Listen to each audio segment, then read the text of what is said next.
Cricket at the Seashore. By Elizabeth Weston Timlow. Old Billy. The summer at Marbury had begun. On the 20th of June, after seeing the Europe-bound party off for New York, the Ward children had arrived, bag and baggage, under Auntie Jean's escort. Early the first morning after their arrival, Cricket awoke Eunice with a punch. "Eunice, what do you think I am going to do today? And I'm going to do it every day till I succeed." "Don't know, I'm sure," said Eunice sleepily. "Don't tumble round so. It isn't time to get up." "Oh, you're such a lazybones," sighed Cricket, whose light, active frame required less sleep than Eunice's heavier build. "It's 6 o'clock, for the clock just struck. Now I'll tell you what I want to do. Let's dig in the sandbanks every day, and see if we can't find Mama's money bag, that she and Auntie buried there so long ago." "All right, and let's search in the cove for the little turquoise ring you lost 2 years ago, in bathing," answered Eunice still sleepily, but with much sarcasm. "Now, Eunice, you needn't come out with any of your sarcastic sinuates," said Cricket, tossing her curly head. "I'm going to do it anyway, and I'm going to find it. I feel it in my bones, as Liza says, and I'm going to begin straight after breakfast, if we don't do anything else. Don't tell anyone, for I want to surprise everybody.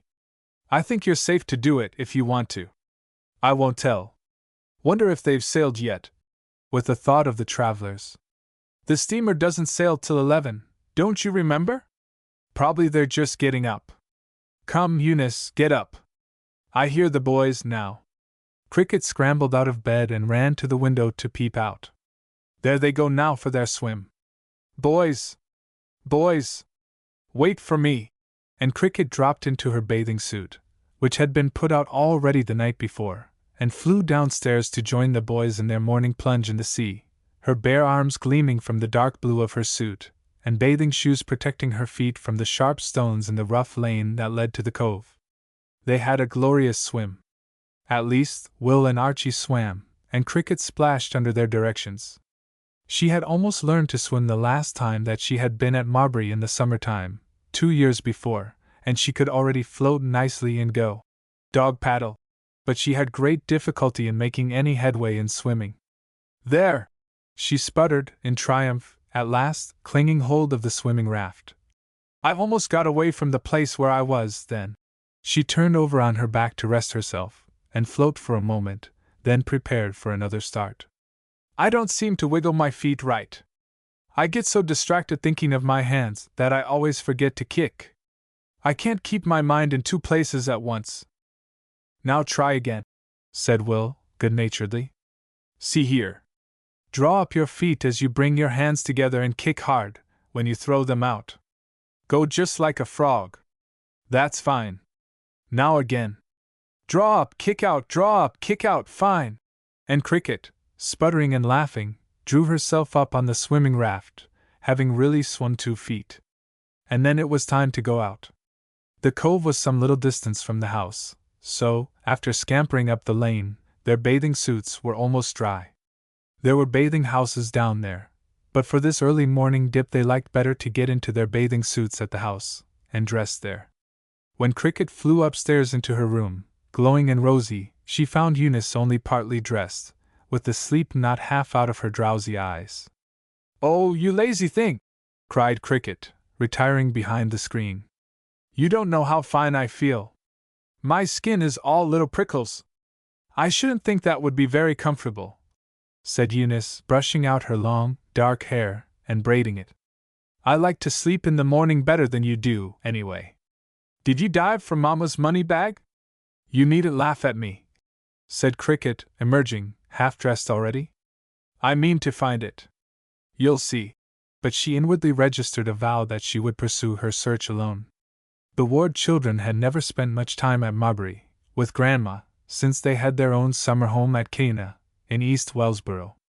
They had often been there for short visits, however, as Mama generally took one or another of her little flock with her, in her frequent trips to see Grandma.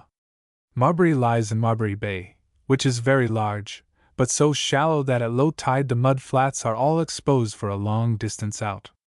A long tongue of land, principally sandbanks, stretches half around the bay, making a breakwater from the ocean, and rendering the harbor a very safe one for sailing. Will and Archie Summers were capital sailors, inheriting their grandfather's love of the sea. Back of the house, over a short, steep hill, lay the beginning of the sandbanks, where Mama and Auntie had buried their money bags long ago. Then beyond these sandbanks, on the ocean side, was another deep small curve, called the cove, where the children bathed. It was a safe, sheltered spot, with a good bit of beach. Altogether, Marbury had many attractions. What chattering and gabbling there was that first morning at breakfast, when all sorts of plans were projected for the summer's amusement. Mrs. Summers and her children had spent most of the warm weather at Marbury for years, so that Will and Archie and Edna knew every inch of the country for miles around, and were eager to do the honors. "What larks we're going to have!" cried Archie, as they all got up from the table. "Think of it, Grandma! All summer! Whoop!" with a shout, as he vanished, that made Grandma cover her deafened ears in dismay, as the whole flock trooped after. "Dear me! Mother," said Mrs. Summers privately, as they stood together on the piazza, "I begin to think that we've undertaken a great deal to keep this hoard in order for a whole season. Can you ever stand it in the world? I scarcely realized that there would be 8 of them." "We'll manage beautifully," said Grandma cheerily. "The boys go to their camp for a month, you know, and the little girls will soon settle down." "Yes, and Edna will have to spend 2 weeks with her grandmother Summers, at Lake Clear, as usual, and as for the twins, Eliza manages them really beautifully, and Kenneth is no more trouble than a kitten. Eunice and Cricket are used to running pretty wild all summer. If the confusion is not too much for you, that's all I'm thinking of. And I'm on special police duty," broke in Arthur, popping up from behind the vines. "I'll chuck the baddest ones overboard any time you say. And there's old Billy for special guard duty," added Auntie, laughing. "See him now, poor old fellow! He doesn't know whether he's scared out of his few wits, or whether he likes the commotion." Grandma followed Auntie's glance. "He likes it," she said. "For see, he's bringing out his music box, and that's the highest honor he can pay anyone. I must stop right here and tell you about old Billy, for he was a lifelong institution at Grandma's. I wish I could make you see the dear old fellow as I see him now, in my mind's eye. A tall, thin, bent old man he was, not much over 50, in reality, though he looked 70. A shock of rough gray hair stood out all over his head, and a gray, tousled-looking beard covered half his face. A pair of keen, startled-looking eyes flashed sharp, observant glances this way and that, from under his shaggy eyebrows. Few words he had on any occasions, but he generally spoke straight to the point. A sad story had poor old Billy. He had been a bright lad in a neighboring village, and, when he was about 18, had come to work for Captain Maxwell. He was very faithful and responsible, and soon became a fixture on the place. Then poor Billy one day got a terrible fall in the barn, and was taken up for dead. However, he was not dead, only unconscious, and terribly hurt. He had a long and severe illness, during which Mrs. Maxwell had him carefully nursed and cared for in her own home. At length he recovered, but, alas! His poor mind was hopelessly affected, and the doctor said that, though he might be much better, he would never be quite right again. Everybody thought they ought to send him to the poorhouse, as he had no home to be sent to, but Captain Maxwell refused to do this. So he stayed on, and gradually, as he grew stronger, he took up some simple duties again. However, he had forgotten everything, even how to read. But he was very happy in his dim way, for he did not realize all that had happened to him. So several years passed, when suddenly a lawyer's letter was received, stating that William Ruggles was heir to a large amount of money from a brother who had gone west many years before, and had never been heard of since. He had died leaving no family, and no other heir than Billy. Of course there was a great deal of troublesome law business to be adjusted, but the end of it was that, a few months later, Billy was in possession of a small fortune. The next question was, what to do with him. He could not stay on as a servant at the Maxwells, and he was entirely unable to take care of himself. Captain Maxwell had been appointed his guardian and trustee of his property. There chanced to be a small unused building, once an office, on the grounds, and this was easily changed into a suitable abode for Billy. He had his little sitting room, bedroom, and kitchen, and someone to take care of it and of him, and here lived Billy, as happy as a king. When Captain Maxwell died, Mrs. Maxwell took Billy as one of her legacies, and here he probably would end his days. It was hard at first to make him understand that he need not do any more work, and yet could have what he called his pay, just the same, for it was useless to tell him about his property. His allowance had to be a small one, for it was soon found that generous Billy emptied his pockets on all occasions to any one asking. So his allowance was limited to 25 cents a week in his own hands, but the spending of his dollar, as he always called his quarter, gave him quite as much pleasure as if it had been hundreds. He always spent this for tobacco and peppermint candy, his two luxuries. Mrs. Ward and Mrs. Summers had been little girls of 10 and 12 when Billy first came there, and all through their childhood he had been their devoted slave, for the poor soul was patience and fidelity itself. And to the second generation, old Billy was as much part of the landscape as the bay itself. Chapter 2. A Broken Wheel. "Let's take a ride, the very first thing we do," said Eunice eagerly after breakfast. "I'm wild to get behind Mopsy and Charcoal again." For the ponies had been sent over from East Wellsboro for the children's use. "I'm going to," began Cricket, and then she stopped, remembering that she was going to surprise the family with what she felt sure would be the result of her mining explorations, the finding of Mama's long-buried money bag. But then, she could dig any time, she reflected. So Luke, the man, brought up the ponies, harnessed to the little cart, that was getting to be close quarters for Eunice and Cricket, to say nothing of Edna. "Dearest old Charcoal," said Eunice, caressing her pony, as he rubbed his affectionate head against her shoulder, expecting sugar. "Isn't it lovely to have him again? But Cricket, don't you think he is really getting smaller all the time? Last summer his head came above my shoulder, and look at him now. Does it occur to you that your shoulder may be growing above his head?" suggested Auntie Jean, laughing. "Unless you put a brick on your head, I am sadly afraid that you wouldn't be able to ride Charcoal next summer.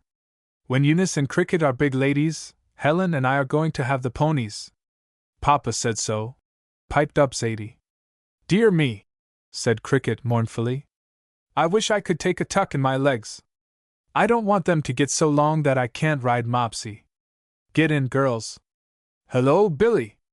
If we had any room, we'd take you, too." Billy grinned. "Old Billy can walk as fast as them little tykes can run," he said with scorn. "All right then, you come, too," said Edna, jumping into the cart. "You jog along behind. Don't you want to?" And off started the little cavalcade, with Cricket driving, because she was the smallest, and could perch up on the other's knees, while old Billy, all beam, jogged after, making almost as good time, with his long legs and shambling gait, as the ponies. Back of Marbury there are miles of level roads, almost free of underbrush, intersected in every direction with roads and lanes, and one can drive for hours without leaving the shelter of the stately forest trees. They had been riding for an hour or more, laughing and singing, and shouting sometimes, since there was no one to be disturbed, when suddenly one wheel went over a big stone, which Cricket, in glancing back to see if Billy were in sight, did not notice and turn out for. "Look out, Cricket!" warned Eunice, but too late. Thump came down the wheel and crack went something, and in a twinkling down came one side of the cart, while the wheel lay on the ground. The well-trained little ponies stood still at the first. "Whoa!" and the children were out in a flash. They looked at each other in dismay. How should they get the cart home again with only one wheel? "And we must be 20 miles from home," said Eunice soberly. "Oh, no, we're not," said Edna, for as she usually spent her summers at Marbury, she knew this countryside well. "Only 2 or 3 miles, that's all. You see, we've been driving around so much that it seems longer, but it's not really far. This lane leads out onto the Bainbridge Road, by the old Ellison place, and that's only 2 miles from home. But, after all, nobody may come along here for hours to help us about the cart. Just then old Billy came lumbering up around the curve behind them. "Show now," he said, surveying the wreck. "Wheels come off." "Exactly so, Billy. Now the question is, can we get it on?" returned Eunice. But something was broken, and getting it on proved impossible. "Billy carry the cart," suggested that individual, who had a high opinion of his own strength. "Well, hardly, Billy, but oh, I have an idea. Billy, you hold up the cart on that side, so it will run on the other wheel as the ponies draw it, and Cricket can lead them, and Edna and I will roll the wheel along. You said it wasn't far, Edna."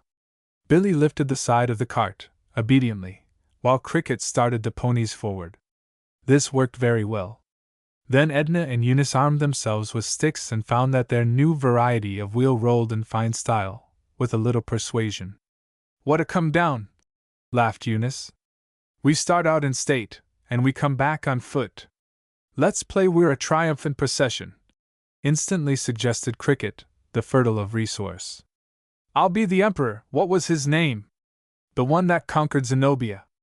"I'll be that one, and Billy is one of my slaves, a captive of war, and you can be Zenobia, Eunice, and you're her daughter, Edna, coming into Rome at the head of my procession after you're conquered. You go ahead singing Hail to the Chief, that's it. March along like that. Now don't go too fast.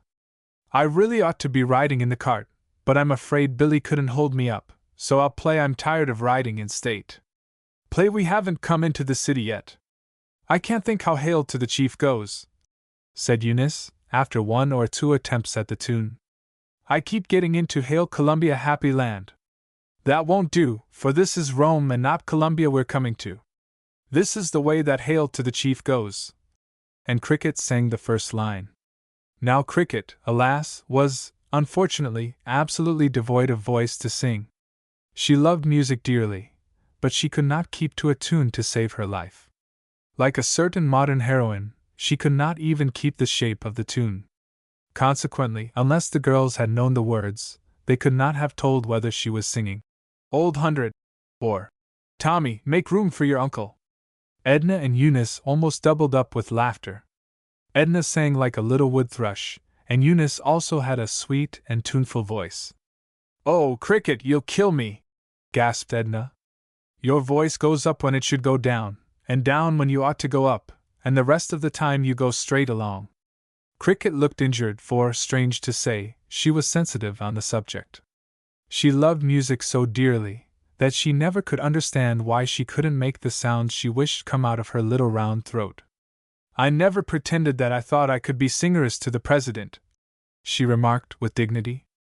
"Anyway, if I'm emperor, I have people to sing for me. Begin, Zenobia." "I don't know Hail to the Chief," said Edna. "Let's sing Highland Laddie, I love that." And Edna piped up in a gay little voice that startled the birds overhead, and presently attracted the attention of two prowlers, who were getting birds' eggs for their collection. "The kids have had an accident," said one of them, peering through the trees. "Hi! There! There are the boys," said Eunice, as the triumphant procession halted at the voice. "Come and help us," she called. "No, we don't want any help," said Edna, moving on. "And boys are such a bother. Don't call them." But the boys needed no calling, and so she added, with decision, "You can't come with us unless you behave yourselves. We're a triumphant procession," explained Cricket, "and you must go behind and be slaves. I'm the emperor that captured Zenobia, and Edna and Eunice are Zenobia and her daughter. They're to march in front, singing, and Billy is one of my captives who carries my chariot because the wheel came off, and these are my elephants that draw it. Ho there, base minion! Are you tired?" For Billy was grunting a little under his burden. "Guess one of them boys better spell old Billy a little," suggested the slave, putting down his side of the chariot, and mopping off his face with his red bandana. "Cart's kinder heavy when you carry it so fur. Hurts your hand, too." "That's so, boys," said the emperor, stopping her diminutive elephants. "Do help him, please. There, now, Zenobia and her daughter are almost out of sight. Put your eggs and things in the cart, in the chariot. Now let's start." Billy, you can walk in front of me now. They started on again, the boys holding up the side of the demoralized chariot, and keeping up a fire of jokes. Next time you're emperor, Marcus Aurelius, see that your groom looks after your chariot wheels before you start, said Archie finally.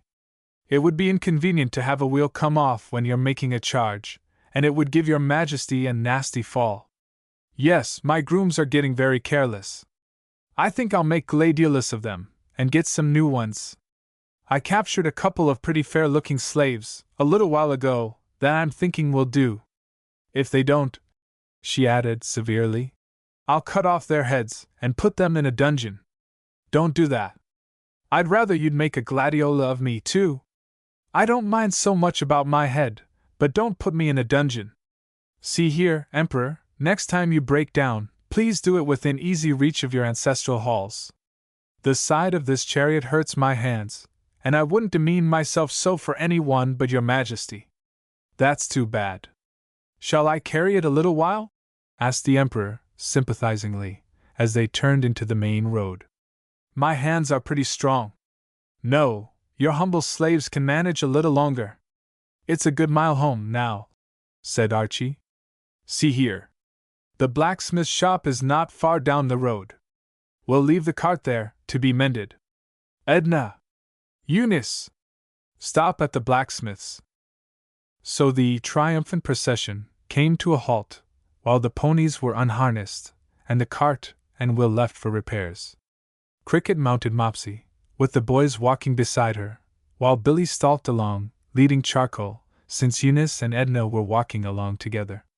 Will was very fond of his merry little cousin, who laughed at his jokes, took his teasing good-naturedly, and loved and admired him with all her heart. He was nearly 16, big and strong of his age, and Cricket thought him the nicest boy in the world. She was not nearly so fond of Archie, who was a year younger than Will. He teased her more, was quicker-tempered, somewhat conceited, and rather liked to order the girls around. He was slight and small for his age, and he did not have his reddish hair for nothing. Auntie met them at the gate, with an anxious face. What has happened, children? She asked, resignedly. Nothing much, Auntie, answered Cricket cheerfully. We lost the cartwheel off, that's all. It was real fun coming home. We left it at the blacksmith's to get it mended. So you've begun already, said Auntie, laughing but relieved. Chapter 3. Cricket's Discovery. Old Billy sat in the front yard, under a big tree, telling stories to the twins.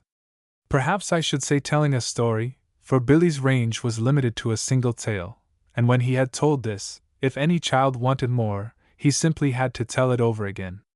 It was a story with a moral, and was drawn from Billy's own experience. It was about a bad little boy, who ate up all his sister's peppermint drops. This was the worst of crimes, in Billy's eyes, for to him peppermint drops were a sacred possession, not even to be lightly referred to. His marmor, went on Billy impressively, kep' a-whippin' him, and a-whippin' him, but it warn't no kind o' use, and didn't do a mite o' good. And just think, children, finished Billy solemnly, when that bad, naughty, selfish little boy died, he couldn't go to heaven and be a good little angel, but he had to go to the bad place. The children listened with wide-open eyes. Where is the bad place, Billy? Questioned Zadie, looking interestedly up into Billy's face. Billy looked slowly all about him, and above him, and then at the ground, puzzled, now, what to say. He was not very clear, himself. He looked again at the blue sky, flecked with soft, white clouds. Wall, I think, children, he said in his slow way, that heaven is up there where all them little bright specks is at night. I guess them's holes in the floor. Can't see 'em daytimes, you know, when the lights are out up above, and I ruther guess t'other place is down under there, pointing to the ground. Helen jumped. Oh, I don't want it right under our foots. The ground might crack, Billy, and we'd fall in. Please don't say it's there, she begged earnestly. But Zadie immediately began to poke the ground with great interest, and stamp hard upon it. Do you really think it's down there, Billy? She asked, excitedly. Oh, Helen, let's dig and find it. How far down is it, Billy? Wall, now, I dunno as it's down there at all. Dunno as it is, dunno as it is. Folks say it's pretty hot there. I know a nice place to dig, Helen, and that's the sandbanks. They're so nice and soft. Let's go and try it. But Helen hung back, and Billy said anxiously, I wouldn't. Folks say that somebody lives there. Who? Demanded Zadie. Wall, folks says as Mr. Satan lives round them parts, answered Billy, cautiously. Oh, don't let's dig, Zadie, I'm afraid, said timid little Helen, clinging to Zadie's hand. He might not like it if we finded him. Zadie, always more daring than her delicate little twin, did not think so. Course we'll be careful not to bunk right into him, she conceded. We'll dig very slowly when we get pretty near there. Come on, Helen. Want to come, Billy? Show now, said Billy, looking very unhappy over this unexpected result of his little moral tale. Once, long ago, a mischievous boy visitor had taken and eaten all Billy's peppermints, and he never forgot it. He always took occasion to tell it as a story to every little newcomer, to ensure the safety of his valued peppermints, but no one had ever thus applied the story before. Seems as if I wouldn't try, children, he repeated anxiously. You might tumble in. But when Zadie's mind was once set on an enterprise, nothing could turn her. She ran away for the shovels and dragged reluctant Helen with her. They selected a nice hollow place in the sand, and began to dig furiously. In a few minutes they had a hole a foot deep. Zadie balanced herself on the edge, on her knees, and put her hands down on the bottom of the hole. I do think it's getting hotter, Helen, just feel. Helen put her hand down, rather fearfully. It's getting very hot, Zadie, and don't let's dig any more. Don't be afraid, cat, responded Zadie promptly. It's only a little bit hot. We must dig until it's ever so much hotter yet. And Zadie went on throwing up the sand energetically. Oh dear! How it all slides down the sides! I'll have to get in it and dig, she said presently. Don't! Don't! Cried Helen, in great terror, clutching Zadie with both hands. Don't go down there. You might tumble right through any time right on Mr. Suttum's head. But Zadie, unheeding, jumped into the hole, and went on digging, sturdily, while Helen, frightened and apprehensive, watched her from above. Suddenly she shrieked in new terror. Oh, Zadie! Come out! Please come out! I see the feathers on his cap sticking right up there. Oh, you'll hit him in a minute, and he'll jump up.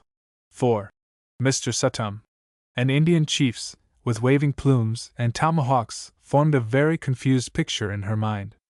Zadie scrambled up in a flash. Where? Where? She cried, peering down when safe above. Truly, at the bottom of the hole was seen the top of a feather dropped from a seagull's wing, and buried under the drifting sand, but the startled children never doubted that it was growing fast on the top of Mr. Suttum's head, and they waited in terrified silence for that head to rise and confront them. Meanwhile, Billy was wandering around in great anguish of soul, not knowing what dreadful thing might happen any moment. He started back to the house at last. Cricket came skipping down the piazza steps. See here, young un, Billy began, eagerly. He seldom called the children by their names. I'm afraid something dreadful's going to happen. What's the matter, Billy? Why, how your hands shake. Perhaps you can stop 'em, went on Billy, hurriedly. Them 'ere little tykes is doin' a dreadful thing. They're over by the sandbank, diggin' for hell. He brought out this last word in a deep, half-frightened whisper. Digging for what? Oh, Billy! And Cricket's laugh rang out. You know better than that. Where are they? I'm going to dig a little myself, and they might help me. Billy looked a little shamefaced at Cricket's laugh. Don't you think they could get there, then? He asked, looking relieved. I don't really know just where 'tis myself. Didn't want them little tykes to come to no harm, that's all. Billy, think how silly of you to think that place is under the ground. Think how men dig wells and mines, and things, and nothing ever happens, unless they cave in, or something like that, which doesn't count, said Cricket, skipping and dancing on, as usual, while Billy shambled along by her side. I'm just ashamed of you. Billy looked crushed. I suppose I'm a silly boy, he said meekly, for the poor old fellow was never anything but a boy in his own eyes.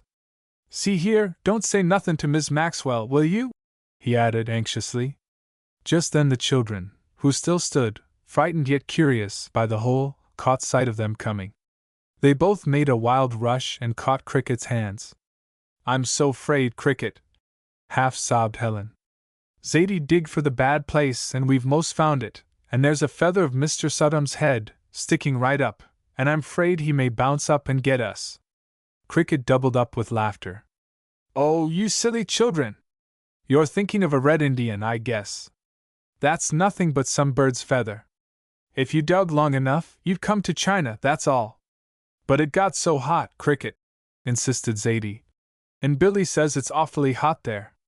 "Course it's hot when you dig down, because the center of the earth is all burning up, you know, but I don't think you'll get far enough to get scorched any. You're silly children, anyway," finished Cricket, with a very elder-sisterly air. Nevertheless, Helen did not feel secure until Cricket had jumped into the hole and pulled up the feather, triumphantly. "Now I'm going to dig myself," with a deep-laid purpose in her mind. "And you may dig, too. You start another hole right here. I'll dig this big one out more, and I'll be an incubus," meaning nobody knows what, "and live in it, and you be little crabs trying to get out of my way in these holes of yours." The children, quite reassured now as to the safety of their pet amusement, dug away merrily, while Billy, like an amiable Turk, sat cross-legged nearby. The shifting stretches of sand changed their shape year by year with the wind and rain, and Cricket had no definite idea of the exact locality of the spot where Mama and Auntie had buried their money bags 30 years before. She enlarged the hole the children had begun, till it was quite an excavation, carrying on her game of incubus with the children all the time. At last she concluded to sit down and rest. She planted herself in the bottom of the hole, with her curly crop not visible above the top of it. She pulled up her sleeve, plunging her hand idly in the dry, cool sand, till her arm was buried far above the elbow. Then her hand struck a resisting object. "Oh, oh!" she shrieked, immediately, not daring to move her hand lest she should lose the object, which might prove what she was searching for. It was too large to bring up through the weight of sand. "Come here, Zadie, quick!" she cried. "Dig me out. Dig out my arm, quick!" Helen looked fearfully into the hole, then set up a shriek in her turn. "Mr. Soddom's got Cricket's hand, and he's holding her down. Pull, pull, Zadie!" And the child began tugging at Cricket's nearest shoulder, which she could reach without committing herself to the dreadful possibilities of that hole. Zadie instantly jumped in, however, and screaming, herself, added her small strength to pull up Cricket's arm, while Billy, startled by this sudden hubbub, ran distractedly from side to side, trying to find something to pull, likewise adding his peculiar "Hi! Hi!" his expression of great excitement. Cricket laughed so at the general uproar that she could not explain. "Oh, children!" she managed to cry at last. "Stop pulling the sockets out of my arms! I mean the arms out of my sockets! Goodness, Zadie, how you pinch! There isn't anybody down there, but I've got hold of something and I don't want to lose it. Just dig down around my arm, that's all. Stop crying, Helen. That's a good girl, Zadie." And so in a few minutes, by their united exertions, a hole was scraped around Cricket's arm, and she could bring up the object she was grasping. "What is it?" cried the excited little twins. Cricket plunged both hands under the object, and if you'll believe me, she actually brought up a little buckskin money bag. "Hooray!" she shrieked, wild with delight at her discovery. "It's Mama's bag, children, that she planted ever so long ago, when she was a little girl. There's money in it." The bag, indeed, had been perfectly preserved all these years in the sand. The sandbanks there were too high to be ever overflowed by the tides, and were very dry, even to the depth of many feet. But the string fell to pieces in Cricket's eager hands as she tried to unfasten it, and the pennies and dimes came to view. A few minutes later, the young woman, breathless and excited, flew up the walk, with the twins toiling on behind. Auntie Jean and Grandma were sitting on the porch, when suddenly a shower of dull-looking coins fell into Auntie's blue lawn lap. "I've found it!" Cricket cried, triumphantly. Knew I would. Won't I laugh at those girls now? But what in the world? Began Auntie Jean, in amazement, hastily transferring the heap to a newspaper. Cricket waved the chamois bag in wild delight. It's one of the bags, Auntie, that you and Mama buried so long ago in the sandbanks, because you thought it was the right kind of a bank to put money in. We digged the hole, put in Zadie, eager for her share of the glory. We digged from Mr. Suttom's house, and most found him, and Cricket came and said he'd gone to China, and then Cricket digged this up, and we're going to dig every day, now, and get lots of money. For the whole performance was very mysterious in Zadie's mind. You can imagine the clatter when the rest of the children arrived on the scene, and Cricket, flushed with victory, waved her bag, which had been found to have Mama's initials on it. Therefore, Andy's was still unfound, and strange to say, it never has been found, although, after Cricket's remarkable achievement, the sandbanks in that locality were excavated to a point just short of China. Chapter 4. Keeping Store. It was voted by all that the money in the bag belonged undeniably to Cricket, by right of discovery, but she would not touch it till she had written to Mama the astounding news. She was very anxious to cable the important announcement, and Auntie Jean had some difficulty in persuading her that a letter would convey it just as well. The money only amounted to $2.64 in all, but this was larger in Cricket's eyes than any money she had ever owned before. She spent it in imagination 100 times, and the others helped her, till even little Kenneth caught the fever, and begged. Try tet by tenet bikachine. His own invention for bicycle. Goody! Exclaimed Cricket. That's just what I'll do for myself. Eunice, I'm going to put the money in the really truly bank this time, and keep putting more in, and I'll save my allowance and get a bicycle to ride when I'm too big to ride Mopsy. Wonder how long it would take. Years, said Eunice, with a cold water expression. Why, Cricket, bicycles cost lots of money. You never could do it. I can ride on the boys' bicycles when they get them, to learn how, and keep saving till I'm grown up. Couldn't I get enough by that time? Wish I could earn money. Keep a peanut stand, suggested Archie. I wonder if I couldn't, said Cricket, instantly attracted by the idea. What fun! Where could I have one? I'd just love to. I'd have that big white umbrella that used to stand up in the old phaeton, over my head, and I'd have a chair and a table. Do you suppose Auntie would let me go down on the dock and sell peanuts? I should think not, cried Edna, horrified. I'm going to ask her, returned Cricket undaunted. I'll make great piles of money. Everybody will stop and buy of me when they're going out sailing. Peanuts are always good when you're sailing. Discount to the family? Asked Will. Discount to me, anyway, put in Archie, insinuatingly, for my suggestion. Really, you know you ought to supply me free. Free, replied Cricket, with much scorn. I might as well try to fill up Marbury Bay as you, Mr. Archie. I know who ate 27 griddle cakes for breakfast. Don't confess it right out loud, Miss Cricket, if you did get away with that number. I'm not astonished, but I'm overcome. Dear me, answered Cricket, tossing her curls. You think you're abdominally smart, I know, but... A howl of laughter stopped her, and Cricket looked dismayed. They always made so much fun of her when she made one of her constant mistakes in the use of words.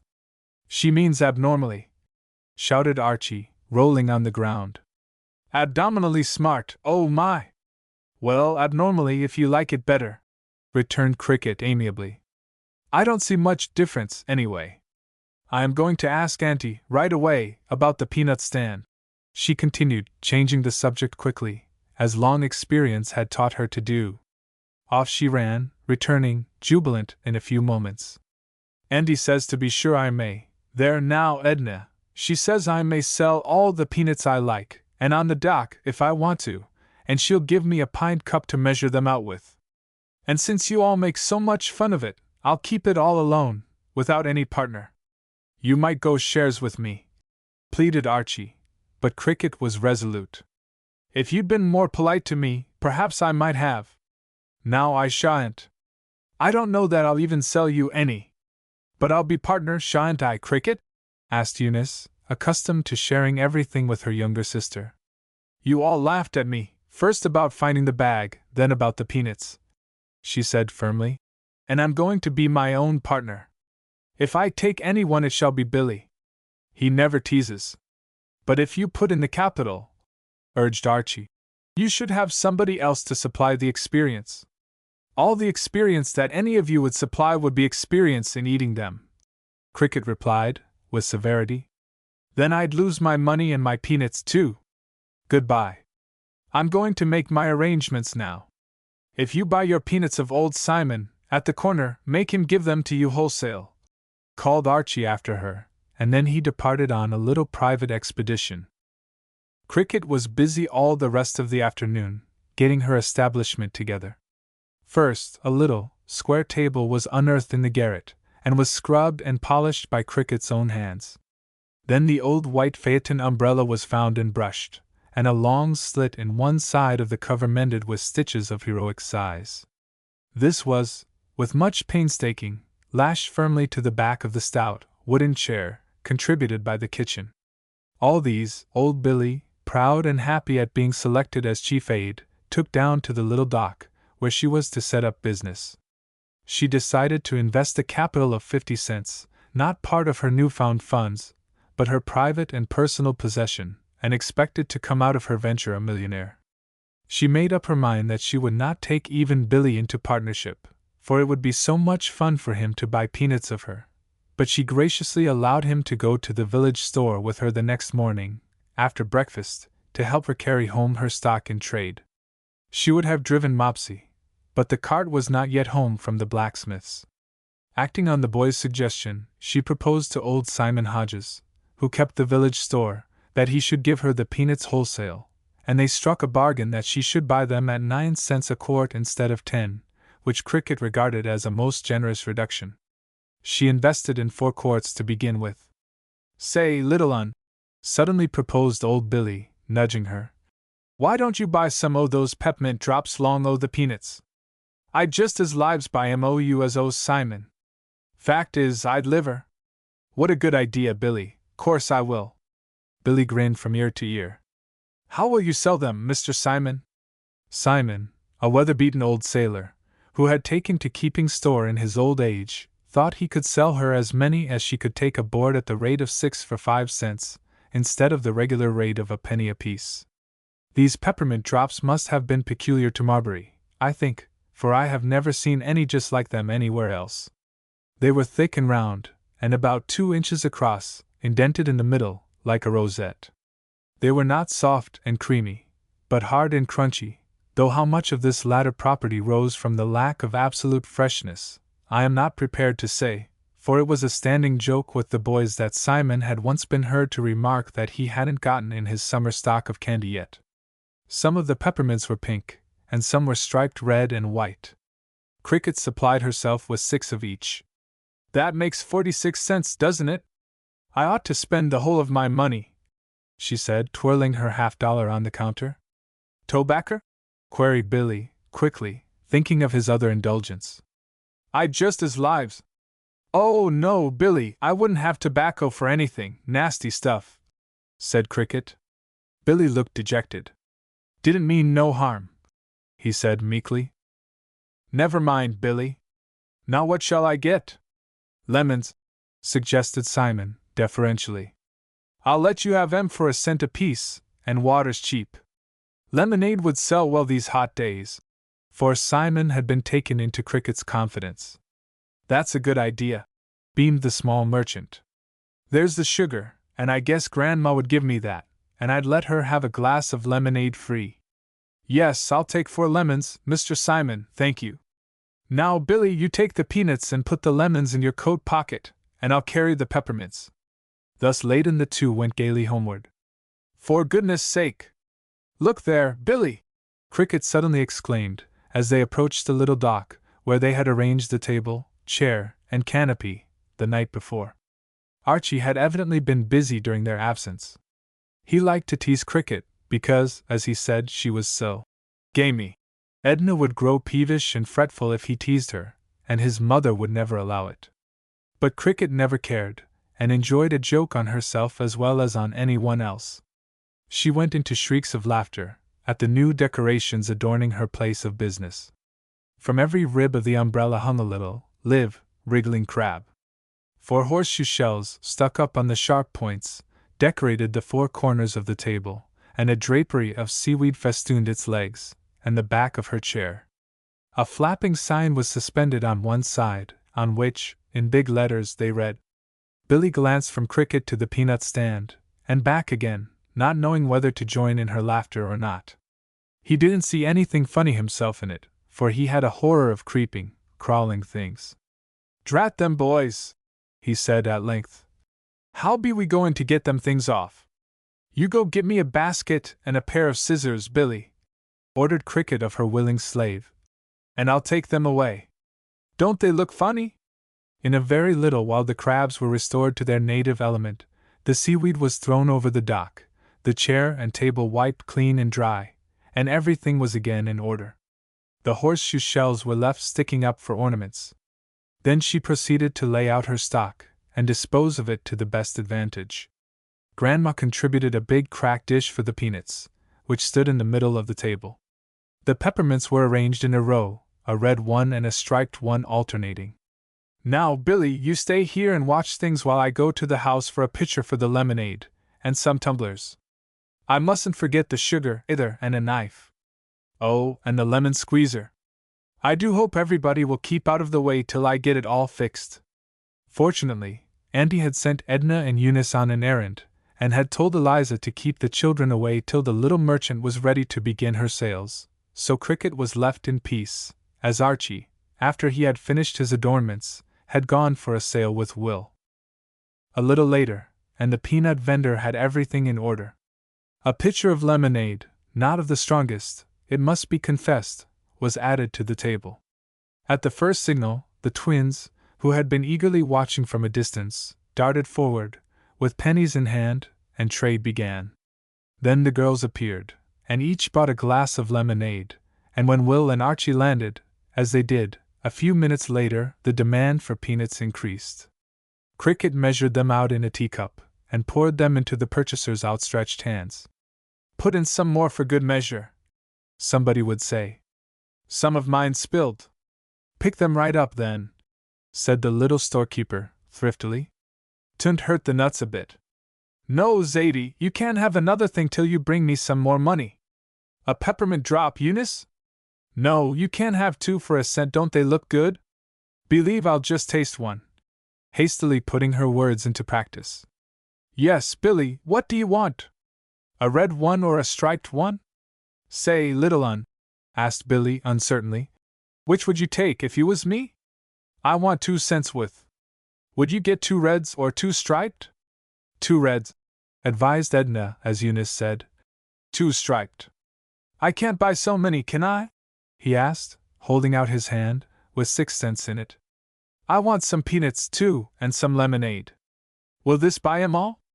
"Get 1 striped and 1 white," said Eunice, "and 2 cents worth of peanuts and a glass of lemonade." "Lemonade is 3 cents a glass," said Cricket. "But, Billy, you can have it for 2, because you've helped me so much." "By the way, Will," broke in Archie suddenly, "how much are crabs selling for in the market today?" 10 cents, answered Will, promptly. "Now then, Cricket, you owe me a lot on those crabs that I furnished you this morning. It took me all yesterday afternoon to catch them, too. You have sold them all off, I see, already. How much did they bring? Give me all the lemonade I want, and we'll call it square." "I don't care whether you call it square or round," answered Cricket briefly, snipping Zadie's fingers, which were creeping too near the peppermints. "Zadie, keep your hands away. You've broken a whole piece out of that." "How could she break a whole piece?" teased Archie. "If it's a piece, 't isn't whole, Miss Cricket. If catching crabs makes you so brilliant, you'd better catch some more," said Cricket serenely. "Now do all of you go away. I see some other people coming down to the dock, and I know they'll buy something, if you go away, so they can see me," she added, rearranging her wares.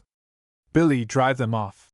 Thus ordered, Billy made a lunge at the twins first, and they, secretly half terrified out of their wits if he spoke to them in his gruff tones, scampered off to Eliza. Eunice and Edna strolled off, eating peanuts, and the boys betook themselves to new sports. All day the little maid and her faithful ally sat on the little wharf, vending her wares.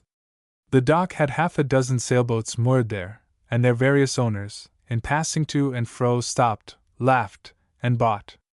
Soon Billy had to take some of the accumulated money and go up to Simon's to replenish the stock, and frequent expeditions there through the day were made. The two refreshed themselves in the intervals of business with sundry glasses of lemonade, and occasional peanuts, while every now and then a piece of a red or of a striped peppermint found its way down Cricket's throat. Billy scrupulously paid for all he ate. By supper time nearly everything had disappeared. "Now I think, Billy, we might just as well drink up this little bit of lemonade, and eat up those peanuts," said the tired little merchant. "All the peppermints are gone, and it's most supper time." Billy was nothing loath, and together they soon cleared the board. "Well, my little peanut woman, how went the day with you?" asked Auntie Jean at supper. She had, of course, patronized the peanut stand herself during the day, with Grandma. "All your wares sold?" "Yes, Auntie, everything," answered Cricket, as the always hungry tribe gathered around the supper table. "Billy and I ate up what little there was left so it shouldn't be wasted." "Then you don't mean to go on with your speculations in peanuts?" asked Grandma. "No, I think not, Grandma, thank you," answered Cricket. "It was very nice today, but I think I couldn't stand keeping still all day for every day. But we made a lot of money," she added with much satisfaction. "Well, dear, that is always gratifying," replied Auntie. "How much did you make? If we may be admitted to the financial secrets of the firm." "We made 21 cents, cried Cricket proudly. "And I think that's pretty good." "Indeed it is. You're quite a financier. And you invested 50 cents? Then you have 71 cents now." "No, we haven't," returned Cricket, looking puzzled. "I have 21 cents now." "Oh, I spent a lot more than 50 cents. Billy went up to the store 5 or 6 times and got more peanuts and things, as fast as the money came in. Now I have 21 cents to put in my box." "Isn't that making 21 cents?" she asked, looking up anxiously. There was a burst of laughter from the older ones. "My dear little girl," said Auntie Jean, "I'm afraid your affairs are not on a sound financial basis. You must have been too generous. People don't call it making money unless they get back all they spend, and more besides. As it is, you had 50 cents this morning and tonight you have 21. That looks like losing." Cricket stared. "I don't believe I'm a good speculationer," she sighed, at last, looking crestfallen. "Well, I don't care much. I didn't want to keep store any more anyway. It's too poky. Can we be excused, Grandma? I must have a ride on Mopsy, or I'll burst." Chapter 5. A Bath in Curds and Whey. All the younger fry were playing in the barn. It was much smaller than the great barns at Cana, for there was no farm attached to Mrs. Maxwell's place, but the new-mown hay was just as sweet and soft to jump on as the haymows were at dear old Cana. There was a little added excitement in the fact that Luke was not nearly so good-natured as Gustus John was, and was very apt to chase them off his premises when he found them there. He said the horses would not eat the hay after the children had jumped on it. However, as Grandma always said that they could play in the barn as long as they didn't do any damage to anything, Luke's disapproval did not trouble them much. To be sure, they would scamper off if they heard him coming, and breathlessly fly around corners, and eagerly report if the coast was clear. But, after all this was more for fun than anything else. This morning they had a clear 3 hours before them, for Luke had gone to drive Grandma and Auntie over to Plymouth, and they would not be back till almost dinner time. Of course the time must be improved by a grand romp in the barn. Eliza sat in the doorway crocheting. The older girls climbed the ladder to a high beam, and then would shoot off on to the soft hay far below. Zadie ambitiously tried to follow. But halfway up the ladder her courage invariably failed her, and she would sit still and shriek till one of her sisters came and carried her down. Zadie, don't climb up this ladder again, said Eunice sharply, after she had rescued her small sister for the 10th time. If you do, I'll leave you there. It's too high for you, and you're always afraid. I isn't a bit afraid, returned Zadie stoutly. It's only when I get up there, the ladder gets so dizzy. You get dizzy, you mean? At any rate, don't climb up there again. You mustn't speak cross to me, said Zadie, who was a born rebel, and resented any orders of her older sisters. If you speak cross to me, I'll run away. Oh, don't, Zadie, begged Helen in alarm. Yes, I will. I'll run away, and then she'll be sorry. Let's jump on this little hay, Helen. But after a time the high ladder looked so very tempting, and it was such wild excitement to see the girls flying off that great, high beam, with shrieks of fun and laughter, that Zadie tried the experiment again, of climbing up herself. She went up 8 rounds bravely, and then it suddenly looked so very far to the bottom that she screamed for help, as usual. You're a naughty little girl, to climb up there again, after I had told you not to, said Eunice severely. Now you must stay there and scream till you promise me not to try it again. She knew there was really no danger, and Zadie was always trying to do what she could not. Take me down, Liza! Take me down, Eunice! She shrieked till Edna said, Oh, do take her down, Eunice, and have her stop. So Eunice helped her off her high perch once more, with the warning that if she did it again she would certainly leave her there and go away where she couldn't hear her call. Then the older girls resumed their fun. Zadie and Helen ran out into the yard. Presently, Helen came flying back in a great panic. Do come here, Liza! Do come quick, Eunice! Zadie's eating worms. She's eaten 2 woolly ones, and 1 plain one. I'm afraid they'll make her sick. Do come, Liza, and make her stop. Isn't she the funniest child? Exclaimed Eunice, as Eliza hurried off to rescue the worms. If somebody won't give her what she wants, or if anything makes her cross, she always does something disagreeable to herself. Sometimes she says she won't eat any luncheon or dinner, or won't go to walk. Think of eating those worms, just because I scolded her about climbing up on the ladder. Ugh! I should think she was funny. Girls, let's go up to Simon's and buy some peppermints, suggested Edna. It's such a hot day, and peppermints make your throat so cool when you breathe, don't you know? I've 5 cents in my pocket. Zadie, having reluctantly consented to forego her diet of worms, watched the 3 girls go out into the road, and ran after them. Let me go, too, she called, toiling after. No, you can't go, my dear. It's too far. You stay with Liza, said Eunice, but speaking very pleasantly, to avoid another scene. It isn't a bit too far, Eunice. We go there lots of times with Liza. If you're going for peppermints, I want some too. Run and ask Billy to give you some of his, then. Zadie, you can't go. Now run back. Then I'll run away, said Zadie, repeating her former threat.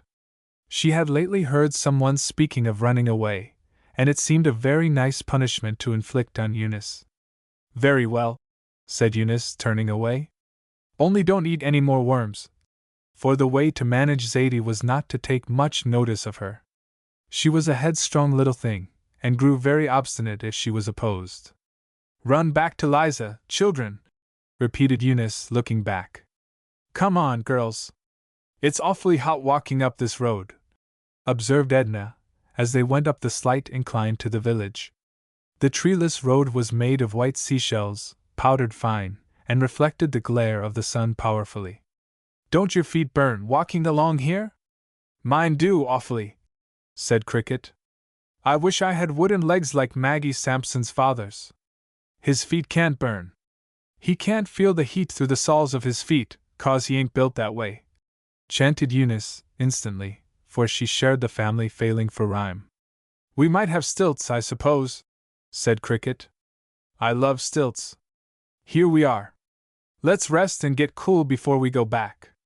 It was half an hour before the girls strolled leisurely into the yard again, munching their peppermints. Where are the children? Asked Eliza, hastily, seeing the girls come back alone. Not with us. We sent them back to you, said Eunice quickly.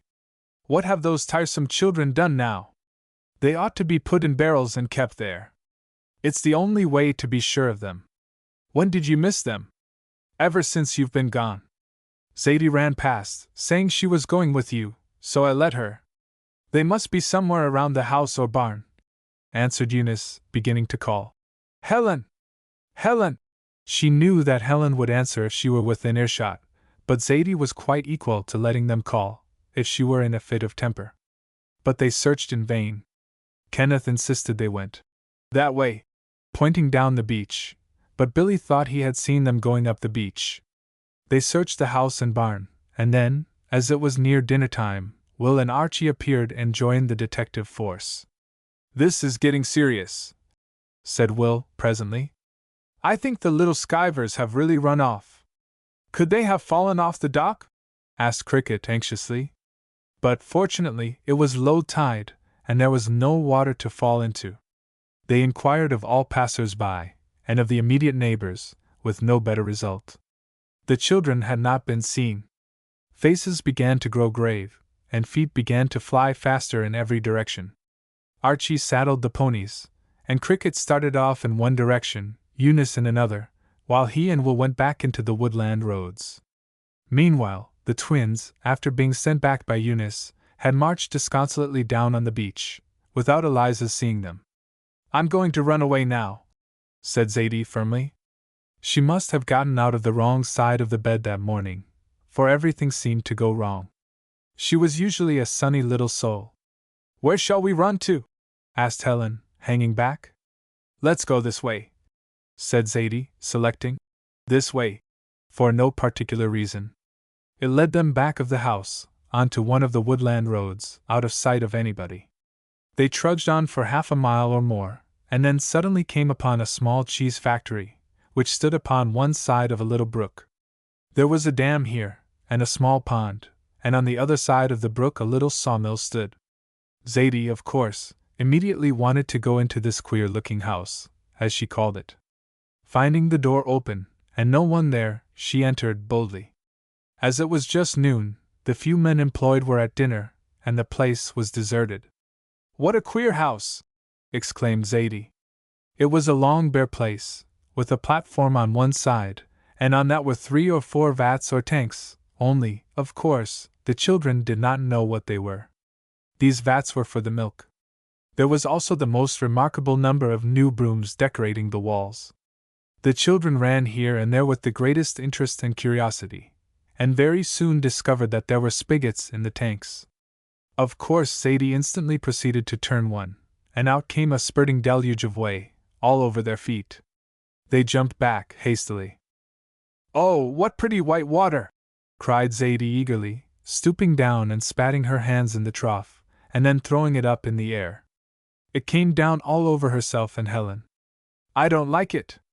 It smells so loud, said dainty Helen, drawing back. Zadie sniffed critically. Yes, it does, Helen. But isn't it pretty? Let's look over the wall and see what it looks like. They were not, however, quite tall enough to do this, but Zadie's quick eyes, roving around, spied a wooden stool which she immediately dragged up on the little platform, to stand on. She climbed up and looked in. It was not the vat in which she had turned the spigot, and it was half full of whey with great pieces of the curd floating around on it. Here's more nice white water, with pretty white stones floating on it, Zadie cried eagerly. She stretched down her hand to grasp some. She could just reach it, but to her surprise the white stone separated as she grasped it. I can't pick it up, she cried, puzzled, as she tried again and again. Let me see, begged Helen. But the stool was not big enough for both to stand on, and Zadie was too interested to get down. A bigger piece of curd came floating towards her, and she leaned quickly forward to reach it. She lost her balance, and went headlong into the milky pool. In a moment, sputtering and screaming, she found her feet, for the liquid was only up to her waist, but the top of the tank being even with her head, of course she could not get out. Helen stood open-mouthed with astonishment at Zadie's sudden disappearance. Then she quickly climbed upon the stool to see for herself. Zadie stood immersed to her waist, with her short, silky black hair plastered to her head with the whey, and small lumps of curd sticking all over her head and shoulders, so that she looked as if she had been out in a sharp-cornered snowstorm. She tried to rub her streaming eyes dry with her wet fists. "I don't like this white water," she said, wiping her wet face on her wetter sleeve. "It's nasty stuff. It's worse than the ocean. It's sour water, Helen. Just taste it." "I can't," said Helen. "How can you get out? Can you step on those white stones? They won't hold me up. They're such funny stones. They all go to pieces when you squeeze them," said Zadie, grasping some with both hands to illustrate. "Could you put the stool over for me to stand on? I can't, 'cause I'm standing on it. Perhaps I can pull you out, Zadie. See if I can." Zadie waded over to the side of the tank and tried to climb up the smooth, tin-lined surface, while Helen tugged from above. When this did not work, the children stared at each other wistfully. "Do you suppose you'll have to stay there always?" said Helen, at last, in a half-whisper. "No, I'll holler," said Zadie, with confidence. "And somebody will come. If only I could get boosted a little bit. Helen," with a sudden inspiration, "you jump over here and I'll stand on your knee as I do on Liza's when she boosts me up into the apple tree. Then I could climb right over." Helen hesitated. This plan did not strike her favorably. "Oh, Zadie! I don't want to get down there into that white water. It smells so loud, and I'd get my feet all wet, and my dress wet, too." Helen was one of the children whom dirt distresses, and no soil ever seemed to cling to her clothes or hands. Zadie was not in the least particular, or, perhaps, she would not have lunched on woolly worms. "But I've got to get out, Helen," she persisted. "I'm all sticky inside. I don't like it. Please jump in and boost me out." For the problem of getting Helen out never occurred to either of these young philosophers. Helen looked very unwilling, but she was too used to doing as Zadie ordered to object further. She slowly put one leg over the edge of the tank till her foot touched the way. Then she shivered and hesitated. Zadie took hold of her leg for fear she would draw it back, but pulling it a little harder than she intended, Helen immediately fell over onto Zadie, who, unable to keep her footing on the smooth tin bottom, took a second plunge, dragging Helen with her. Then two curd and whey heads arose. "Oh, Helen, you look so funny," said Zadie, as Helen spluttered in her turn. "Doesn't it feel awful nasty? And see how funny these little stones look now." The curd being pretty thoroughly churned up now, with the gyrations of the two children, it was settling in a smooth, even layer over the top of the whey. Zadie slapped and splashed it about in high glee, perfectly satisfied to stay in the tank any length of time, now that she had Helen beside her there. Just then steps sounded on the planks outside, and the voices of men were heard. "Great guns! Who left this air spigot a-runnin'?" exclaimed one, coming hastily forward. "Look at the way going galumphin' out. Suthin must hev gorn bust." A breathless silence settled on Zadie and Helen. "There warn't nothin' a-runnin' when I went off to dinner," said another, "and I was the last feller out." The next moment the astonished men were gazing at the pair of guilty-looking little mermaids, who wore curds for seaweeds. Helen's floating golden hair, all stringy with whey, was a funnier sight even than Zadie's short plastered locks. The two frightened, dirty, streaming little faces were raised appealingly. "Wall, I vum! We've caught suthin in this cheese, for sure," said one man, coming nearer. "We falled in," said Zadie, regaining her courage, which never long deserted her. "We don't like this white water, and it's all smelly. Please take us out." "I swan," said the other man. "Where did you come from, young uns? We live at the beach, at Grandma's. Take us out, please. Take Helen first." "What are you doin' around here, then, tumblin' into our vats, and spilin' good curds and whey? You don't suppose we want to flavor it with little gals, do you?" Zadie wasn't sure of anything but that she wanted to get out of her new bathtub, so she only repeated, "Please take us out, Mr. Man, and we won't fall in again, ever, 'cause we don't like this white water, truly we don't. There are such funny little snow stones in it. We like really truly water best. Please take us out." "Was it you turned my spigot?" demanded her jailer, very sternly. Zadie quaked. She had forgotten about turning the spigot. We won't ever turn it again, she promised hastily. Oh, come, Steve, take the kid out, said the other man. Yef, it was one of our children they'd get a trouncin', but they belong to some of them city folks down by the beach. Them city children dunno nothin', can't expect 'em to. Come, young UNS. And in a moment Zadie and Helen stood on the planks. Sack capers, grumbled the other man, setting down the dripping little figures he had lifted out. Whole batch spiled. Now scoot. And the children hastily scooted, leaving a milky track behind. They had no idea of the way home, but, as Zadie was not ready to return yet, that did not trouble her.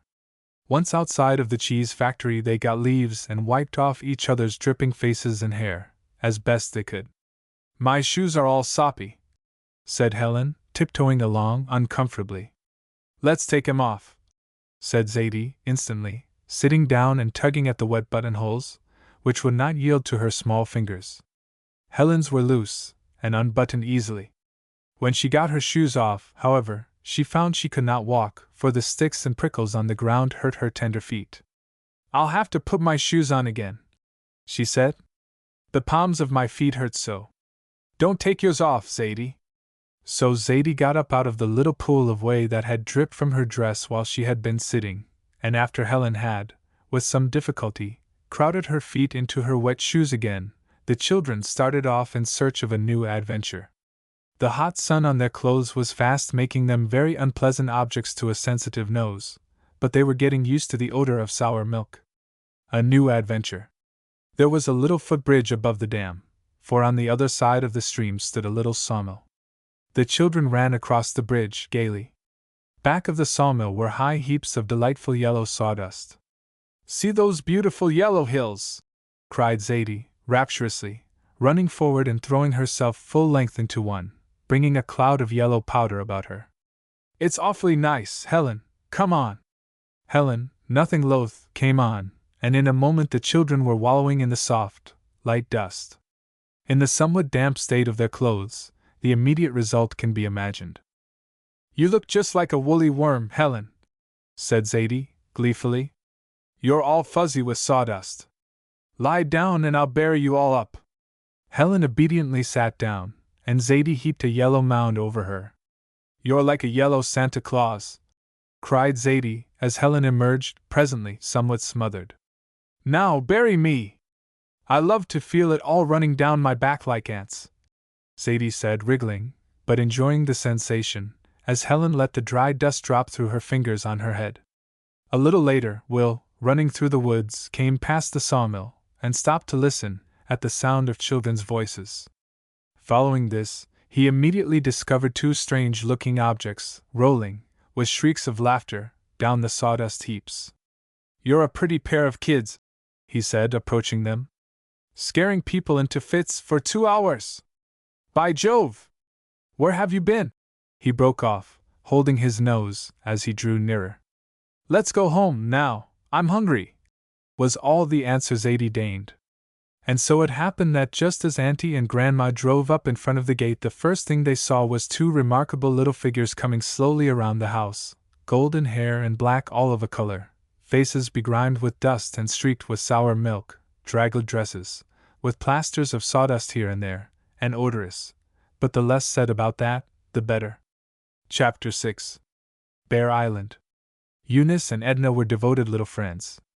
Edna came just between the two sisters. But, as she had always been somewhat delicate, Cricket's tireless energy often wearied her, and Eunice's naturally quieter temperament suited her much better.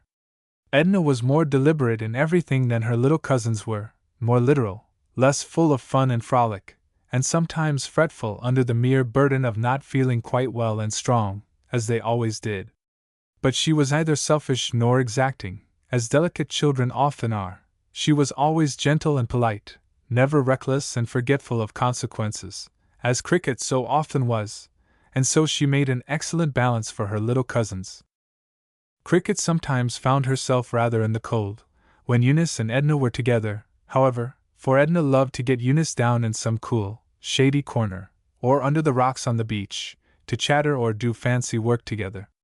Cricket thought this was dreadfully stupid, and whenever the other girls settled themselves for what Edna called a cozy hour, she would slip off by herself, to find the boys, or go off with old Billy, with whom she had struck up such a comical friendship, for he followed her round like a big dog, and permitted all sorts of liberties with his possessions from her, that he was very chary of allowing the others. Or else she would go alone for a scamper on Mopsy, or even perch herself up on a branch of some tree in the orchard, and pore over the pages of her beloved Little Women, or some other of her favorites. Reading was the sole sitting-down occupation that Cricket did not think was intolerably stupid, and a sheer waste of time. Fortunately, she always had boundless resources of amusement within herself, and she would not have been lonely on a desert island. "Come for a row, girls," said Eunice, the next morning. "The water is like glass." "Suppose we row over to Bear Island," said Edna.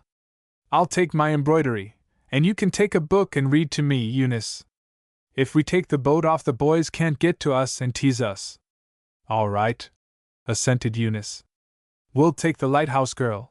I'm dying to finish it. Cricket, you bring your knitting, won't you, and we'll take some cookies and things to eat, and stay all the morning." "Not mush, as baby says," responded Cricket with decision. "Think I'm going to waste this glorious day, knitting wash rags?" with ineffable scorn. "You two old grandmothers can knit and read all you want to. I've too much else to do.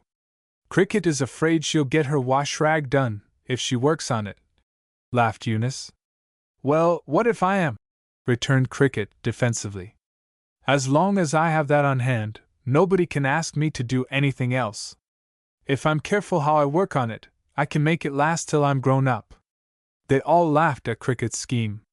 Her knitting was a standing joke.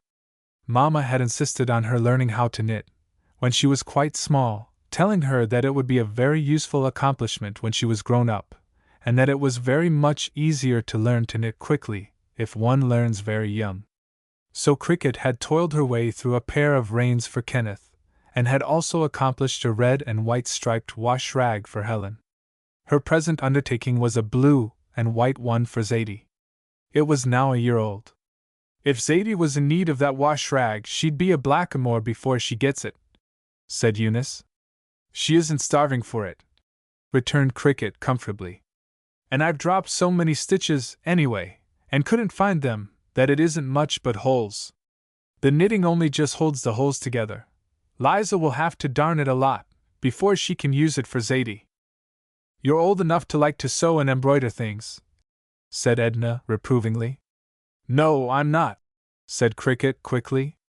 "When I have to wear plaguey long dresses, and when I can't play football, nor climb trees, nor perform on the trapeze, nor do anything nice, then I'll get some glasses and store teeth, and sit down and consolate myself by knitting and sewing all day. Ugh! I wish I were a boy. I mean, sometimes I wish I were," with a quick glance around, to see if those omnipresent cousins of hers were within earshot, for, before them, nothing would have induced her to admit anything of the kind. "You and I will go, then, Edna," said Eunice. "I'll run down and get the boat ready, while you bring the cushions, and get something to eat for a lunch. Better come, Cricket. I'll tell you what I'll do. I'll row you over, and then I'll row round a little, for fun, myself, while you two are having a nice stupid time, all by yourselves. You can call me when you want me to come back. Oh, I'll tell you what let's do. Let's play We're Shipwrecked. You get some luncheon, Edna, lots of it, and we'll have a very exciting time. You always want to play something," said Edna, who couldn't quite understand how Cricket could always change the aspect of everything, even of things she had to do that she didn't like, by the magic formula, "Let's play. It's so much more fun to play things than just plain do them." Cricket contented herself with saying now, "I'll run the boat down, Eunice, if you'll go with Edna, and get all the things, cushions and books and luncheon, and don't forget your precious work, Edna." And Cricket skipped off to the dock, while the girls went to the house. "Shall we be the Swiss Family Robinson, or the young Crusoes, or shall we be a new set altogether?" asked Cricket, when they were all afloat. "A new set, I say," answered Eunice. We've played Swiss Family so much I'm tired of it. Let us be 2 boys, and Edna our sister. No, our grandmother, said Cricket soberly. It's more appropriate. She likes to knit so much. I won't be a grandmother, said Edna decidedly. If I can't be a sister, I won't play. I was only in fun. I'd just as soon that you'd be a sister, said Cricket pacifically. I was only joking. We've escaped from a burning vessel, you know, and everyone else is either burned or drowned. We've provisions for a month, if we don't eat too much, and we're in the South Sea Islands. South Sea Islands sound nice and shipwrecky, don't you think so? Splendid. No sail is in sight, went on Eunice, striking in, and a wild waste of waters stretch on every side, quoting freely as she swept her hand around the expanse of the wide, calm bay, dotted with white sails and rowboats. A savage, rock-bound coast appears before us, she added, as Cricket's muscular little arms sent the light boat along towards the small island ahead of them. It consisted of little more than a mass of rocks, with a bit of shelving beach on the west side, and here and there, a scrubby pine. But it was a picturesque spot, and the children were very fond of coming over there, since no one else ever seemed to think of it, and they had it to themselves.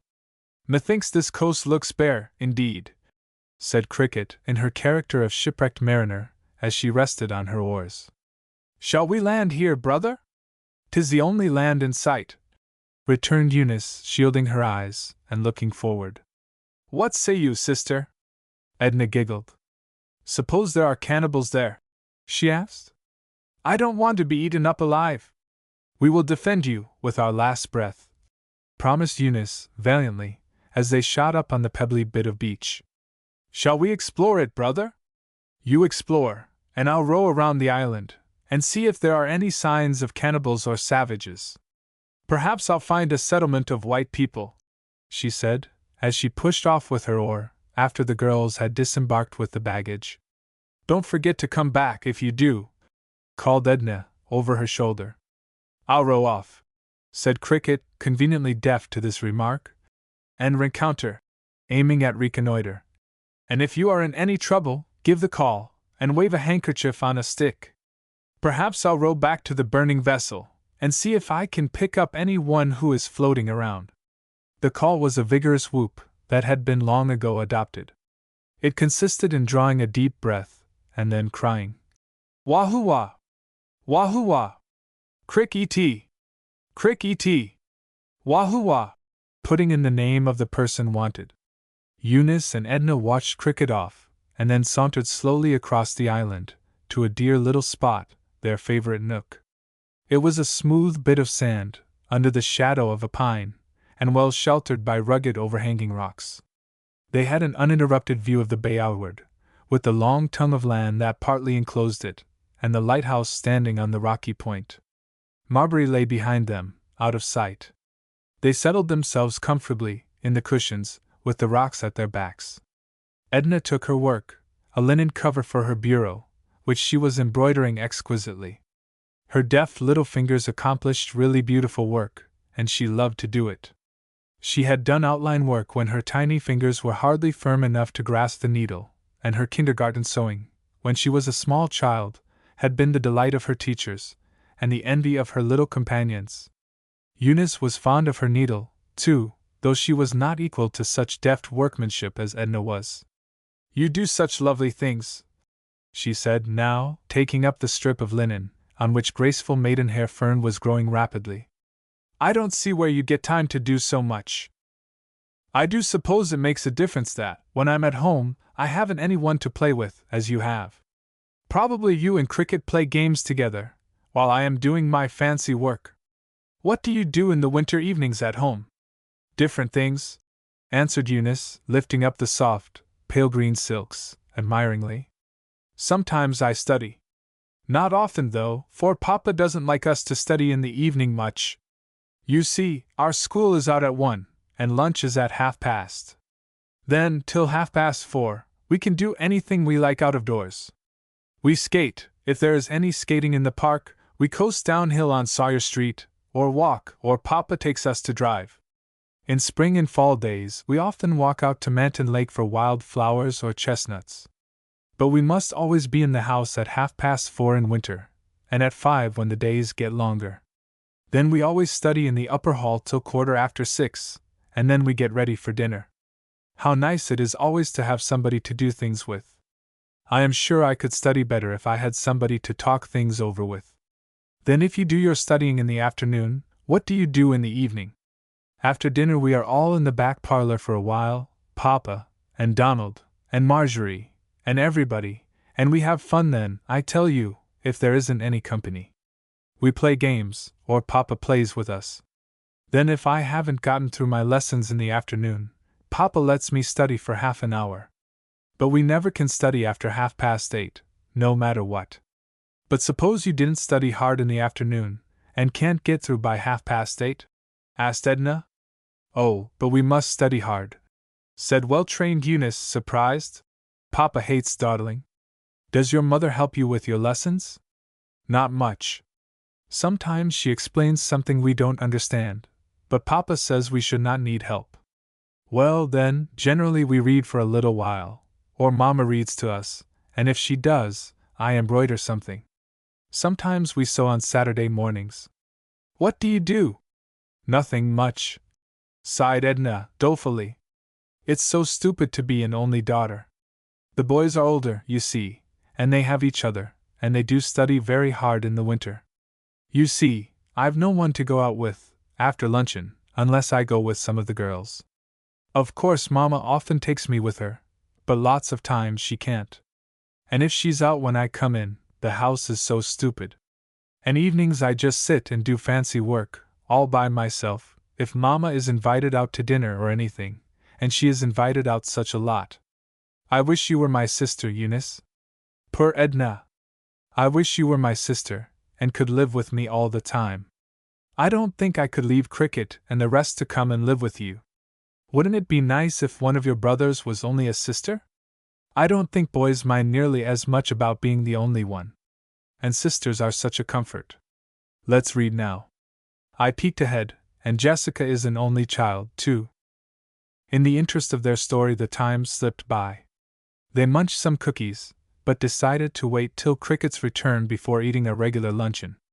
They always provided themselves with luncheons on the slightest pretext. Isn't it time for Cricket to turn up? Said Eunice, at last, suddenly interrupting herself. She's been gone perfect ages. I really believe her cannibals have eaten her up. If they have, replied Edna, decidedly, they would soon repent it. Nobody could digest her, for she would fly around so. I believe even the pieces of her would jump up and down in their stomachs. I thought she would just row around the island, and then come back and hail us, at all events, said Eunice, laying down her book and standing up to give the call. The wahoo-wah rang across the water, but brought no answering cry. They gave it again and again, with no better success. What geese we were to let that child go away with the boat! Exclaimed Edna, vexedly. We should have known better. Likely as not she's rowed over to Plymouth and forgotten us entirely. Let's go up and see if we can see her from the top of the rocks. Accordingly they climbed to the highest point. It was high noon now, by the sun, and very hot. Not a sail was in sight, nor even a rowboat anywhere. Everybody had evidently been driven in by the heat, which was intense.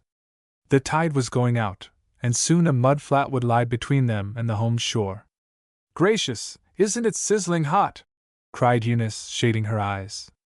The heat just quavers up from these rocks. I believe a coffee pot would boil if you put it on top of my head. Where is Cricket? The tide is going out very fast, said Edna, anxiously. Look at the high water mark. If we're not off here in less than half an hour, we have to wait till the tide is up again. That's a nice prospect, too, to stay here and broil all the afternoon. Horrors! Cried Eunice. I like to stay here when I want to, but I don't want to be made to. When could we get off, then? For Eunice knew much less accurately the times and tides than Edna, who always spent her summers at Marbury. It was high tide at 8 this morning, so it won't be entirely out till 2. But you know there is about an hour and a half before ebb tide that the flats are bare, and of course, it's the same time after that before enough water comes in to float a boat. I don't believe it's more than 12 now. Think of staying here till, say, 4 o'clock? Let's call again. She might be over on the other side of Clark's Island. Wahoo-wah! Wahoo-wah! Come back, Cricket! Wahoo-wah! Eunice sent her clear, strong voice ringing across the smooth waters, but with no better success than before. You don't suppose she's purposely hiding somewhere, do you? Asked Edna, doubtfully.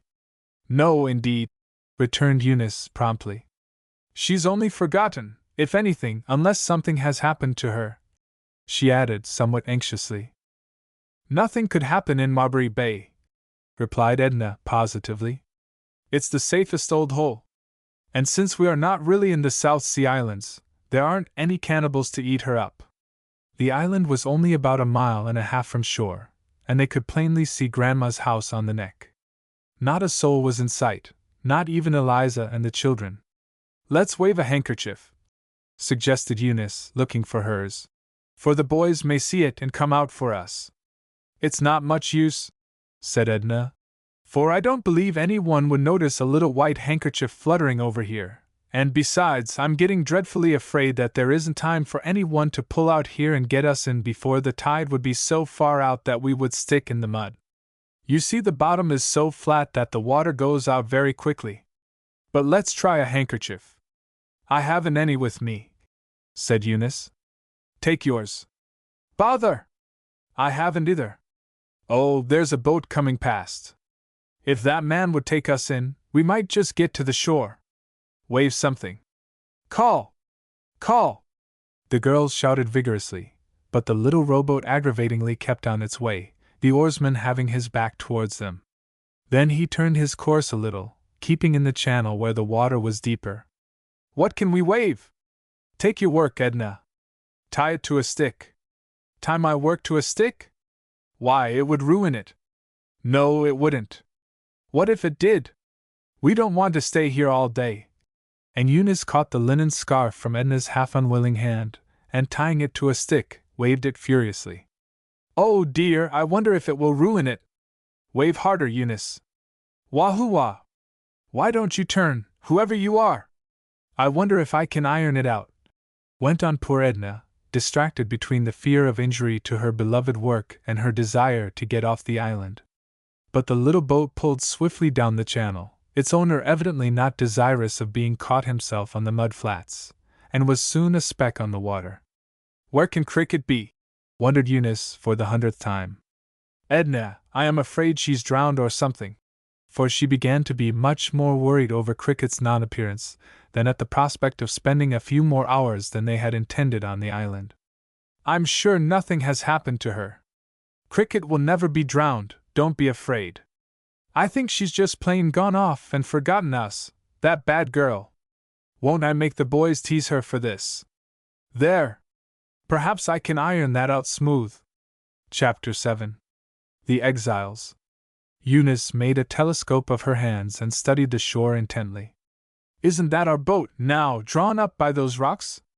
No, not near the docks, but up to the right. Edna followed her gaze. I do think it is. Yes, and that's Billy, isn't it? And those little things are the twins. And Eunice! That's Cricket, this instant. See, she's standing up now. I know her by the broad white flannel collar on her blue dress. Now they are coming down to the beach. She did row over for something and sat down to talk, and forgot us. What crazy lunatics we were to let her go off with the boat. Cricket hasn't forgotten anything serious since she forgot Mama's invitation last spring. You see, she never thought about the tide going out, and meant to come back and get us later. It takes so long to get used to the tide. I do wish it would settle upon some time of day, and keep to it. Don't you? It's a great nuisance. I guess I do, replied Edna, with an elegant emphasis. If I had my way, the tide shouldn't go out but once a day, and that's at night. These ugly old mud flats that have to be seen sometime during every day are the one thing that spoil Marbury. It's so pretty when the bay is full. But Eunice, we've got to make up our minds to stay here and broil this whole afternoon. Even if Cricket should start this minute, she couldn't get here. Do you see that broad, smooth place, with the water rippling a little on each side? That means that there is a mudflat there, and it will be bare in about 10 minutes. Oh, goodness gracious me! Enchanting prospect! And Edna plumped herself down on the rock in despair. It's no worse really than many a time when we've been over here and stayed 5 or 6 hours and meant to, said Eunice philosophically. Only we never happened to be caught and obliged to stay. And it might be worse, she added cheerfully. We have luncheon, for one thing. You know we stayed here all day once. But then we expected to, said Edna, looking very unresigned. We had made up our minds to. Very well then, said Eunice brightly. Let us make up our minds to stay now. Let's play we want to, and meant to all the time. We'll eat our luncheon, and then you can embroider and I'll read to you some more.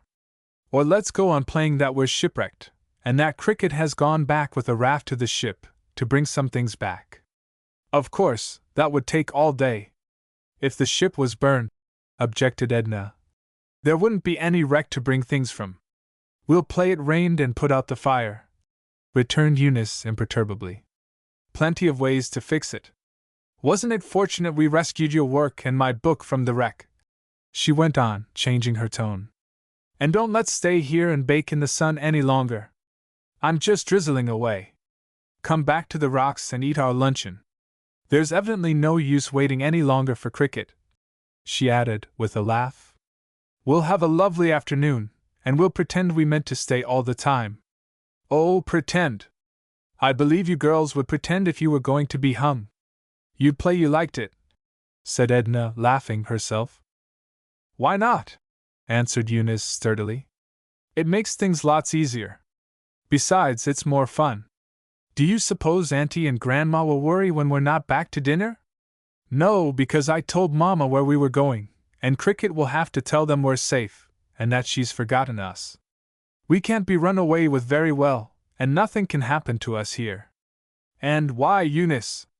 Look! Isn't that Cricket now rowing towards us? No, this way. Not far from shore. It is! It is! Wahoo-wah! Wahoo-wah! Naughty, naughty Cricket! Wahoo-wah! Shrieked Eunice, clapping her hands.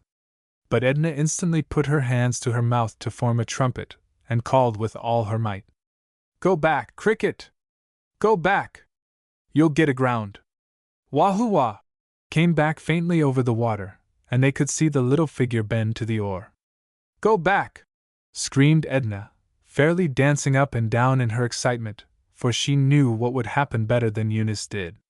But Cricket evidently did not understand. She looked over her shoulder, waved her oar, and pulled on. Oh dear! Cried Edna. See, that mud-flat back of her will be all bare in 2 minutes, and she doesn't know it, and she's pulling right across it. Oh, she's aground!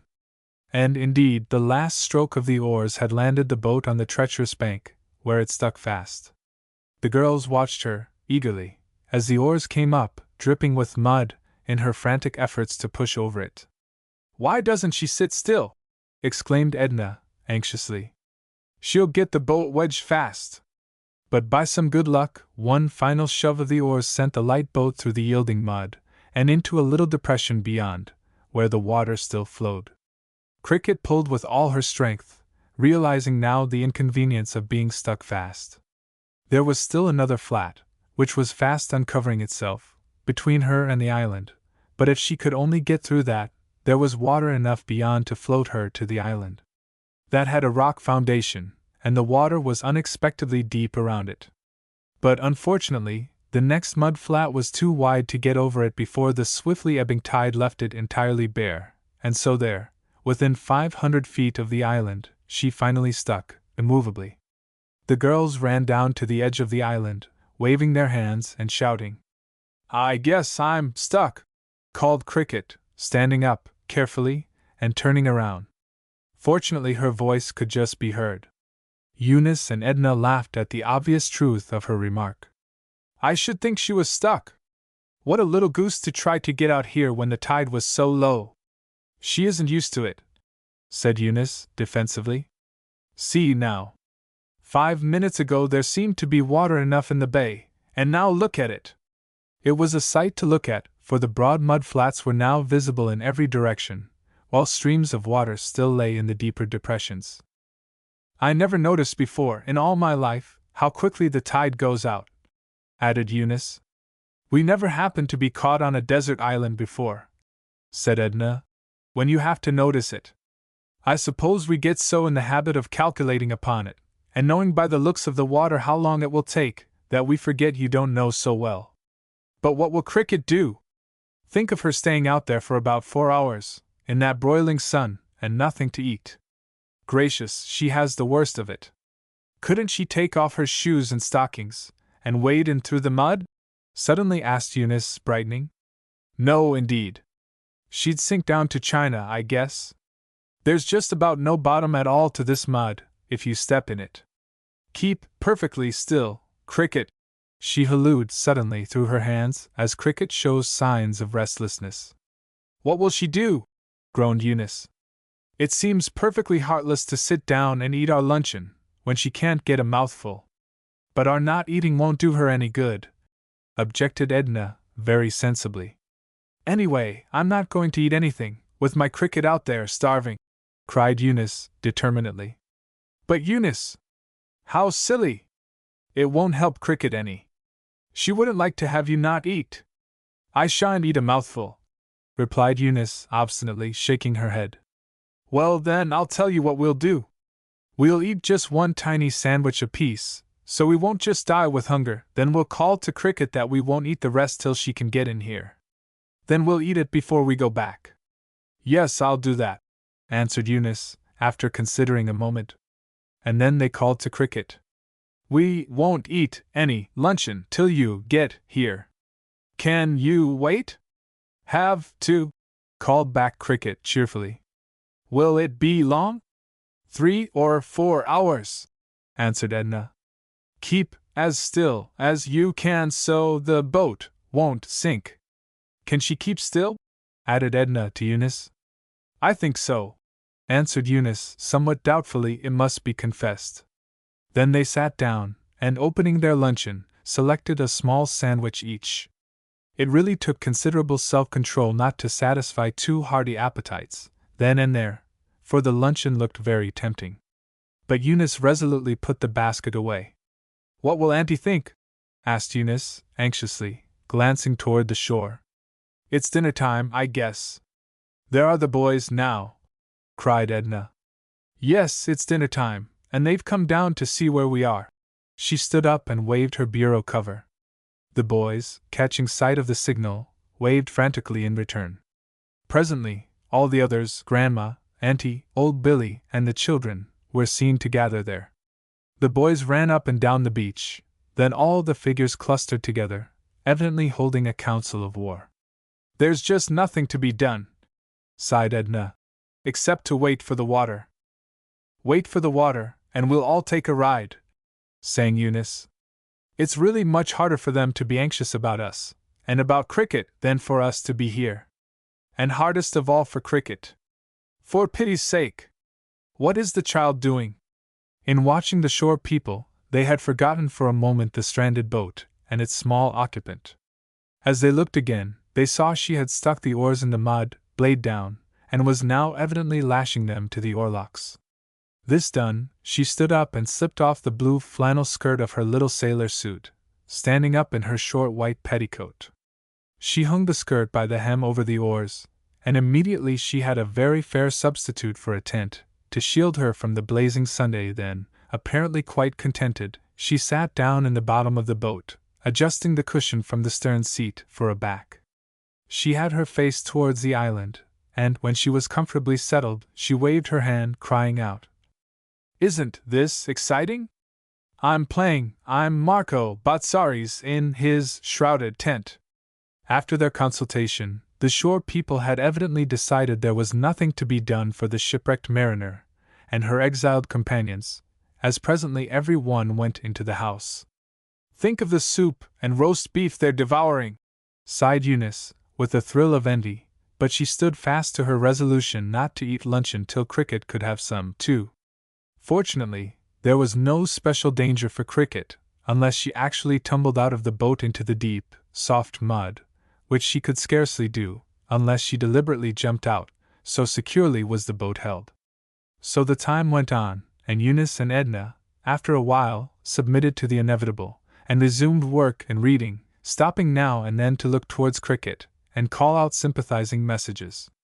"Isn't it nice I'm near enough to talk to you?" called back this little Mark Tapley once. "Are you very hungry?" shouted Eunice, after a long lapse in this high-keyed conversation.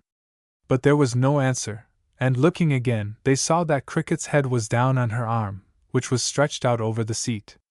"She's actually gone to sleep," said Eunice, in amazement. "Well, I never knew Cricket to go to sleep in the daytime before in her life." "I should think she'd do anything for variety," returned Edna. "If this isn't the longest day that ever was, I should think it was tomorrow morning. It's worse than that day last summer when we went blackberrying and came home at 10 in the morning, thinking it was 6.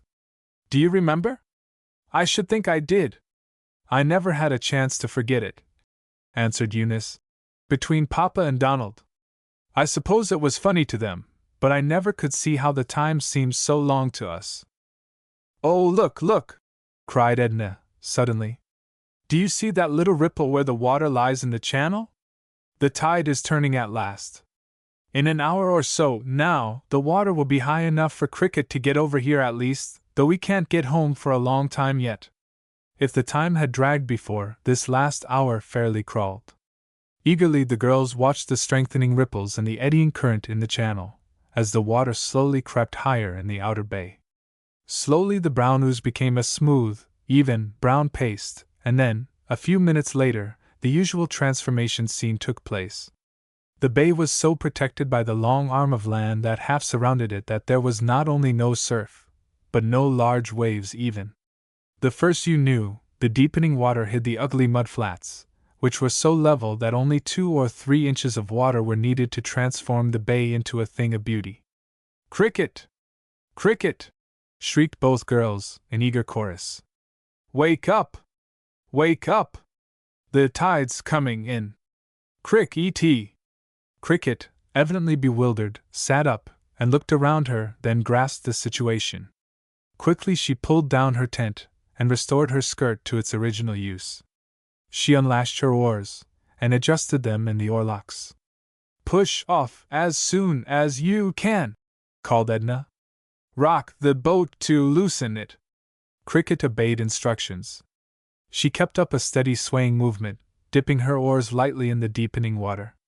At last, like Longfellow's ship, "She starts! She moves! Hurrah!" shouted Cricket, waving her oar, and then applying it vigorously. "I'm off!" One more determined shove and she was off, and her boat floated in the hollow between herself and the island. It was but a moment's work then to pull in shore. If the two sisters had been parted for a year, they could not have greeted each other more rapturously. They rushed into each other's arms, kissing and hugging each other, while Edna declared she would eat up all the luncheon if they didn't stop. "If I'm not starved!" cried Cricket, eagerly falling to as soon as the luncheon was opened. "I almost thought I'd eat my shoes out in the boat. It was awfully good of you not to eat anything till I got here. There's enough to last us till we get home, anyway," said Edna, munching away at the sandwiches with much satisfaction. "Now tell us, Cricket, what became of you?" "Nothing became of me. I thought I'd row over home for a drink, and old Billy and the children were down on the beach, and I took them out for a little row, and I played they were castaways from the burning ship. Then I took them in, and sat down to rest, and then I thought it was time to come back for you. I never thought about the tide, and there seemed to be plenty of water around, and suddenly I found the water had all turned into mud."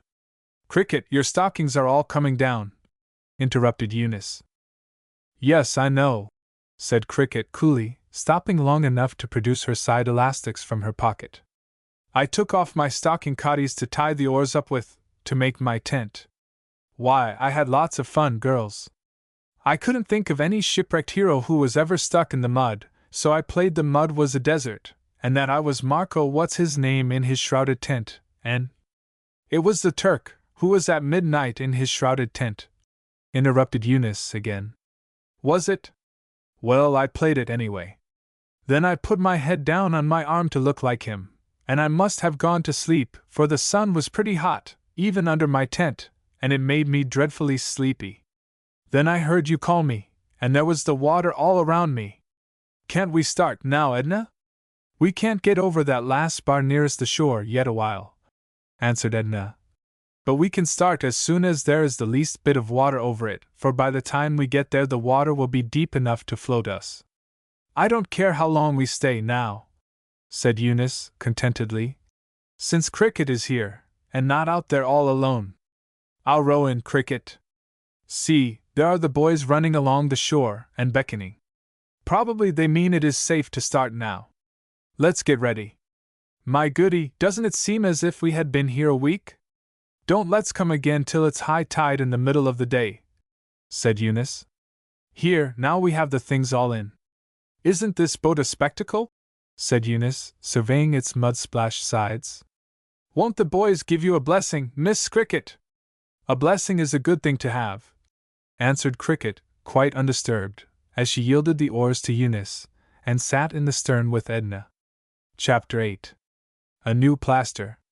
It seems to me, my dear, said Grandma, standing on the piazza, and drawing on her gloves, that it is a very great risk to run to go and leave those children to themselves for 6 whole hours. If you could manage without me, I think I'll stay at home, even now. And Grandma looked somewhat irresolutely at the carriage, which was waiting at the gate to take them to the station. I am afraid you must come, Mother, on account of those business matters, Mrs. Summers answered. But the children will be all right, I know. Eliza will look out for the small fry, and the elders must look out for themselves, she added, looking down at the 3 Eunice, Edna, and Cricket with a smile. Don't get into any mischief, will you? The girls looked insulted. The very idea, Auntie! Exclaimed Eunice. As if we ever got into mischief. Nobody looks after us, especially at Cana. And, consequently, said Auntie, with a sly smile, you go to the cider mill when you are put in charge of the children, and get run away with by the oxen. Eunice got very red. Well, that was a great while ago, Auntie, when we were quite young, she said with as much dignity as if the occurrence Auntie referred to was 6 years ago, instead of 1. Anyway, changing the subject, we'll look after everything now, and you can stay till the last train, if you want to.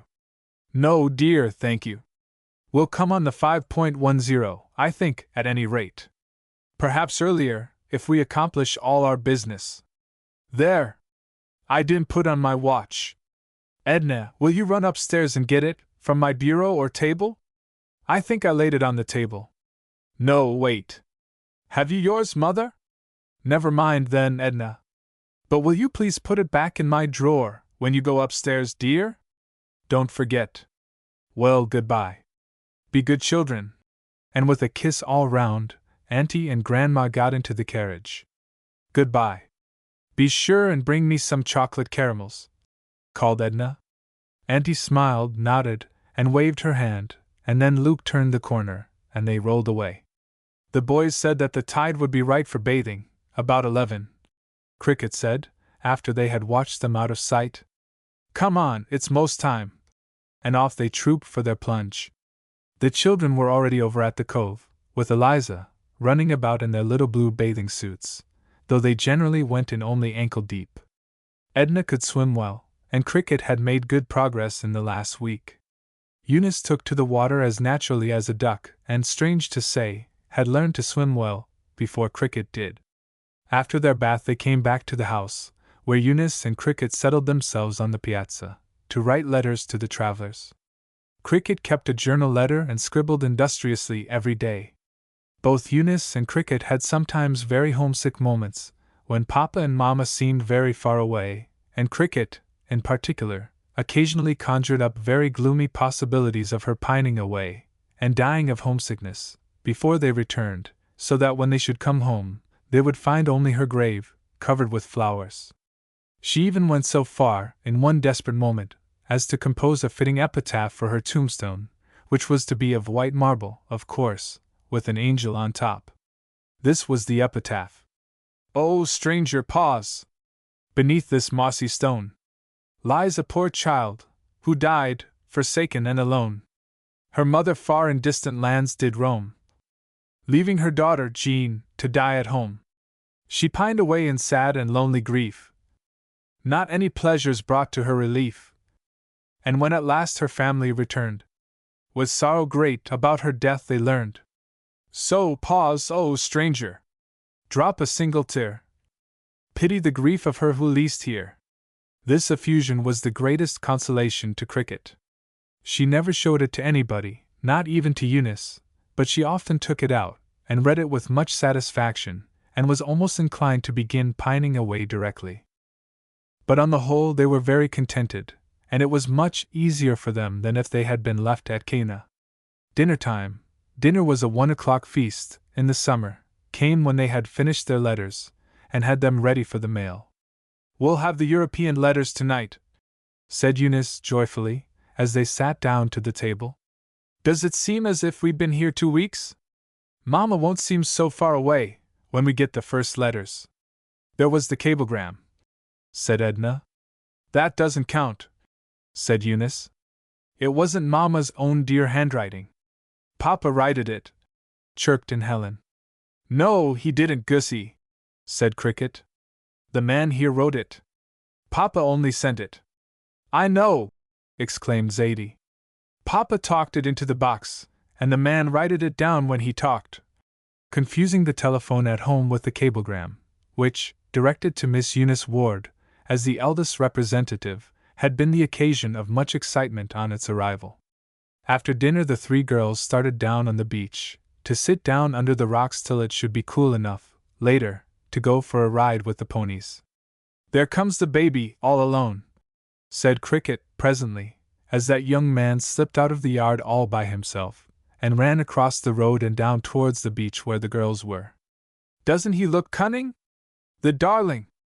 Kenneth, although he was nearly 4, was still the baby to the family. His broad-brimmed hat hung down his back, held around his chin by its elastic, and his golden hair was rampant. His blue eyes were dancing with mischief, and his hands were clasped behind his back. "Dess what I dot?" he demanded, pausing at a safe distance, and looking up roguishly from under his long lashes. "What have you there, baby? See what he has, Cricket, and tell him he mustn't have it," said Eunice. "Bring it to Cricket, baby," said that young lady, holding out her hand. "Dess what I dot," repeated the baby, edging off a little. Just then Zadie appeared from the house. Kenneth immediately trotted off up the beach at the sight of her. She ran after him. "Do away!" he cried, holding his possession, whatever it was, more tightly. "You tan't have it, Zadie. I dot it." "What's the matter, Zadie?" called Eunice. "Where's Eliza?" "She's dressing Helen." "Eunice, Kenneth has Auntie's gold watch. She left it on the little table where she keeps her godbooks. For so the twins always called the Bible and prayer book. And he's run off with it. I guess Auntie forgot it. Ought he to have it, Eunice?" "Of course not," said Eunice, springing up. "Edna, Auntie told us to put it away, and we forgot it. Dear me! I hope he won't drop it. Baby, come here and give the watch to Eunice." She went slowly towards him, holding out her hand. But Baby hugged his treasure. "I dot tick-tick," he announced triumphantly. "Tannet likes it. Oh, Tan have it." And off he started as fast as 2 little legs could carry him, over the soft sand till he reached the firmer beach, which the receding tide had left hard. Eunice sprang after him. The baby looked back over his shoulder, greatly enjoying the race, tripped over a bit of stone, and fell headlong, the watch shooting on ahead. He gave a frightened cry as he fell, but the next instant, when Eunice reached him, he lay motionless. Hurriedly she raised him up. A stream of blood poured from an ugly gash in his poor little forehead, cut on a piece of glass that was half embedded in the sand. As she raised him his golden head fell back heavily, and his eyes were closed. His poor little. "Oh, girls, girls!" shrieked Eunice. "Kenneth is dead! He's killed! He's killed!" Cricket and Edna were already by her side. "Run, Zadie, Edna, run for Eliza! Get some water, Cricket! Oh, baby, speak to me!" Poor frightened Eunice cried, half beside herself at the gruesome sight of the baby's white, still face, and that dreadful blood welling up so fast, and staining everything with its vivid red. Cricket flew to the edge of the beach, dipping water up in the crown of her sailor hat.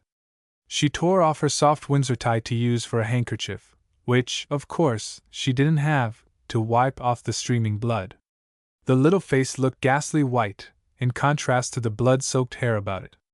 Eliza came flying from the house with the Pond's extract bottle in one hand and a bundle of old linen in the other, articles that were always at hand, ready for use. "Bring him into the shade," she called, as she ran, and Eunice, with Kenneth in her arms, hurried up the beach. Eliza took him as they met, and fairly flew back into the yard. "Oh, Billy!" she called, passing him. "Go for the doctor as fast as you can. Kenneth's dreadfully hurt." "No, Miss Edna, you go. You can go quicker." And Edna flew. Eliza, frightened herself by the child's unconsciousness, dropped on the grass under a tree, trying to stanch the blood that now flowed less freely. Eunice ran for hartshorn, Cricket for water. As they washed away the blood, they could see the long, ugly cut just over his eye. Eliza laid linen bandages soaking in Pond's extract over the place, but in a moment they were stained through. Edna came rushing back, panting and breathless. "The doctor's gone away, won't be back for ever so long. They'll send him right over when he comes." "Oh, Eliza! Will Kenneth die?" Zadie set up a shriek at the word. "Be still, Zadie," ordered Cricket, slipping her hand over the little girl's mouth. "You go and find poor Helen, and help her finish her dressing." Zadie went off, sobbing, and Eunice asked anxiously, "Couldn't we plaster it up ourselves? I know Papa says the edges of a cut like that ought to be drawn together as soon as possible, and bandaged. I know how he does it. He sops the place off, and washes the cut out, and puts strips of sticking plaster over it, and then ties it up in a dry bandage." "Oh, it's a head you have, Miss Eunice," said Eliza, who showed her Irish blood by her terror. "You get some sticking plaster, Miss Cricket, while I sop off the blood. Oh, my pretty! My pretty! See! He's opening his eyes. Do you know Liza, lovey?" The heavy blue eyes opened, languidly, and the yellow head stirred a little. The motion set the blood flowing again. "Kenneth," said Eunice, bending down beside him. "Here's sister. Wake him up if you can, Liza. Papa wouldn't let Zadie go to sleep last winter when she fell off the bedstead and bumped her head so. Baby! Wake up, pet!" And she kissed him, eagerly. In a few minutes, Cricket came running out of the house. "We can't find any sticking plaster, and we've looked everywhere. Edna says she doesn't know if her mother has any. What shall we do? I know it ought to be put together right away, else it wouldn't heal so well. Oh, wait! I know!" And back she darted. Immediately she reappeared with a part of a sheet of postage stamps.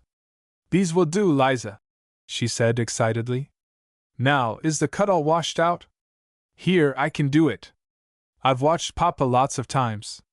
Cricket knelt down by the baby and dipped a piece of linen in water. The flow of blood was very slight by this time. She wiped Kenneth's forehead off, carefully, over and over, and then the cut itself, looking to see if any bit of glass or sand was still in it. Then, with firm, gentle little fingers, she drew the gaping edges together closely, and held them, while Eunice moistened some postage stamps in water, and laid them in place. "Cricket! How can you do that? How do you know how?" exclaimed Edna, who kept in the rear since the sight of the blood made her feel a little faint and sick. "I've seen Papa loads of times," answered Cricket in her matter-of-fact way. "If only we had some surgeon's plaster! But that will hold for now. Bind this strip tight around it now, Liza. Baby, can't you talk a little? Do you know Cricket?" "Try tet," repeated Kenneth, with a faint little smile. Try to take baby. Let me have him, begged Cricket, and Eliza laid him gently in his little sister's arms. Eunice, there's Mrs. Bemis coming over, said Edna. I'm so glad. Mrs. Bemis was the doctor's wife. She came hastily up to the little group. I was out when Edna came, and just got in. The girl told me someone was hurt, so I came right over. The baby, is it? Poor little soul. Has he lost all that blood? Did he cut himself? Eunice explained, and Cricket told Eliza to unfasten the bandage to ask Mrs. Bemis if it was all right. At the sight of 4 pink stamps, the doctor's wife exclaimed in astonishment. What have you put on for a plaster? It looks beautifully done. Them's postage stamps, volunteered Eliza, quickly. Miss Cricket couldn't find any sticking plaster, so she brought this. Oh, she's her father's own child for the doctor and Dot. I thought they might do, explained Cricket, rather shyly. I knew I ought to have strips of plaster, of course, but I couldn't find any. I thought the cut ought to be drawn together as soon as possible. You're a thoughtful child, said Mrs. Bemis warmly. But Eunice thought of doing it first, answered Cricket quickly. I only thought of the postage stamps. He's too heavy for you, my dear, said Mrs. Bemis then.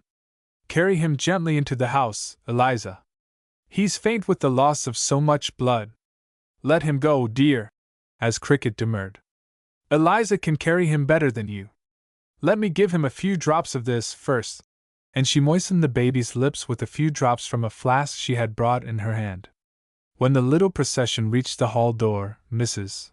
Bemis said, Let me take care of him now, with Eliza, girls. You keep the twins amused out of doors. For Zadie and Helen came creeping down the staircase, looking frightened to death. The girls willingly turned back, having taken them in charge. Oh, the watch! Suddenly exclaimed Edna, and they all raced down to the beach, where the accident had happened. The watch still lay, gleaming in the sunlight, where it had fallen, ticking as unconcernedly as if no adventure had befallen it. Fortunately, it had alighted on a particularly soft bit of sand. Edna picked it up. If only I hadn't forgotten to put this away when Mama told me to, all this wouldn't have happened, she said remorsefully. I suppose Kenneth just slipped in there after Eliza finished dressing him, said Eunice, and saw it lying on the table. You know he's always teasing Auntie to show him her tick-tick. They went slowly back into the yard, scarcely knowing what to do with themselves. They could not settle to any of their regular amusements, and nobody wanted to go off riding. The twins were still under the tree, where they had left them. Helen ran towards them. Eunice, won't you please make Zadie stop drinking up all the pond's extract? She says she likes it, and I'm afraid it will kill her, she said, half crying. I told her to don't, and she don't. Put the bottle right down, Zadie, ordered Eunice, laughing. If you drink the pond's extract, what will you do when you fall down and hurt yourself next time? Zadie took a last hasty swallow. Strange to say, she did like it very much. I suppose it goes all down inside my legs, she said with calm conviction. And if I'd bump my legs it will do them lots more good inside than outside. Come on, Helen. Liza said Cook would give us our supper tonight, and she's calling us. What funny children! Exclaimed Edna. Does Zadie really like it? Yes, really. Liza keeps the bottle locked up. Isn't it funny? Just before Auntie and Grandma returned, Dr. Bemis came over, and went to see his little patient. He was amused at Cricket's original plaster, for which he carefully substituted the proper article, but he pronounced the dressing of the cut very nicely done, and said that the cut would not have healed so well as he hoped it would now, if it had been left open for that 2 hours that elapsed before he could get there. Chapter 9. George W. and Martha. A rattling, banging, clattering sound, like a small army of tin pans on a rampage, suddenly woke the echoes one still, sultry afternoon. Auntie Jean thought it was the circus, and sighed as she wondered if they were going to keep it up long enough to make it worth while for her to leave her cool room and her afternoon nap, to go and stop them. Grandma heard it, and supposed it was Cricket, trying some new experiment as a tinware merchant, and hoped she would soon turn her attention to some different employment. Cricket heard it, and promptly started for the scene of action, meeting, in the hall, Eunice and Edna, who came running downstairs, as well as the boys, who appeared from the kitchen, where they had been foraging for a mid-afternoon lunch. The disturbance came from the front piazza, but when they went out there nothing, for a moment, was visible, though the same mysterious whacking and banging went on, under the table. "What is it?" they all exclaimed, but straightway the question was solved, for out from under the table cover backed a half-grown black kitten, with its head firmly wedged into a tin tomato can. Backing and scratching, as a cat will when its head is covered, the poor little thing, evidently half frantic, tumbled up against the chairs and the side of the house, mewing most frightfully and banging its inconvenient headdress against the piazza floor. "You poor little cat! Has some horrid boy been abusing you?" cried Cricket, making a dive for it, but dropping it, when she caught it, with equal promptness, as its sharp claws tore her hands. "Why, stop! You dreadful little thing! How you hurt me! Pick it up, boys," begged Edna, as the cat resumed its backward way. "Do get that can off. How did anyone ever get it on, do you suppose? Here, Kitty! Kitty! Curiosity killed a cat, they say," said Will, watching his chance at it. "I suppose it wanted to see the inside of that can, and now that it has seen it, it isn't satisfied. There's no suiting some people. There you are, sir!" And Will, having caught the tablecloth from the table, sending the magazines and papers in a shower to the floor, threw it over the poor little black thing, so that, in picking it up, he could muffle its claws so that it could not scratch. Its neck was torn a little, with the sharp, rough edges of the tin can, and a redoubled chorus of frightened meows greeted his first attempt to remove it. "Should think a whole orchestra of cats was shut up in here," Will observed, trying another direction. "Arch, get out your knife, and see if you can rip up this can a little. Jove, but it's snug! We can dispense with a little of that music, my fine fellow. There you are!" As Archie, with a final careful twist, drew off the can. Once out of its tin bondage, the little creature seemed too frightened to move, and suddenly curled down under the protecting table cover, to restore its ruffled fur, with many a piteous mew. The girls gathered around to pet and soothe it. "Keep away, girls! Don't touch it yet with your hands. It's so frightened still it might scratch you. Here, Cricket, take it in the tablecloth there. Better give it something to eat. It's a stray cat, and probably half-starved, and that's why it tried to eat tomato cans, like a goat." Cricket bore off her charge to the kitchen, where she fed and soothed it with such good effect that, when she came back, half an hour later, the little black cat cuddled down on her arm, purring like a teakettle in spite of its wounded neck. "Isn't it a dear?"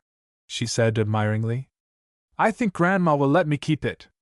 We haven't any cat in the house since Wallops died, and I love them." Grandma was entirely willing that the little waif should be added to the family, and so it was legally adopted by Cricket, with all sorts of solemn ceremonies. Then came the naming it, always a serious difficulty. "I want a very appropriate name," meditated Cricket aloud. "The Cat in the Iron Mask," suggested Will. "Too long.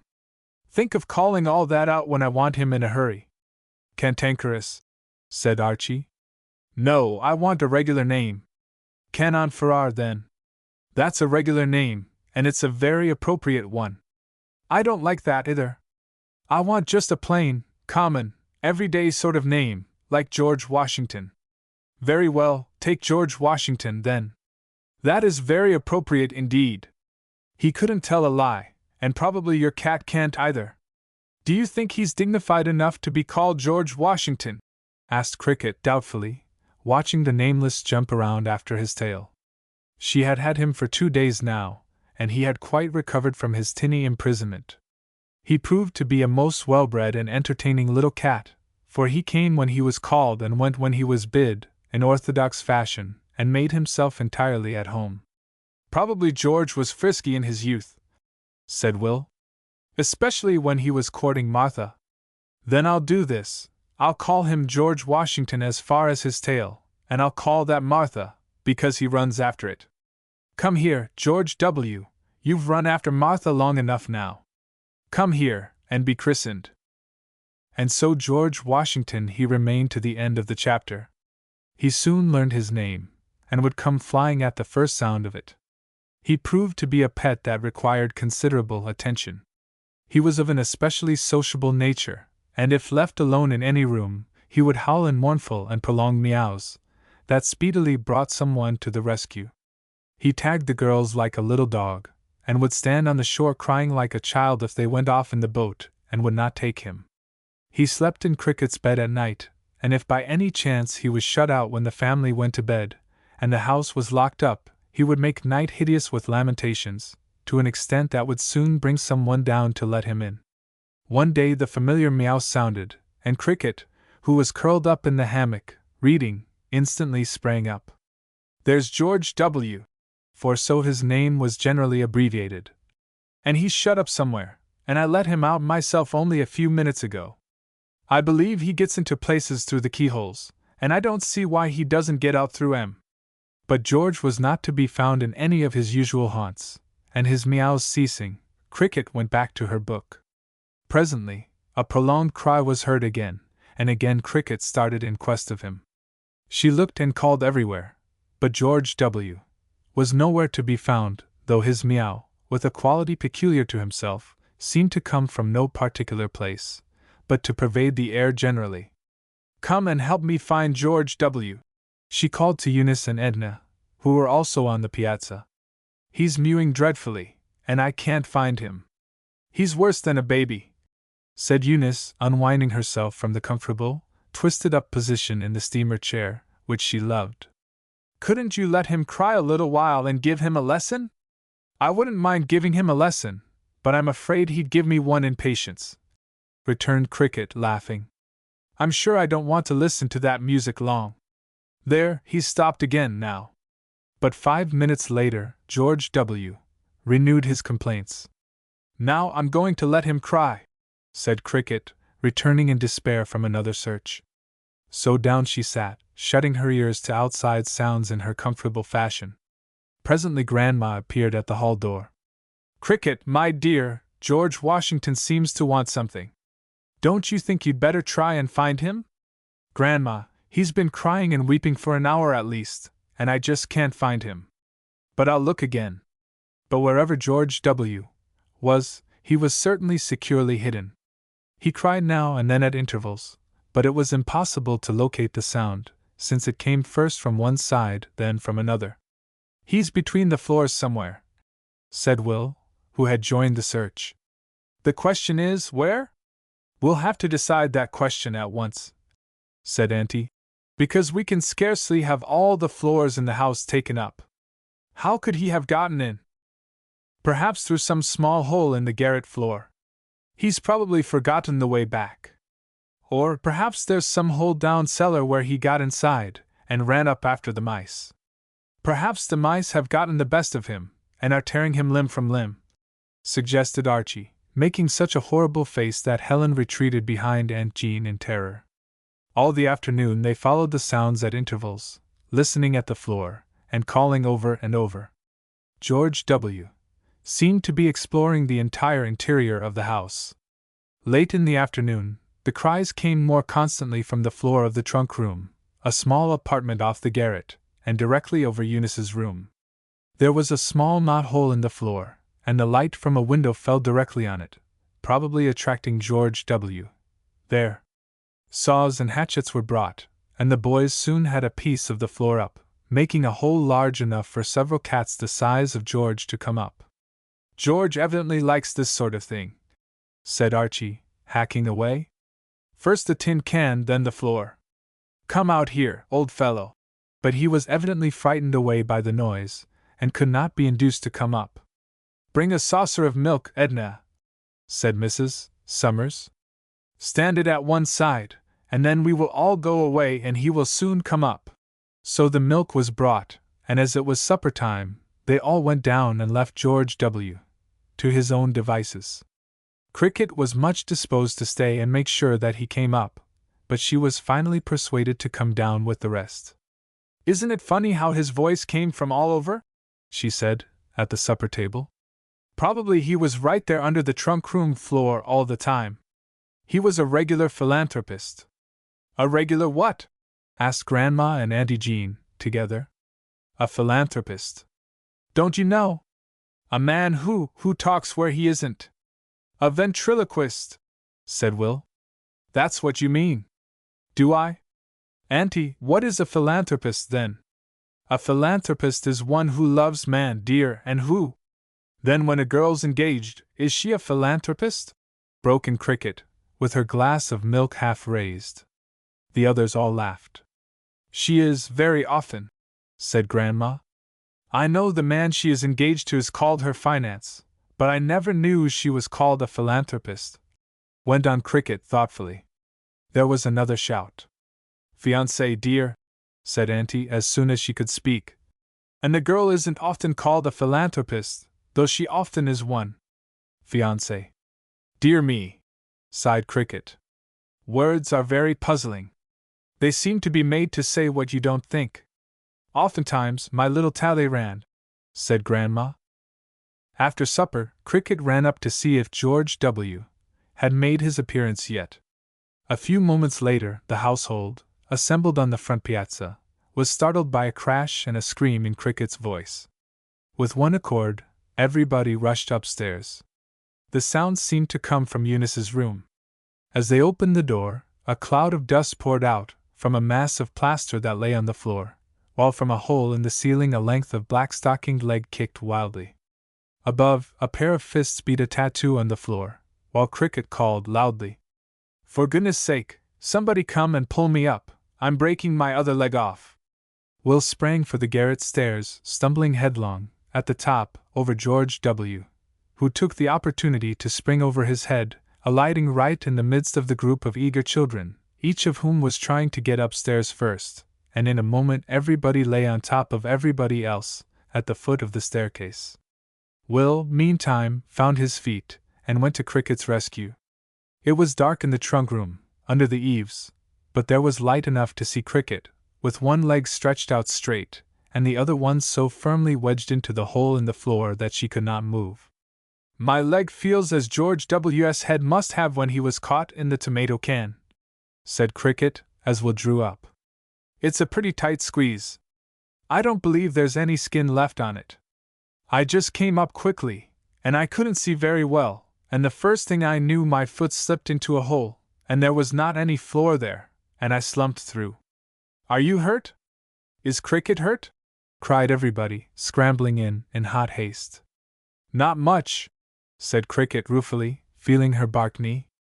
"I came down pretty hard on my elbow, and I nearly knocked it up to the top of my head, and my back feels funny, but I'm not hurt, not a bit. What a mercy the child didn't fall all the way through, and go down on the lower floor," said Grandma, who had just arrived on the scene. "Why, I couldn't," said Cricket, surprised. "My other leg stopped me." Chapter 10. The Echo Club. Eunice and Edna went sauntering along the beach, with arms around each other's waists. They were bending their steps towards one of their favorite retreats, under some big rocks. It was high tide, and the water lay dimpling and smiling in the sunlight. Down beside the dock, Will and Archie were giving their sailboat, the Gentle Jane, a thorough cleaning and overhauling. Cricket was, the girls didn't know exactly where. "There she is now," said Eunice, as they came around the rocks. Cricket lay in her favorite attitude, full length on the sand, in which her elbows were buried, with a book under her nose. She sat up as the girls came nearer. "I have an idea," she announced beamingly. "Very hot weather for ideas," said Eunice, fanning herself with her broad-brimmed hat. "Eunice, you're dreadfully brilliant, aren't you? Anyway, I have an idea, and I just got it from Little Women." Edna threw herself on the sand. "Don't let's do it, if we have to do anything," she said, fanning likewise. "Now you're brilliant. But you're a lazybones, you know. Tell us your idea, Cricket. You know how Joe and the rest had a club and published a paper? Now then, let us have a club and publish a paper ourselves. It would be lots of fun." Eunice and Edna looked rather startled at Cricket's ambition. "Who would write the pieces for it?" demanded Edna, instantly. We would, of course, answered Cricket superbly. I'd love to do it. Write stories and poems and everything, urged Edna aghast. Of course, repeated Cricket undauntedly. It's as easy as rolling off a log.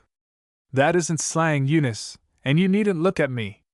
Rolling off a log is really very easy indeed. For Eunice, though her own language was not always above reproach, was very apt to play censor to her younger sister. We just make them up ourselves. Make them up! Unimaginative Edna opened her mouth and eyes wider. I couldn't, to save my life. Oh, you could. I've made up billions of stories, answered Cricket, hugging her knees and talking earnestly. But how? Persisted Edna. Oh, I couldn't. I wouldn't try. I don't know exactly how, returned Cricket, considering. Just make them up, that's all. Things come into your head all by themselves somehow. It would be fun, Cricket, put in Eunice, who had been thinking over the project. We could print the paper all out on foolscap.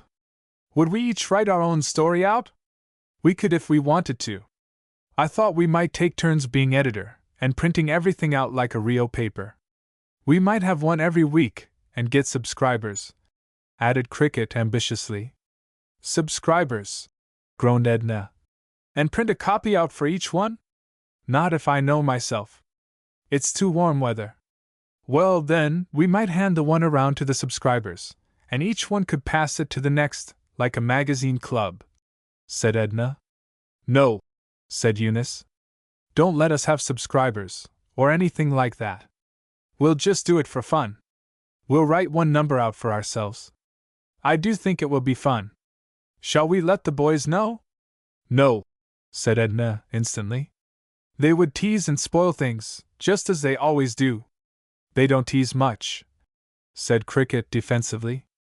They're a great deal nicer than they were last summer, I think, anyway. They did tease last summer, dreadfully, and they never played with Eunice and me, but were always with Donald. For the summer before, Will and Archie had spent 2 months at Cana, as Grandma had been ill, and was not able to have them at Marbury, as usual. This summer I think they're awfully nice. At least Will always is, and Archie is sometimes. They let me be around with them all the time. But I think we'd better not let them into it, said Eunice judicially. Eunice generally settled all questions. They would not stick to it, and they would want us to do it some other way from what we wanted. Speaking from long experience with boys. And they would want to have it their own way. Now what shall we call ourselves? We ought to be the Echo Club, suggested Edna, who often had practical ideas. We copy it from Little Women. Splendid! Cried Cricket, clapping her hands. That's just the name, Edna. How clever of you!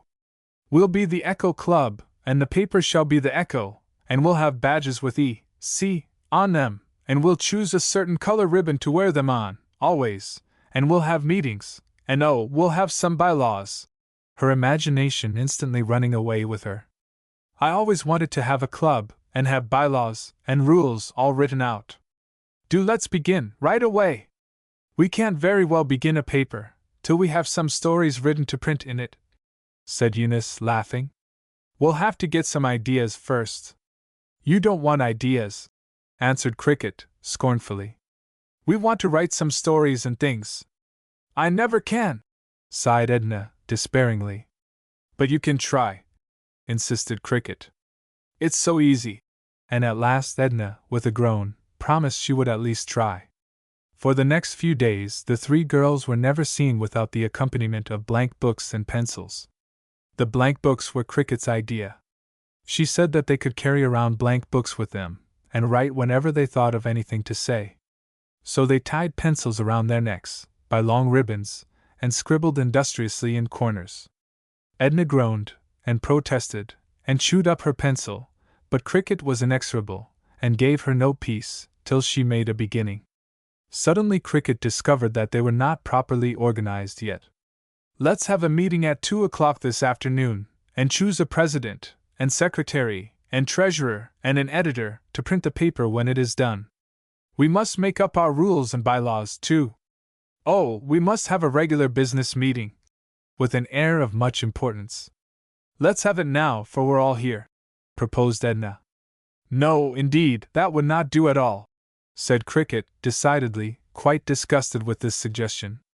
We must call the meeting first, just as grown-up people do.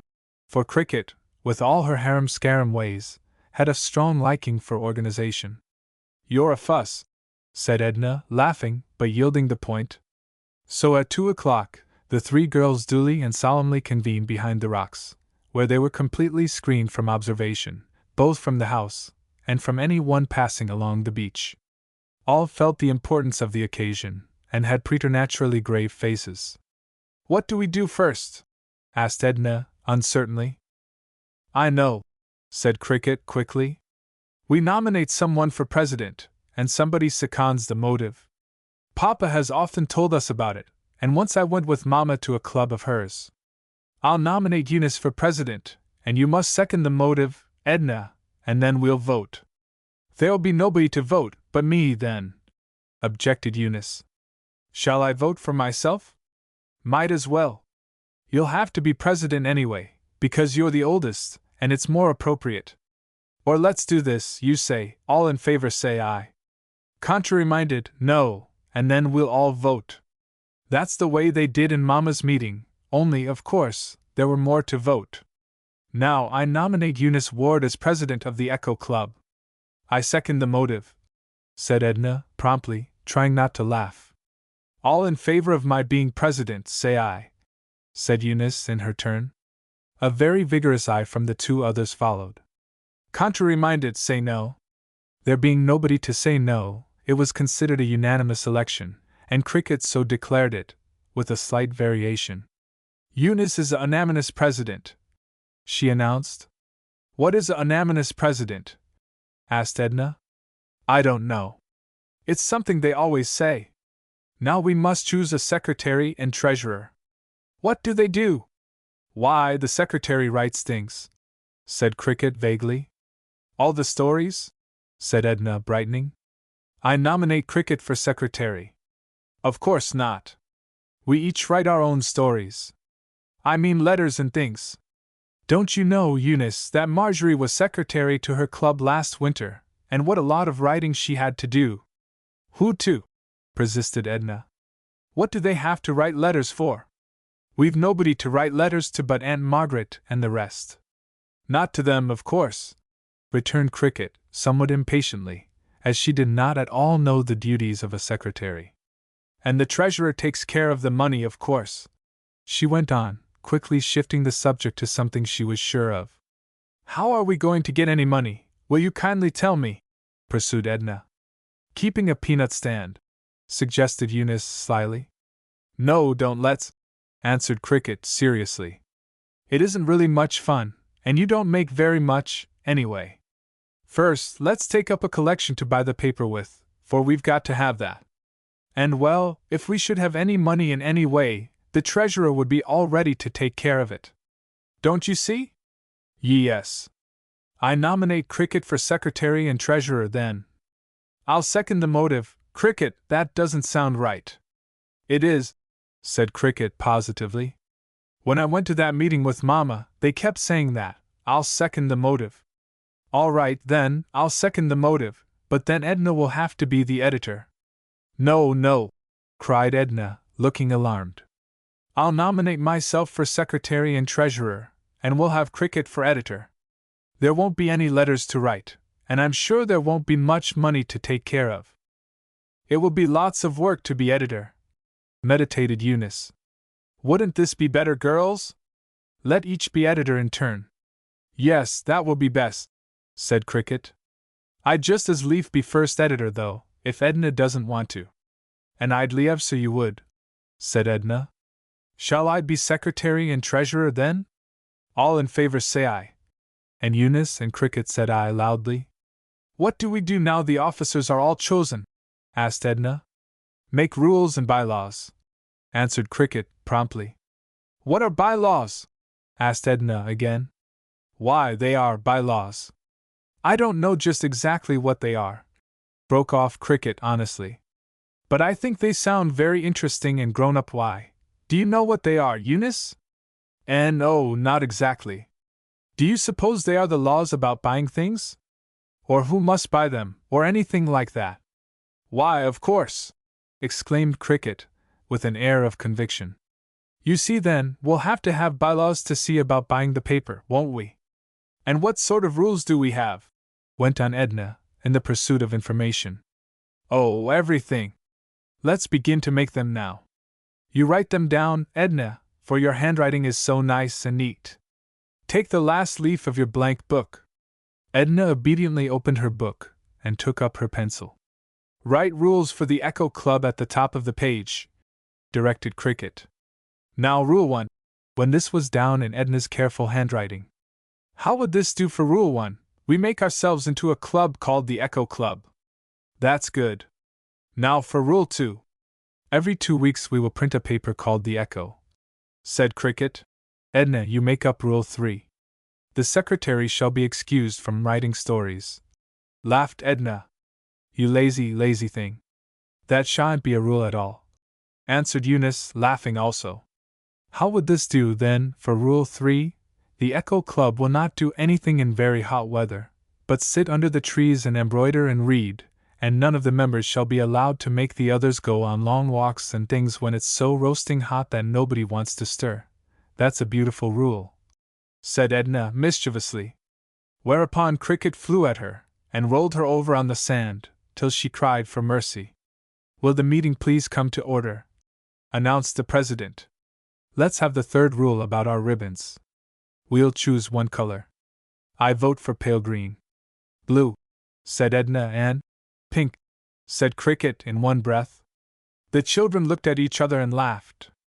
I'd just as soon have pale green, said Edna amiably. So would I, agreed Cricket. Eunice is president, so let's vote for pale green. How would this do? The club will have pale green ribbon to tie its pencils round its necks. Round its neck sounds funny, commented Edna, writing.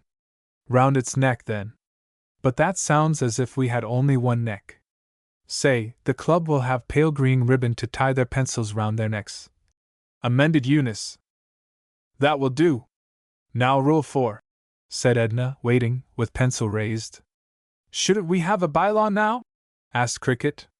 For instance, Bylaw 1, the club will buy foolscap paper to print on, and will take up a subscription of 5 cents to buy it with.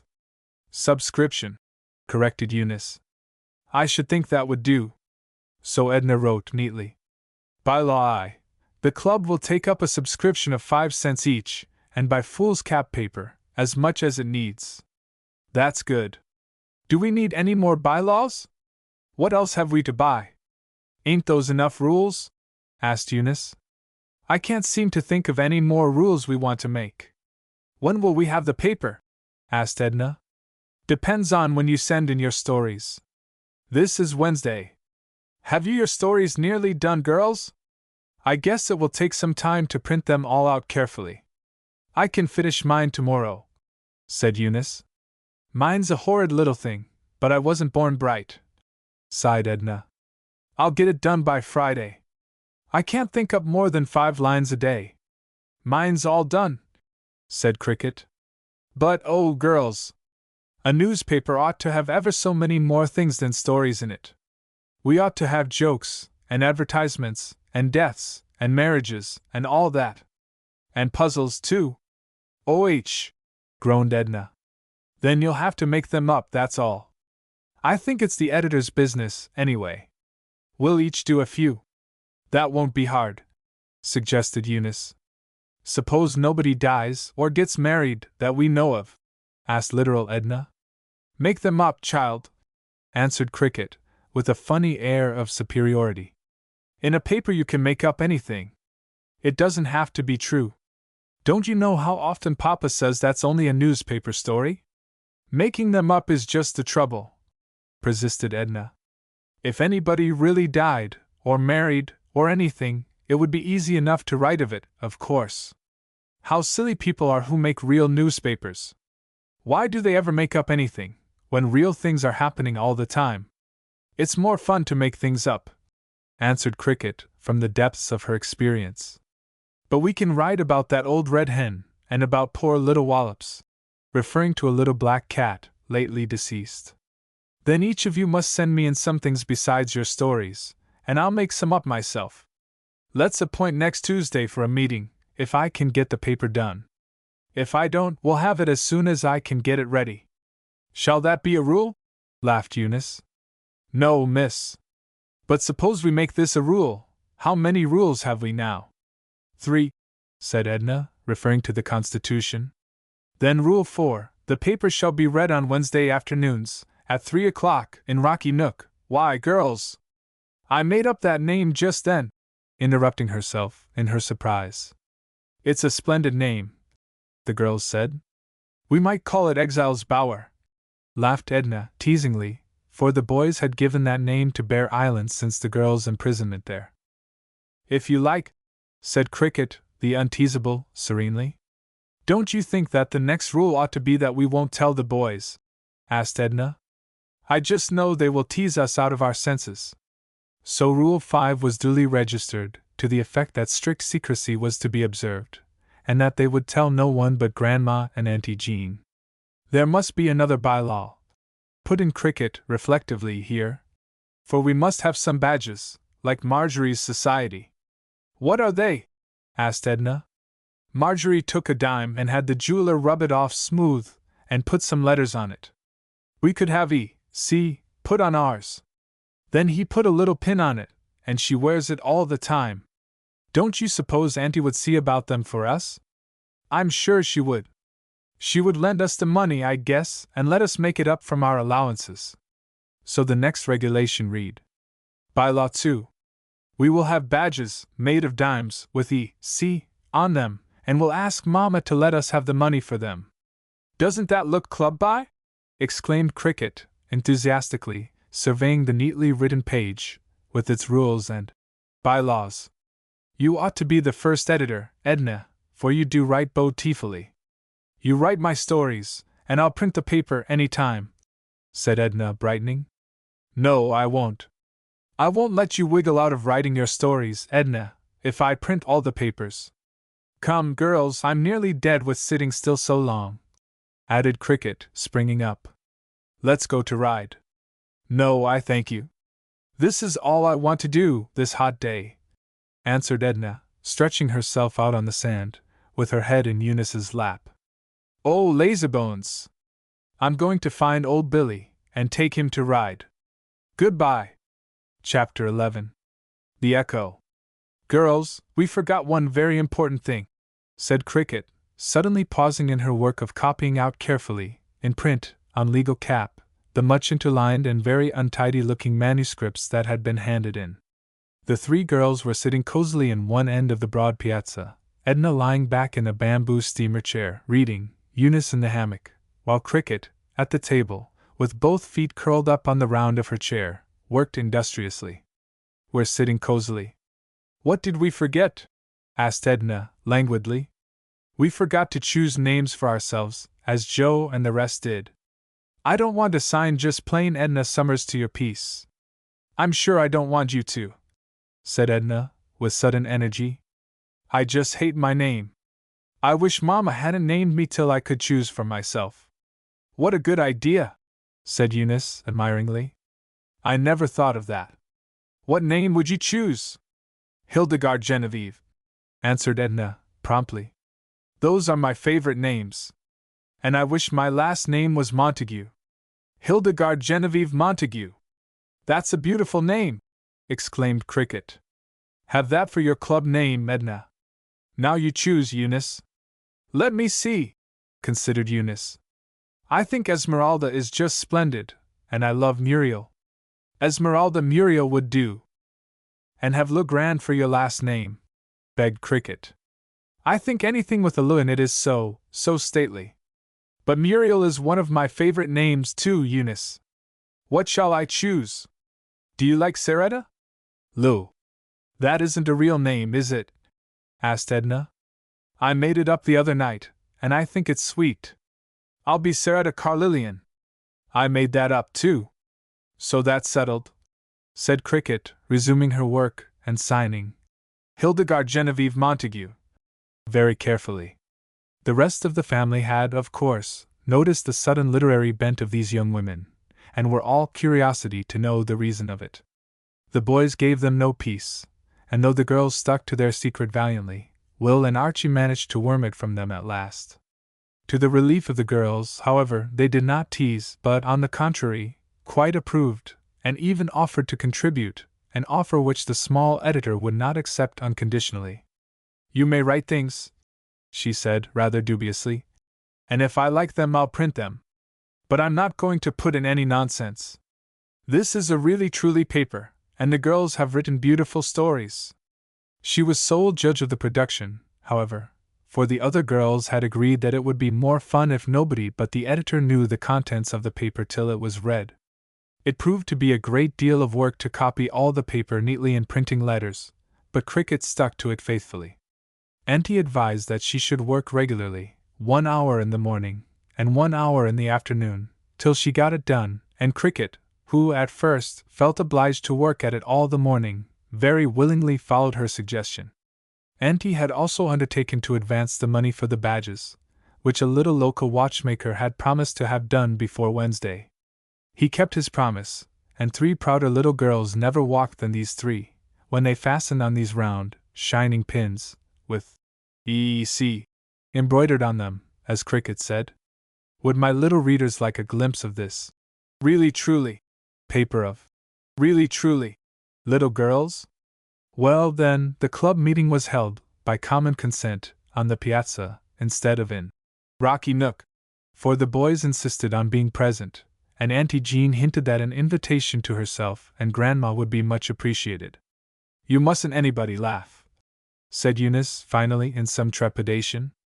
"We'll be as sober as crocodiles," promised Will, "and I don't know anything more serious than a crocodile."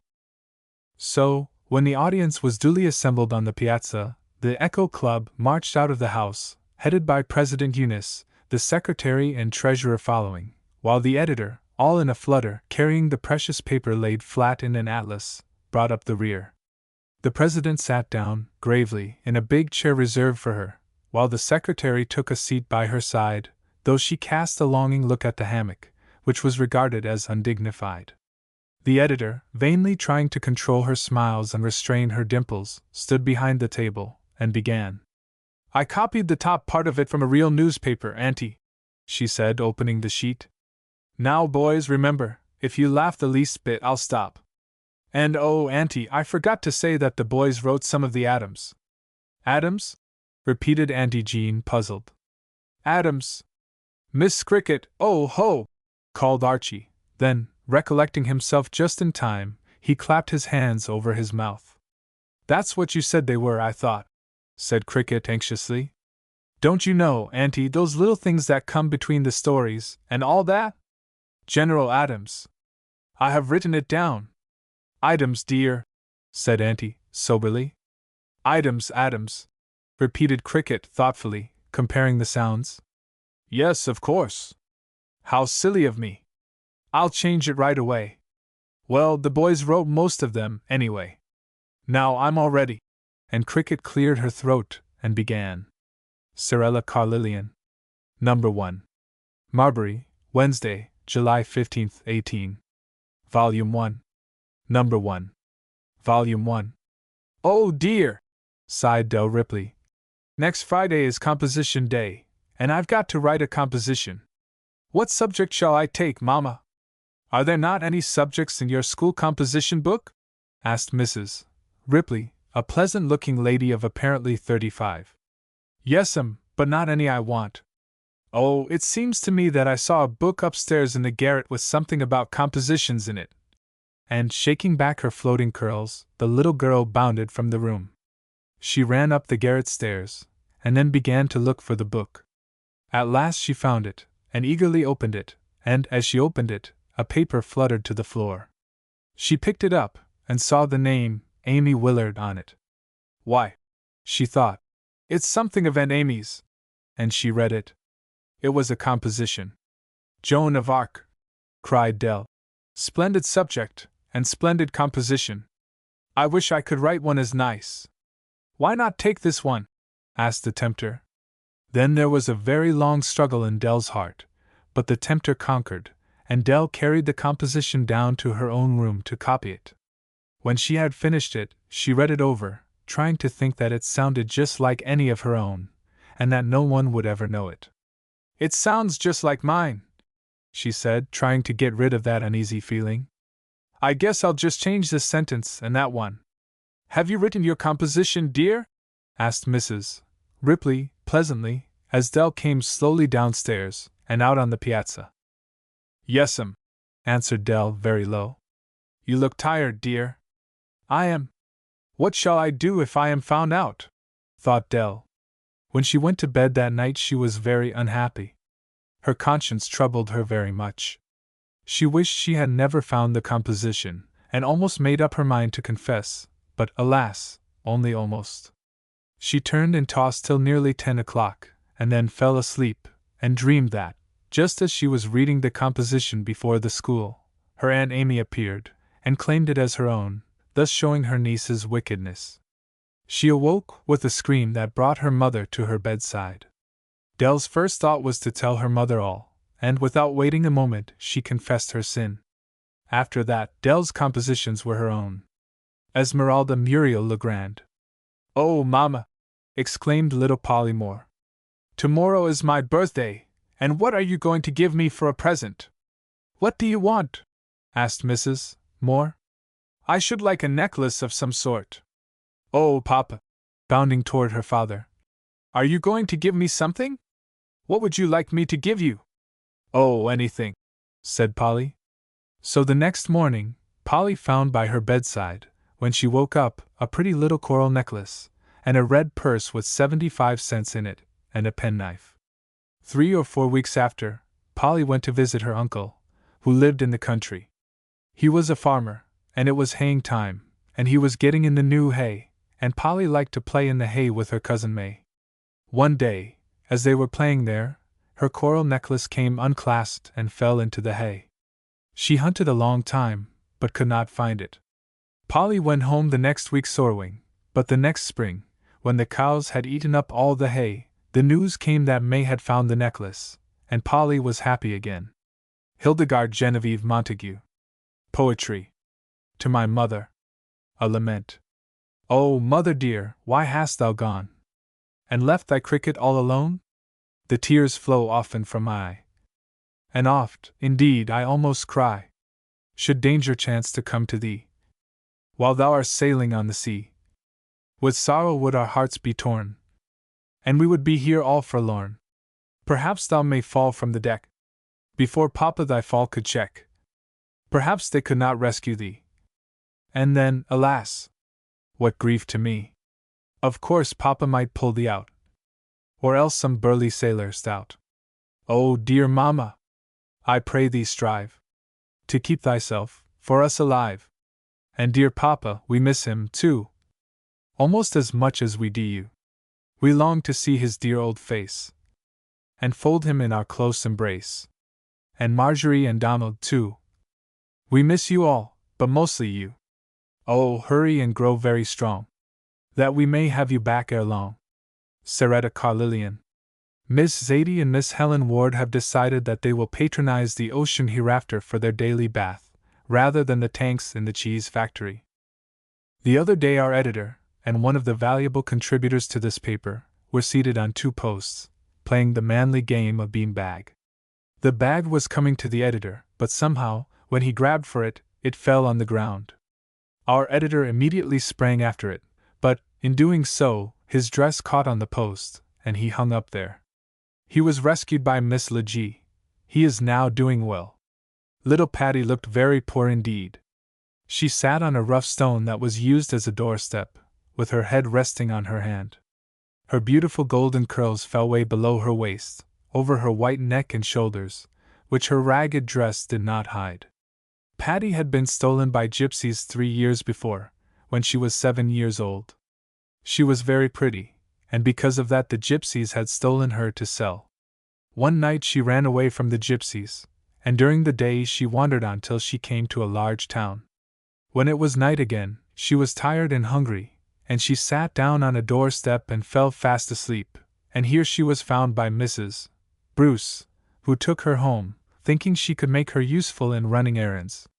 So Patty was sitting on the doorstep when a rough voice called from inside the house. "Be off with you, you lazy thing! Didn't I tell you an hour ago to be off for the milk? Be off with you, I say!" Poor Patty got off rather slowly, for she didn't feel well, and ran down the street and didn't stop till she got to the store. But coming home she didn't run so fast, for her head ached, and when she got home Nan Bruce scolded her. In a few minutes Patty went upstairs to her poor garret, where she slept, and threw herself upon the bed, and cried herself to sleep. When she woke up she had a high fever, and in a short time she was delirious. Nan was much alarmed, and sent for the doctor, who said she had scarlet fever, and he got a good nurse for her. For 3 months no one expected she would recover, but after that she began to get well.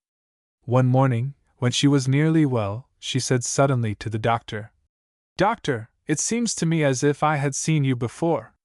"You have, I guess," said the doctor, laughing. "I have been here every day for 3 months." "I don't mean that," said Patty, "but I feel as if I had seen you before those people took me off." "How old were you when they took you off?" asked the doctor, who knew she had been stolen. "I think I was 7, for it was on the very day after my birthday, I remember." "Why, I had a little girl that was stolen the very day after she was 7 years old," said the doctor. "She was carried off by gypsies. Why, the gypsies were the very people that carried me off, too." "Patty, would you like to go and live with me?" asked the doctor. "Oh, yes, I would." "Perhaps I am your little girl, for I am not hers." "Perhaps so. I will see if I can find out about it." The doctor asked Nan Bruce, and she told him all she knew. He then made arrangements to take Patty home with him, for he knew now she was his own little girl. So Patty went to live with the doctor, and she had lovely dresses of porcelain to wear, and a servant to stand in statu quo behind her chair at dinner. Seretta Carlilian. Hopvine, Woodbine. On the 21st, Mr. Hopvine, to Miss Woodbine, both of Marbury. No cards. On the 1st of June, little Robin, only child of Mr. and Mrs. Redbreast, aged 2 months, 4 days, and 3 hours. Little Robin, thou hast left us. We shall hear thy chirp no more. Very lonely hast thou left us, and our hearts are very sore. On the 7th of June, 2 little kittens, in the barn of Mrs. Maxwell. We grieve greatly at recording the deaths of these loving and lovely twins, so sad and unexpected. They had a large circle of admirers and friends, who feel greatly overcome that these beautiful young twins are called away. Also, Wallops, older brother of the above, departed this life on June 10th. He was found dead on the seashore. Poor little Wallops. Died of eating scallops. He really ate crabs, but crabs wouldn't rhyme. We'll see him frisk no more, for we found him on the shore, all stiff and cold, expiring in his prime. Miss Cricket Ward has decided to sell out her peanut stand at cost. Mr. Will and Archie Summers have cleaned the Gentle Jane, and they are now prepared to take out parties at reasonable rates. Come early and often. Mr. Kenneth Ward has nearly recovered from a serious wound he received when he was eloping with his aunt's watch. The path of the transgressor is hard. It was the stones in this case. Miss Hilda Mason, of East Wellsboro, is expected soon to spend a week with her friend, the editor. "None of the wits are original, Auntie," put in Cricket here. "The boys sent some of them in, and they said they were, but I don't believe them, and I copied mine, anyway." How to get along in the world. Walk. A little girl visiting the country for the first time saw a man milking. After looking a few minutes, she asked, "Where do they put it in?" "When is a man thinner than a shingle?" "When he's a-shaving." What was the first carriage Washington ever rode in? When he took a hack at the little cherry tree. What did Lot do when his wife became a pillar of salt? He got a fresh one. "Mike," asked a man, addressing a bow-legged friend, "are them legs of yourn natural or artificial?" "Artificial, me lad. I went up in a balloon and walked back." Letters were received from Dr. Ward and family, that they are enjoying themselves in the Swiss mountains. Mama is better. She says they have such funny little boys there. Mr. Billy Ruggles is going to have a new shiny hat. Kenneth sat down on his other one, and it got all flattened out, and it looks like fury, and Grandma says he can't wear it any more. Bridget has a new dishpan. Luke says he has 48 chickens. Maggie Sampson's little donkey can't go nearly as fast as Mopsy and Charcoal Ward. Mr. Simon has his summer stock of fresh red and white peppermints in. He won't have any chocolates till August, because he bought such a large stock in May. There is to be a church sociable in the Methodist Church. I wish Auntie would condescend to let us go, for we haven't ever been to a Methodist sociable. I never went to any kind of a sociable. Miss Hildegard Genevieve Montague wishes to say that, if she was a boy, she doesn't think it would be any fun to cut up pieces of whalebones and put them under the sheet in his sister's bed. There will be a special and very private meeting of the E.C. in some very secret place, to decide whether we will let the boys be honorary members or not. If they are elected honorary members, we will turn them out any time that they don't behave themselves very well indeed. The tailpiece was Cricket's ambitious flight of fancy. She drew a long breath and sat down, amid vigorous applause. "That's very creditable, my little Authorlings," said Auntie encouragingly. "Cricket, you did more than your share, I think, if you copied all that, and wrote a story and a poem beside. I had them all thought before, Auntie. I made up the poetry the day I was caught on the mud flat.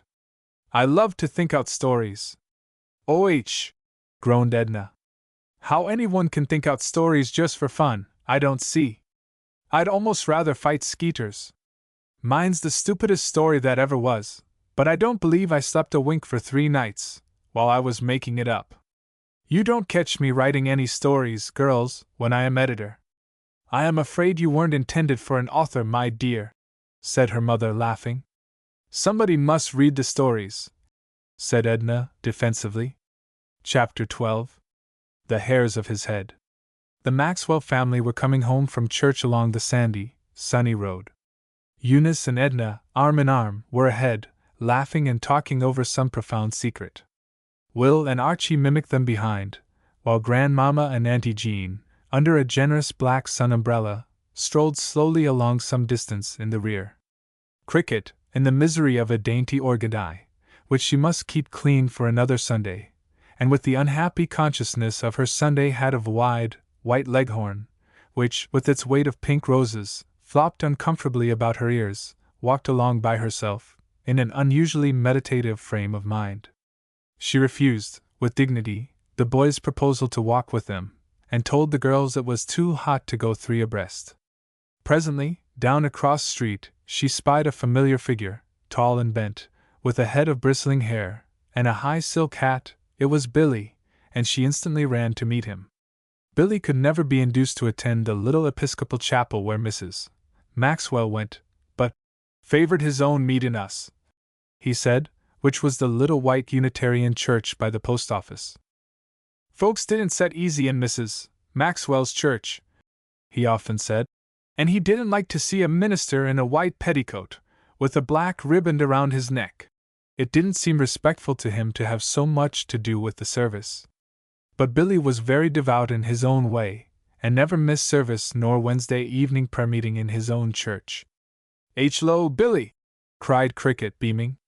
"Don't you want to carry my prayer book? I want to get those wild roses." Billy was only too delighted. "Had a good sermon?" pursued Cricket, in very grown-up fashion, as they walked along, side by side, after the roses were secured. "Oh, very decent, answered Billy, who always nodded from the text to "finally." "What was it about?" went on Cricket, feeling that she must give a Sunday tone to the conversation. Billy took off his hat and scratched his head, to assist his ideas. "'Bout very good things," he said vaguely. "We sang a pretty hymn, too. Did you? What was it?" "That hymn about hand around the wash rag. I've heard you singing it." "Hand around the wash rag? Why, Billy Ruggles, what can you mean?" "Yes," insisted Billy, who had a good ear for music in his poor, cracked head. "You was singing it last night." "I can't imagine what you mean, Billy. When we were on the piazza, do you mean?" We didn't sing anything about wash rags, I'm sure. We didn't sing but 3 things anyway, because Grandma had a headache. It was the first thing you sang, persisted Billy. Rally round the watchword. And Cricket, regardless of her Sunday finery, sat down on a stone to laugh. You funny Billy! Billy grinned, though he did not see the joke. That's as bad as what Helen insisted they sang last Christmas, in the infant class, something about Christmas sodas on the breeze. I don't know what she means, said Cricket, forgetting that Billy would not understand. It was such a relief when anyone else, even old Billy, mispronounced words, and thus gave her a chance to laugh at them. It was her heedlessness that made her make so many mistakes, for her quick eyes flashed along the page, taking in the meaning and general form of the words, without grasping the exact spelling. Hope you heard a good sermon, said Billy, making conversation in his turn. Oh, yes, very. I listened to almost all of it. Mr. Clark said something about something being as many as the hairs of your head, and there was a bald-headed man who sat right in front of us, and he only had the teensiest bit of hair, just like a little lambrequin around his head. So I thought I could easily count his hairs, because they were so straight and so long, and so few of them, anyway. And Billy, do you know, I got so interested that I began to count right out loud once, and I stood up, right there in church, Billy, while the minister was preaching, to see round his head better, and Eunice pulled me down. I was so ashamed. Billy looked so shocked that Cricket hastened to add. There weren't very many people who saw me, though, for we sat pretty far back. I did listen to the sermon after that, though. I had only counted up to 200. I just wonder how many hairs a person has on his head, anyway. I mean a person with the regular amount. 300? Hazarded Billy, hazily. No, indeed, more than that. Many as 1,000, I guess. Oh, Billy, you have a splendid lot of hair. Suppose I count it this afternoon? Billy chuckled assent. Let's go out in the orchard back of the beach. It's all quiet and shady there. The girls will be down by the rocks, and the boys are going for a long walk, so there will be nobody to interrupt us.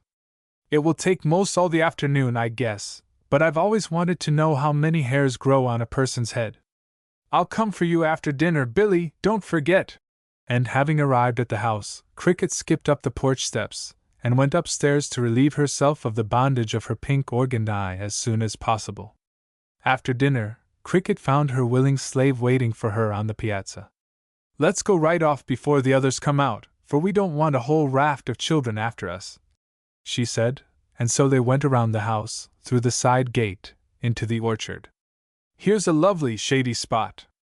You sit right down on this hummock, Billy, ordered Cricket. Your hair is just fine for counting, she went on, taking off Billy's shining beaver. Billy looked much flattered. He certainly did have a good crop for the purpose.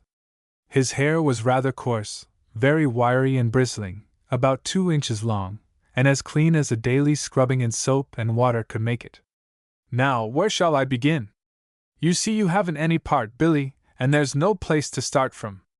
Seems if my hair wouldn't stay parted, said Billy meekly, looking troubled by the fact. I'll part it right in the middle, and you put your hand up and hold this side down, while I count the other. I'll begin right in front. 1, 2, 3, there, Billy, you moved your hand a little, and some of your hair slipped right up again, and I've lost my place. I didn't go to do it, said Billy, pressing his hand down harder on the rebellious hairs. Is that all right now? Yes, that will do. Now hold still. And Cricket began again. 99, 100, oh, Billy! For an inquiring wasp came whizzing near, and Billy ducked suddenly to avoid it. Now I've lost that, and I've got to begin again. Billy, you haven't any string in your pocket, have you? Then I could tie up your hair in bunches when I get to 100, and count the bunches afterward. But Billy hadn't a string. I'll run up to the house and get some, said Cricket, darting away. She was back in a few minutes, with a small pasteboard box in her hand. This is better than string, she panted. I got Auntie's little box of rubber bands. Now we can count. Never mind holding your hand up, for I can begin anywhere. She gathered up a lock of hair, counted to 100, and twisted an elastic band around it, close to the roots. That's 100. Now for the next, she said with much satisfaction. She counted on, industriously, and soon poor Billy's head bristled with queer-looking little bunches on one side. She was much too engrossed to notice the effect at first. Some time later, Grandmama and Auntie Jean, strolling leisurely through the orchard, saw ahead of them a funny sight: Billy, sitting meekly on a hummock, his hands on his black broadcloth knees, while Cricket stood behind him, bending over his head, all over the top of which bristled plumy bunches of white hair, which stood up rampantly. "What in the world is that child doing, making Billy look like a porcupine?" exclaimed Grandma, standing still in amazement, unseen by the two. "Playing horned lady, I should think. But I dare say she has purpose in her mind. Listen. Why, Mother! She's actually counting Billy's hair!"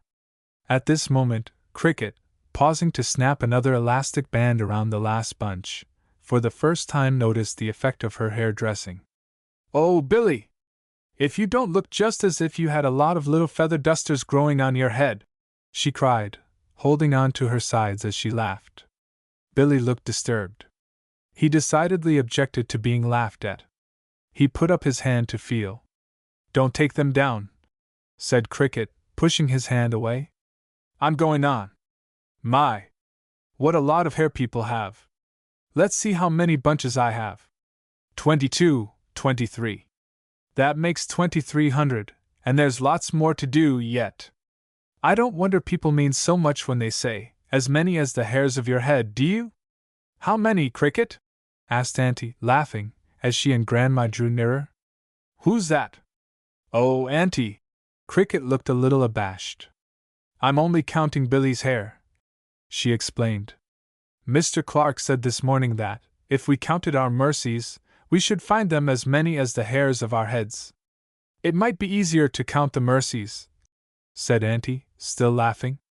"Yes, I thought of that coming home from church," said Cricket, going on with her work of gathering up wisps of Billy's hair into plumes, and fastening them by the bands, though without counting.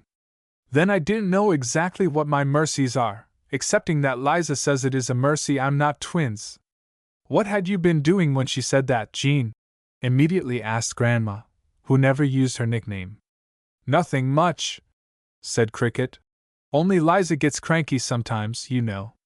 "That won't do, Cricket," said Auntie Jean, scenting mischief. "Tell me what you did." "Really, it wasn't much. It was this morning, and Liza had Helen in the bathtub bathing her, and I went into the nursery a moment, and Zadie was in bed, and she said her leg hurt her, and Liza was going to rub it with Pond's extract. That's what she calls Pond's extract, you know," taking breath. "And I only meant to help Liza, really and truly. So I took down the bottle and began to rub Zadie's legs.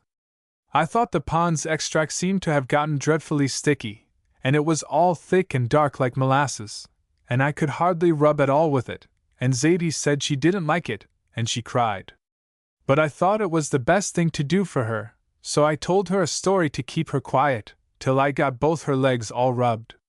Then Liza came in, and wanted to know what made Zadie's legs so sticky, and the sheets and her nightdress were pretty bad, because she wiggled so that I spilled some.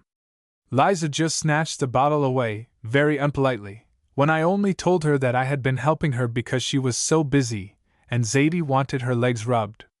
"It's Kemp's balsam," she said, "and I'm giving it to Helen for her cough, and it's not Pond's extract at all, but it was a Pond's extract bottle, Auntie, truly, so how should I know?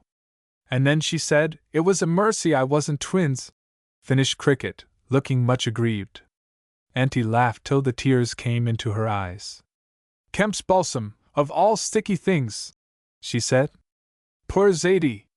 Did she have to be scraped?" "Liza said she guessed she would have to scrape her," admitted Cricket reluctantly. "And the things on the bed, and her nightdress had to be changed. I kept thinking it was pretty funny looking stuff for Pond's extract, but I thought perhaps it was rancid." "Rancid Pond's extract! Oh, what a girl!" laughed Grandma, but patting her head consolingly. "Our little Jean is very nice, but I think I'm glad, myself, you're not twins." There'd be two of us to fall through ceilings then, meditated Cricket. For I suppose if I was twins we'd be always together like Zadie and Helen. No, I'm glad there is only one of me. It's more convenient. I don't want to count any more now, Billy, but would you mind keeping your hair that way for a day or two, so I could count whenever I like? And if Auntie had not interposed in his behalf, I do not know, but Billy might still be walking the streets of Marbury with his crested decoration. Chapter 13.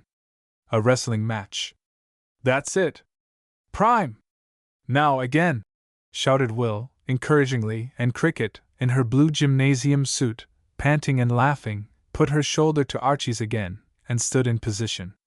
Will was giving her a lesson in wrestling, at her particular request, and she was proving an apt pupil, for the slender, elastic little figure and supple muscles made up for any lack of strength. Good, good! Repeated Will, as Cricket, swaying and tugging, and bending backward almost double, came up like a steel wire.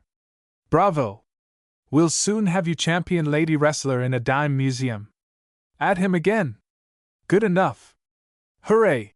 For Cricket, slipping through Archie's grasp like a knotless thread, took him suddenly unawares, and fairly and squarely tripped him up. By Jove! Ejaculated Archie, still on his back, too much surprised to get up. Well done, Miss Cricket! Applauded Will. Bet you can't do it again. Come over here, and I'll try you, offered Cricket, and Will, laughingly, put his arm around her waist. But his superior size and strength soon told, and Cricket found herself down on her back. But you do well, youngster, said Will, patronizingly. Try that twist once more that you tripped Archie up on. That's a good one. Now again. That would fetch anybody if they weren't expecting it. I'm tired now, said Cricket, throwing herself on the grass, for they were in the orchard. Let's rest a while. She clasped her hands above her head, and lay back on the grass. Archie drew himself up onto one of the low gnarled trees and balanced himself in a very precarious way directly over her head. If you fall off that limb, you will come straight down and break my nose, warned Cricket. There isn't enough of it to break, miss, said Archie, balancing himself with care, as he tried to see if he could kneel upon a horizontal branch without holding on. You'll have to be of a very equilibrious nature to do that, said Cricket, rolling hastily out of her dangerous position, just in time, for Archie overbalanced himself, and came down with a crash. Now see what you've done, said Archie, sitting up and feeling of his back. You spoke at the wrong time. I might have broken my neck. Cricket meditated a moment, then addressed the sky, thoughtfully. Isn't it funny that when anything happens to a boy all by his own fault, he always says to somebody, see what you've made me do. Anybody would think I'd made Archie fall there. Well, didn't you? When Donald can't find anything that he's gone and lost himself, went on Cricket, still addressing the sky. He always says he wishes the girls would let his things alone. Boys are the funniest. If they're any funnier than girls, I'll eat my boots, said Archie, firing green apples at a mark. Girls are so finicky. There's Edna, squeals if you touch her. If I give her hair just one little yank, you would think I'd pulled her scalp off. If I give Will a good punch, illustrating with a resounding whack, he doesn't squeal. No, but he hits back, said Cricket, laughing, as Will leveled Archie by a vigorous thump. If Edna should hit you a few times like that, you wouldn't tease her so. And she's always so careful of her clothes, went on Archie, ignoring this point. Can't do this, because she'll spoil her apron, can't do that, because she'll muss her hair. Boys aren't talked to about their clothes as girls are, said Cricket, with a sigh. If you just heard Liza talk when we tear our clothes. She has to mend them. Wouldn't I be happy if I could go around all the time in my gymnasium suit? I feel so light and airy. And girls are so affected, pursued Archie. You wouldn't walk with us yesterday coming home from church, and why not? 'Cause you had your best bonnet on, and you carried your head too high. So affected. It wasn't affectedness, it was got-to-do-itness, said Cricket stoutly. If you had to go to church with a great, big, floppy hat on, that joggled your ears all the time, 'cause the roses were so heavy, and if you had to be careful to keep your pink organdie clean for next Sunday, and if you had a teasy cousin, who, likely as not, would take hold of your arm, and crunch your sleeves all down, most probably you'd have walked all by yourself, too, and tried to keep yourself respectable so Liza wouldn't scold. But you're a boy, finished Cricket with a burst of envy, and so you don't bother about clothes. And anyway, boys will never admit they're to blame about anything, returning suddenly to the original charge. Because they never are, of course, answered Archie, turning a back somersault. It's always somebody else's fault. Did you hear Andy tell that funny story about Archie last night, Will? Asked Cricket. Funny story about me, miss? There never was any funny story about me. This was a little bit funny anyway. Auntie said you weren't but 3 years old, and she was visiting with you, at Cana. It was early one morning, before breakfast, and the piazza had just been washed up, and wasn't dry yet. Papa was reading a newspaper, and you were running up and down the piazza, showing off. Showing off? Repeated Archie, with a sniff of disdain. Yes, sir, showing off. Auntie said so. She said you always liked to, even then. Stop firing apples at me. You nearly hit me that time. You stood still just in front of Papa, and gave a little kick at him, and your foot slipped, and down you went on your back. And you got up, as angry as could be, and you said, now see what you made me do, and you gave another kick at him, and down you went again. Then Auntie said you screamed out, now you've done it again. You've done it again, and she says that ever since, you always say that, no matter what happens to you. There comes Grandma, said Archie, changing the subject, immediately, since he knew by long experience that Cricket was apt to get the best of him, in such conversations. She's been to see that sick woman, said Cricket, jumping up and running to meet her. She had the most unbounded admiration for her stately, handsome grandmother, who by some strange attraction of opposites, had an especially soft place in her heart for her hoydenish little namesake. Grandmother Maxwell was by no means an old lady yet, in spite of her flock of grandchildren, for she was only just 60, and was as erect and vigorous, in spite of her snow-white hair, as a girl. Beauty-loving little Cricket thought her dead perfection, and adored her. What a hot little face, said Grandmother, lightly touching Cricket's cheek. Cricket put her arm about her grandmother's waist, which she was just tall enough to do, and walked along beside her. The boys have been teaching me to wrestle, she explained. I'm learning fast, Grandma. It's just as easy. Get up, Archie, and let me show Grandma how I can throw you. Throw me? Well, I like that. I happened to stumble on a stone, Grandma, and Cricket thinks she threw me. She couldn't do it again to save her life. Come and try then, said Cricket invitingly. But Archie declined, on the plea of its being too hot. Isn't he lazy, Grandma? Said Cricket disdainfully. But I can show you, Grandma, how we do it.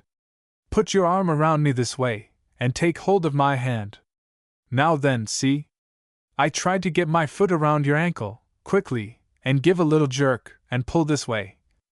And to the unbounded astonishment of all three, stately Grandma suddenly and unexpectedly measured her length on the grass, with Cricket on top of her.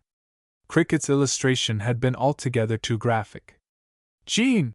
Gasped Grandma, as she went over. Cricket rolled over and sprang to her feet in a flash. Oh, Grandma! Please excuse me. I'm so sorry. I didn't mean to. I never thought I could do it so quickly, for you're so large. I only meant to show you. Will and Archie were bending over Grandma, to help her rise. Her foot was twisted under her. Wait, boys, she said. I'm lying on my foot. It is not easy for a large person who is lying on her back, with her foot doubled up under her, to find her center of gravity. It was several minutes before she could be helped to a sitting position. She was very pale, although she laughed. Children, I'm really afraid, Jean, you absurd child. How did you throw me over so quickly? I really am afraid that my ankle is sprained. I don't think I can step on it. See if you can help me to stand, boys, and I'll try it. Oh, Grandma! Groaned Cricket in horror. Have I sprained your ankle? It probably isn't bad, dear. said Grandma quickly. At any rate, you didn't mean to. Hush, Archie, as that young man gave Cricket a reproachful. Now you have done it. Will and Archie, being stout, well-grown boys, easily raised Grandma to her feet, or to her foot, rather, for she immediately found she could not bear her weight on her left ankle, and she sat down rather suddenly again. Dear me! This is a dignified position for a grandmother, she said. Never mind, dear. It was only an accident. Take off my shoe, please, for my foot is swelling, I think. Archie, go for Luke, and tell him to bring a piazza chair, and I think you can manage to carry me in on that, can't you? Then tell Auntie Jean that I'm here, and have sprained my ankle, and tell her to have some arnica and bandages ready when I get there. Why, don't cry, darling, as two big tears welled up in Cricket's gray eyes, and splashed over her cheeks, where her dimples were entirely out of sight, at the dreadful thought that she had sprained Grandma's ankle. In a few moments Auntie Jean came flying across the orchard, bandages and arnica in hand, while the waitress came after with a water pitcher. Mother! Said Mrs. Summers, in greatest surprise. How did you manage to fall and sprain your ankle on this perfectly level ground? It's rather humiliating to confess that I was wrestling with my granddaughter, and that she got the best of me, returned Grandma, patting Cricket's hand. It's my first and last pugilistic performance. It's my fault, burst out Cricket, and I ought to be put in jail.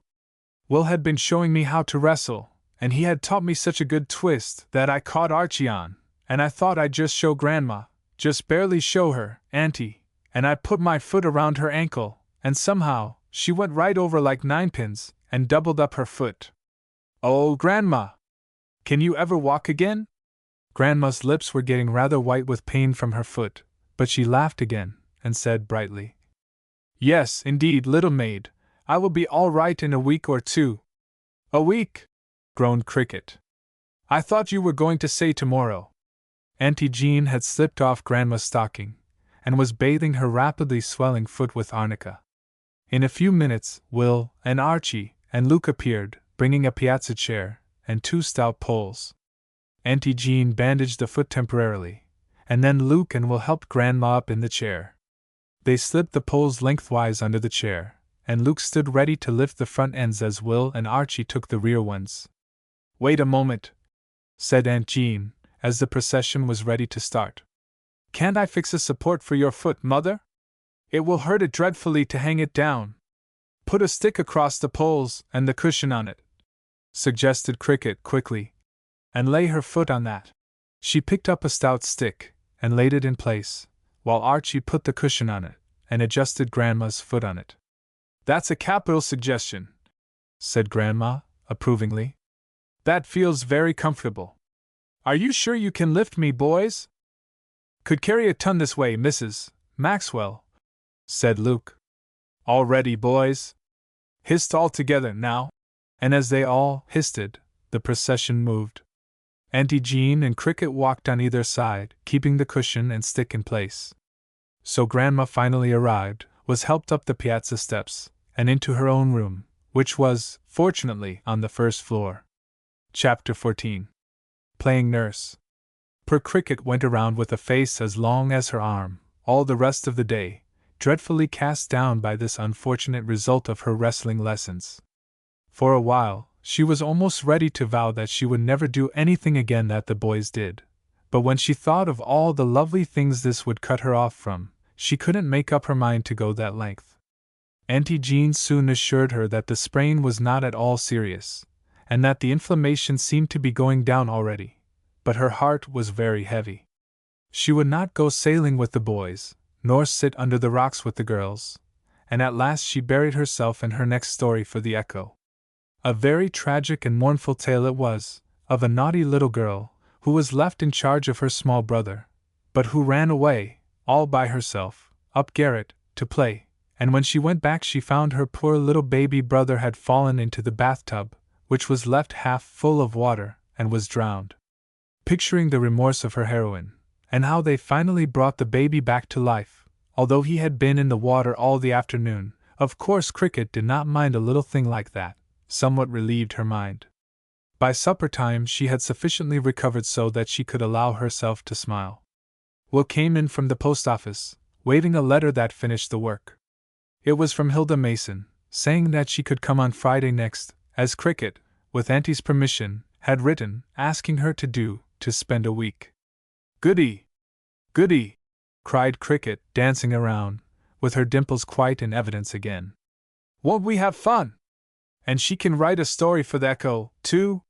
What bliss!" remarked Archie, bringing all her curly hair over her face with a sweep of his arm. "It's a great honor to be a contributor to a paper, Mr. Archie, so," shaking back her hair, and pulling his. "Especially for one that pays so liberally as the Echo," teased Archie.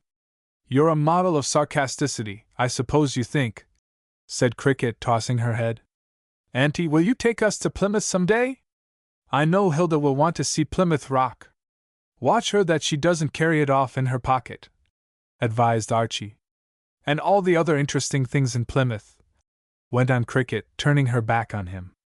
"And we'll go over to Bear Island for a picnic, girls." "Yes, if you'll promise," began Edna. "Goodness, yes! If you won't say anything more about it," interrupted Cricket hastily. "And oh, Auntie, couldn't we have some charades? Some real, regular charades, I mean, not little ones all by ourselves." "I'll be in them, if you'll have something I like," offered Archie, condescendingly. "If we have any charades, you may be sure we won't ask you," returned Cricket crushingly. "I'll have Will, though. He's a very good actress, and he doesn't spoil everything, as some other people do." "Thank you," said Will, making a bow, with his hand on his heart.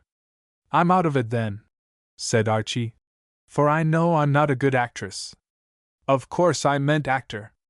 There isn't much difference, anyway. Just 2 letters. Anyway, we'll have a beautiful time. You'll have Edna, Eunice, and I'll have Hilda. What do you suppose would happen if it should chance to be a rainy week, and I should have you all on my hands to entertain in the house, now, while Grandma is laid up? Would there be any house left?" asked Auntie Jean. "The cellar," said Eunice. "But I'd be sorry for you, Auntie. And I for myself. But I don't think it will rain, and you'll probably have a lovely time together." "Don't expect too much," advised Will. "Anticipation is always better than reality, you know." "It wouldn't be, if people always had as good a time as they expected," remarked Cricket thoughtfully. There was a shout at this. "Exactly, little wiseacre. That's the trouble," laughed Auntie. "Write to Hilda to come on the 4.10 train Friday afternoon, and we'll all be ready to help you both have as good a time as you anticipate." Cricket departed to write the following letter. "Dearest old Hilda. Dearest old Hilda. I was so glad to get your letter that I nearly jumped out of my shoes. We'll have the greatest fun that ever was, and Auntie will take us to Plymouth, and I'll guess will sail us out beyond the Gurnet Light, and we can have a picnic on the island, perhaps. What do you think I've gone and done today? I expect you'll say it's just like me, and I'm sure it isn't like anybody else, and I'm awfully mortified. I wrestled with Grandmother, my Grandmother Maxwell, when she didn't know I was going to, and I tipped her right over accidentally, without meaning to, and I've almost broken her leg. Isn't that too dreadful? I didn't quite break her leg, but I sprained her ankle, so she can't walk. I never knew anybody to do such terrible, mortifying things as I do. I do hope I'll get to be proper and good when I'm grown up. It would be very nice to be born proper, and very nice for my mother, but then I wouldn't have had so much fun. I want to see you so much that I can't wait, hardly. It seems a million years till Friday. Remember you're to stay a whole week, and we'll have loads of fun. Andy says come on the 4.10 train, and we'll meet you. Jean Maxwell. Jean Maxwell.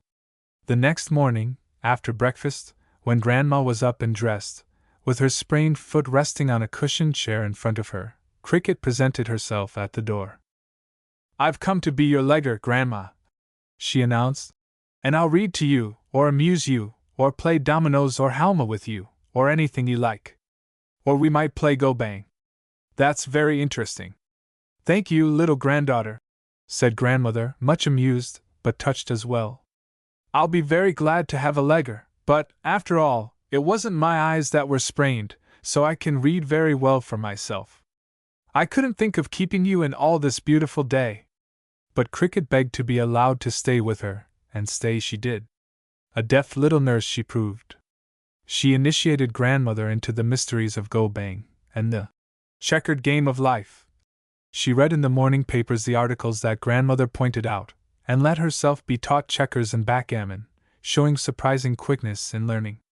At last she nearly paralyzed her grandmother by voluntarily suggesting her going and bringing her knitting, to knit a little.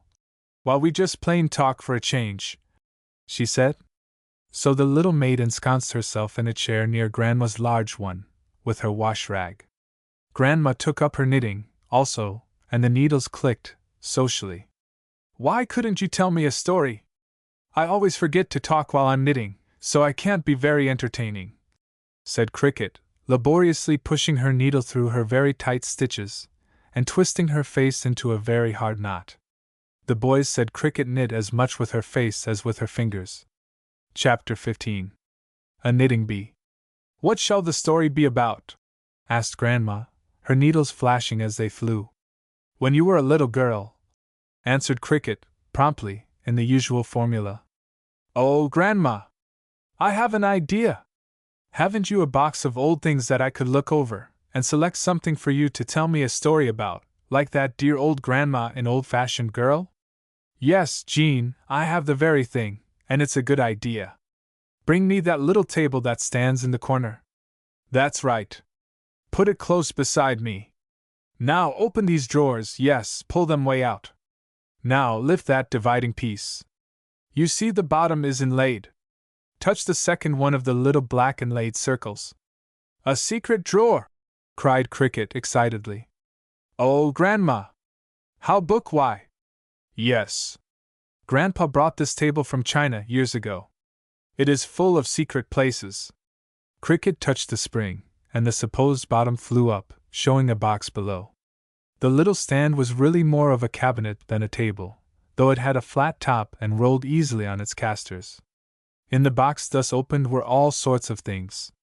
"They are all old keepsakes," said Grandma. "Find something you want to hear about." Cricket lifted a string of oddly carved beads. "This, Grandma? Isn't it funny? Has it an interesting story?" Grandma took the beads in her hands thoughtfully. "It's an old keepsake, to be sure, and I used to be very fond of it when I was a girl, and I wore it a good deal, but I don't know that there is any story connected with it. But I'll tell you how I got it. It taught me a bit of a lesson. I'll tell you the story, and you can guess the lesson for yourself if you can. You know I lived in Boston when I was a girl. I went to a private school there of perhaps 20 girls. It was kept by Miss Sarah and Miss Abby Cartwright.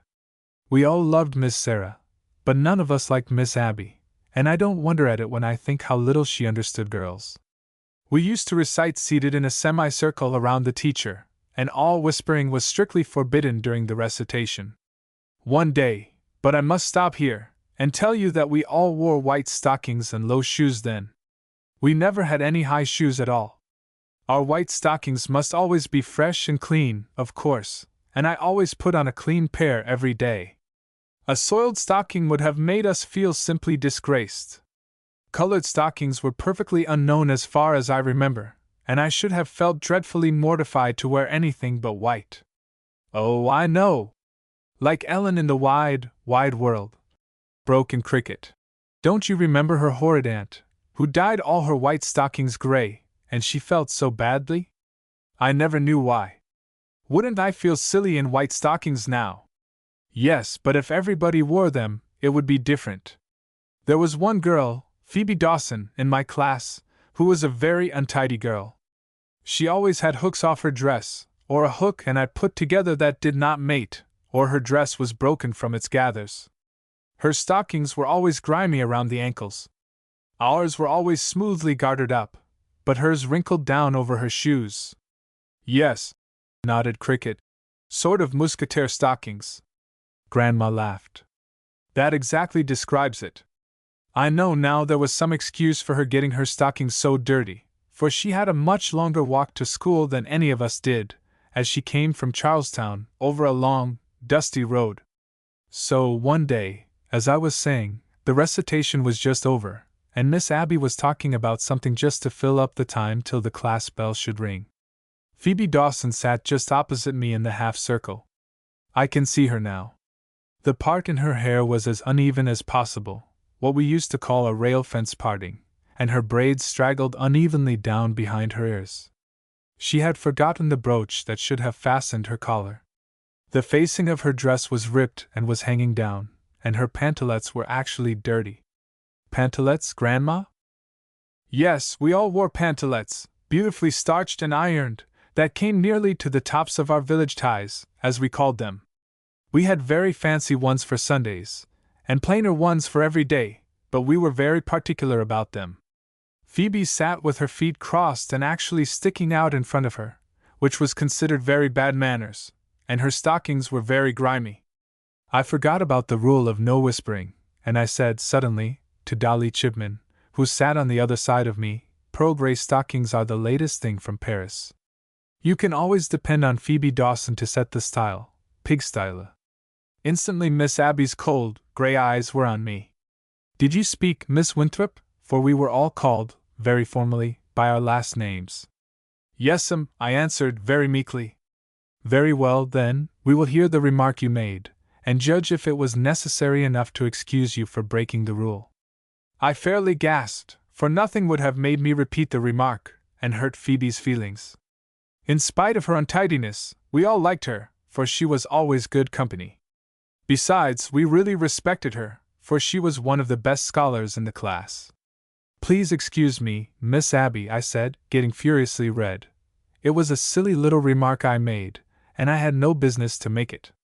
We will be the best judge of that, Miss Winthrop, she said, in her severest tones. Just then the class bell rang outside the room. This happened to be the last class of the morning. Some of the girls got up to go, but Miss Abby motioned them down. If you choose to keep the whole class waiting, she said to me, it will not be pleasant, but we can wait. I hope you enjoy feeling we are all waiting for you. How perfectly horrid of her! Cried Cricket. I really think it was, myself. Well, the girls groaned softly, and frowned at me, and motioned tell, with their lips, but nothing would have induced me to have repeated my silly little speech, and make them all laugh at Phoebe. I was ashamed of myself already, for saying a mean thing of one of my classmates, even to one girl, and I certainly did not intend to repeat the remark for the benefit of the whole class. I can't tell you before them all, Miss Abby, I said desperately, but I will tell you all by yourself. It was something I had no business to say. If it was fitting to be said to one girl, it is fitting to be heard by all, she said inexorably. I have always thought that she was very dull not to see that it must have been some uncomplimentary personal remark, possibly about herself, for all she knew. Oh, I wish it had been, broke in Cricket. I am very glad it wasn't. But we were well-trained girls in those days, and rarely thought of grumbling at anything our teachers did. We might not like them, but I don't remember talking about them much. We are waiting, she said again, after a moment. I can't tell you before the class, I repeated obstinately, but I'll tell you by yourself. I'm ashamed I said it anyway. Perhaps Phoebe had noticed me glance at her, or perhaps she knew, more than we realized, that we sometimes made fun of her untidiness, for she suddenly said, good-naturedly, Do tell what it is, if it's anything about me, I shan't care. I'd much rather go home and get my dinner. Was it about Phoebe? Asked Miss Abby instantly. To this point-blank question, I had to say yes. Tell it, urged Phoebe, good-naturedly. Well, then, I began, desperately, but I could not say it. I hesitated, and then added quickly. I said I wondered how Phoebe Dawson always managed to keep herself looking so nice. A little surprised look, then a laugh, went around the class. Everyone knew that I was not speaking the truth, and I dare say Miss Abby knew it herself. She cast a very sharp glance at me, but nevertheless dismissed the class. Everyone surrounded me in the cloakroom, laughing and teasing me about what I had said. But I only waited till Miss Sarah was at liberty, and then I went to her and told her the story. I was very angry, and in a state of great indignation against Miss Abby, and finally I burst out with, "She made me tell that lie, herself." "Hush, my dear," Miss Sarah said gravely. "If you think, you will see that the trouble was that your sense of politeness was stronger than your sense of truth. Again, if you hadn't broken the rule about whispering in class in the first place, nothing would have happened. So I think we won't blame Miss Abby. I will tell her about it myself, and nothing more will be said about it to you." I thought Miss Sarah was very good and kind, but my conscience troubled me very much. Phoebe Dawson, too, made me feel thoroughly ashamed of myself. When she came to school the next day, she brought me this lovely string of beads, which she said her uncle had brought her home from India. "You had all that trouble on my account yesterday," she said, in her good-natured way, "so I brought you these to make up. My uncle brings me quantities of things, so you must take these, to please me, for, of course, I protested against taking them." "You needn't have minded about telling what you really did say," she went on. "I know I'm dreadfully untidy, but if I had a mother or a sister or any one to look out for me, I'd be different, perhaps," and her eyes filled with tears. Well, I grew very fond of Phoebe Dawson after that, and soon I went to see her. She had a lovely home, full of beautiful things, but everything was as untidy and uncared for as she was herself. Phoebe's mother had died when she was a baby, and her father was a great scholar, who was always buried in his books, and the two servants managed things as they liked. But Phoebe improved very much as she grew older, and we remained friends always. "Is she living now?" asked Cricket, turning over the beads with interest. "No, she died several years ago, and she was the grandmother of your little friend, Emily Drayton." "Was she? How funny! And what was the lesson you learned, Grandma?" "You may guess that for yourself," said Grandma, smiling. "Will you choose again?" Chapter 16. Two Little Runaways. Cricket dived into the box again. "What's in this paper?" she asked. Grandma took the folded sheet, and carefully opened it. There were two soft curls of bright gold hair, fastened to the middle of it by sealing wax. "These are two little curls I cut from the children's heads when they were small. My children, I mean. Your Mamma's and Auntie Jean's. It was the first time their hair was ever cut, and how badly I felt to have it done." "But why did you do it?" asked Cricket. "Naughty little things! I had to." "Oh, do tell me about that. I just love hearing about Mamma when she was naughty," begged Cricket, turning over the soft gold curls. "It's just exactly like Kenneth's and Helen's, isn't it? And Mamma's hair isn't very much darker now, is it? What a shame you had to cut it." "Indeed it was. I was so proud of their lovely hair, and they were such lovely children," everybody said. "They were little things. Auntie Jean was nearly 5, and your Mamma was 3. I was visiting my sister in Philadelphia with them both. It was in May, but it was very warm. The children were still in the habit of taking an afternoon nap. One day they were put to bed, as usual, about 2 o'clock, and my sister and myself went downtown for some shopping. I had a new nursemaid, whom I left in charge, of course. But she was careless, I suppose, and probably went downstairs to gossip with the other servants. Presently the children woke up, and as they found there was no one with them, they slipped off the bed by themselves. They were entirely undressed and in their little night clothes, with bare feet. They ran around upstairs for a while, and then, finding nobody about, they ran downstairs. The front door stood ajar, so out they slipped, and pattered away down the street. They were always independent children, and not a bit afraid of anything, so when they found they were out all alone by themselves, they decided to go and see Uncle. They had been taken to his office downtown several times. My sister lived in what was then a very quiet part of Philadelphia, and near their home were several vacant lots. The children strayed in here to pick some grasses and weeds, which they thought were flowers. Unfortunately, a lot of burdocks grew there, and, of course, the children picked them and stuck them together, with great delight. Probably some of them got caught accidentally in the hair of one of them, for, as far as we could make out from their story afterwards, they twisted them in each other's curls, till there was just a mat of burrs all over their heads. Then, of course, when they tried to take them out, They only made matters worse, so they gave it up and trotted on. Presently they came to a grocery store, where all sorts of things stood outside of the door. Strawberries were in the market, so these little wretches instantly plunged both hands into a box of them, and stuffed them into their mouths. Next they sat themselves down in a corner made by some big boxes, and quietly helped themselves to a box of strawberries apiece. You can imagine the state of their little night dresses, when they were through with this feast, just a mass of strawberry stain.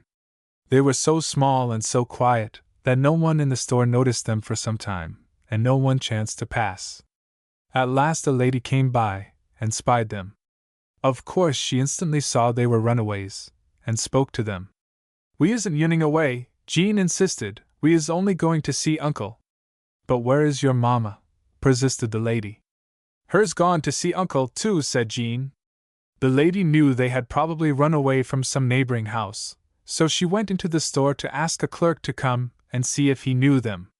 But while she was gone, the children slipped away down the side street.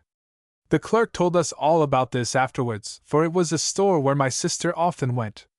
Then the little ones probably wandered around a good deal, though we never knew where, except that they came to some water in a gutter somewhere, and took to it like ducks. They must have paddled in it for some time, washing their feet, Jean told us afterwards, as an excuse. Of course, by this time they had collected a crowd around them, for just imagine what they looked like. Nothing on but white night dresses, I mean, of course, that were originally white, but now spattered a foot deep with muddy water, and stained all over with crushed strawberries. And they were barefooted, with their golden curls stuck full of burrs, till they looked like little porcupines. "Grandma! How funny!" "And to think that was Mamma!" broke in Cricket, in great enjoyment of the picture. "They must have looked as badly as Zadie and Helen did when they came in from swimming in the tanks at the cheese factory the other day. Worse, if anything, because the strawberry stains made them look as if they had been through the wars, poor little mites." At last a policeman took them in charge. Think of Mamma being actually arrested! "That's worse than anything that's ever happened to me," said Cricket. "That's your good fortune," laughed Grandma. "Your wash rag isn't getting along very fast, is it? I thought you were going to knit as I talk." "Oh, I am! I am!" cried Cricket, scrabbling up her wash rag, which she had entirely forgotten. "Go on, Grandma." So a policeman took them in charge. He said the children didn't seem a bit frightened, but took everything very coolly, insisting all the time that they were on the way to see Uncle. "Who is Uncle?" asked the policeman, and Jean said, "He's Uncle Darling, and he lives on Wide Street." "But what's his name?" asked the policeman, thinking the children were calling him by their pet name. "Uncle Darling," Jean kept repeating. "We'll take them to the station, and report at headquarters," said the policeman finally. "Think of Mamma's actually being taken to the lockup," murmured Cricket. But the children were very determined little things, and insisted that they were going to Wide Street to see Uncle. Presently a gentleman passed, and asked the reason of the commotion. "Runaways," somebody answered, whereupon Jean instantly piped up, "I say I isn't running away. I is going to Wide Street to see Uncle Darling." "Darling?" said the gentleman. "I know Darling of Broad Street. These little scraps must have slipped away from his house. Call a cab, policeman, and we'll go and see." So a cab was called, and the policeman mounted the box, and the man got inside with the children, and off they went to Broad Street, which Jean called Wide Street.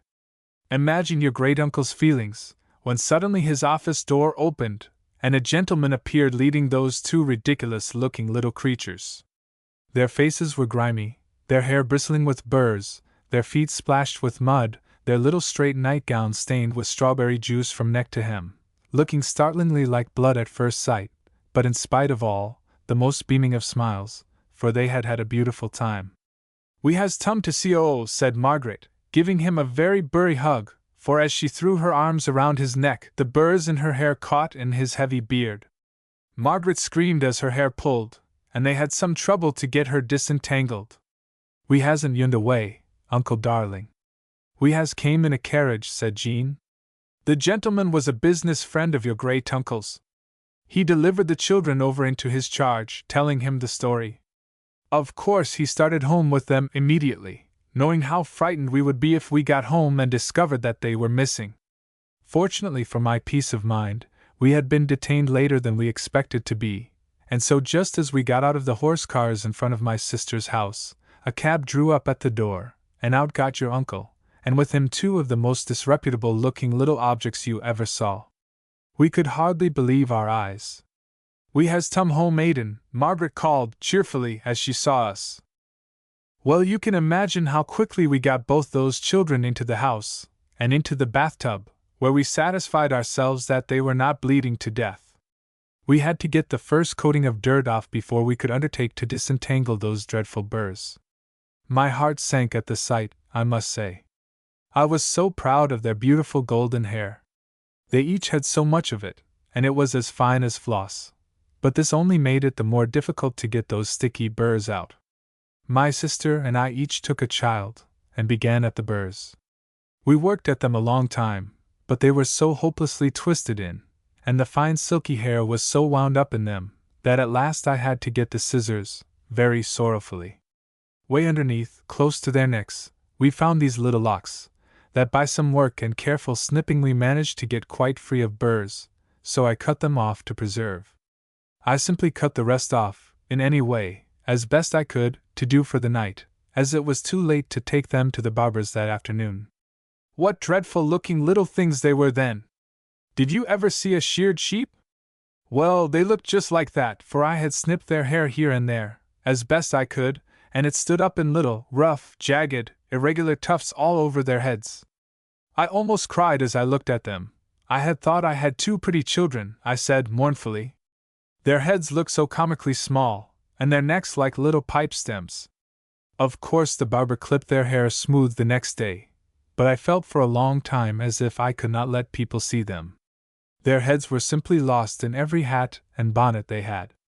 To think of my mother having been such a little scalawag, murmured Cricket in an awestruck tone. Poor little things! They had a sad time the next day, for their feet were so swollen and cut that they couldn't get on a shoe. I can't imagine how they managed to walk so far on the hot pavements with their tender little feet. I know. The palms of your feet get dreadfully hot and sting when you go barefoot. I've tried it. Did they ever run away again? No, never, I believe. That one experience was enough. And now, my small maid, will you go and ask Luke to harness Mopsy for you? I would like to send a note over to Mrs. Carter, if you would please take it for me. Cricket sprang up with a bound. Would you really like me to go? Oh, thank you. I mean, of course, I love to stay with you, but… Yes, said Grandma smiling, and I enjoy my little maid's company extremely, but I think she had better have some fresh air, this lovely day. Cricket gave a hop, skip, and jump. Thank you so much for your stories, Grandma dear. I'd love to go with your note. Oh, George W., you bad, bad cat. You've gone and snarled your Aunt Sadie's wash-rag all up while I was listening to a beautiful story about your Grandma Ward. Look, Grandma. He's made it just as worse as burrs. I'll put it in order while you're gone, said Grandma, taking the very hopeless-looking knitting. Hand me my writing things, and I'll have the note ready when you come back for it. Really, I shall be tempted to sprain my ankle again, Jean, if it brings me such a dear little nurse. We've had a lovely time, I think, said Cricket, giving her dear, comforting Grandma a prodigious hug. Let's have a knitting bee again, sometime, Grandma. Perhaps I'd get my wash-rag done this summer if we did. Chapter 17. Hilda arrives. Of course, Cricket went with Auntie Jean to the station on Friday afternoon to meet Hilda. Hilda had never stayed at the seashore before, for her mother was very fond of the mountains, and went every summer to the Catskills. Therefore, there was everything to show her. Think of it. She had never even been in bathing in the ocean. This fact interested Cricket more than anything else, and so the very first morning she got Hilda up early to get a dip before breakfast. Ouch! Squealed Hilda, shrinking back, as the cold waves touched her bare toes. Why, Cricket? It's cold. It won't be as soon as you're fairly in, urged Cricket. Just make a dash, and go in all over. wade out to the raft, and dive off. You don't know what fun it is to go slapdash into the water and get all gurgled. Which was Cricket for choked. But I'll get all wet, objected Hilda. Besides, it's so cold, Cricket. And she drew back further up on the beach, and stood poking her toes into the warm sand. Get wet? Said Archie, politely. No, you wouldn't. We keep dry water for anyone making a first attempt. And if you should get wet, what would it matter? A bathing suit isn't a party dress, Hilda, urged Cricket. We usually expect to get wet when we go into the water anyway. Mother, may I go out to swim? Sang Archie teasingly. Come on, Hilda. Just go right forward, Kerchunk. And Cricket made a run and threw herself full length in the shallow water. She rolled over and over, and came up sputtering and laughing. Don't be afraid, you goosey girl. I'm not a goosey girl. Suppose I should go out there and get drowned? You can't drown. Archie and Will and I all can swim, and we'll save you. Will taught me this summer. It's lovely. And Cricket led Hilda, hanging back and protesting, into the water, ankle deep. The truth really was that Hilda did not want to wet her pretty new bathing suit. She was such a careful, orderly little person that she did not like the idea of doing anything so untidy. Besides, Cricket's dripping, clinging skirt looked very uncomfortable. Just then, Will and Archie, at a private signal, threw themselves splash into the water on each side of her, spattering her well, and Cricket, seizing the opportunity, cried out, Now you're a little wet, you must go under right away, or else you'll take cold. And Hilda yielded very unwillingly, and protesting that she was freezing to death. She squealed and choked as the boys ducked her under the water, and she really thought for one dreadful minute that her last hour had come. If this is bathing, I think it's awful, she said, with emphasis, as soon as she could speak. The boys had piloted her as far as the swimming raft, and imitating Cricket's example, she climbed up on it, trying to rub off her wet face with her wetter sleeve, and looking perfectly miserable. Archie, I've got to have a handkerchief, or a towel, or something, to dry my face. Please bring me one. The boys both laughed at her. Oh, certainly, said Archie. I'll telephone to the laundry to send down a cartload right away. We usually have Luke put a supply of clean ones on the raft, all ready for us. He must have forgotten it this morning. You needn't laugh at me. I do hate to have my face stay wet. Dive again then, advised Will, setting the example. Come, Cricket, race me to the rock and back again. Cricket promptly dived, but Hilda could not be coaxed off her perch till the others were ready to go in. So, altogether, the first bath was not a great success, and Hilda almost made up her mind that she would never try it again, for it was, by no means, such fun as it was reported to be.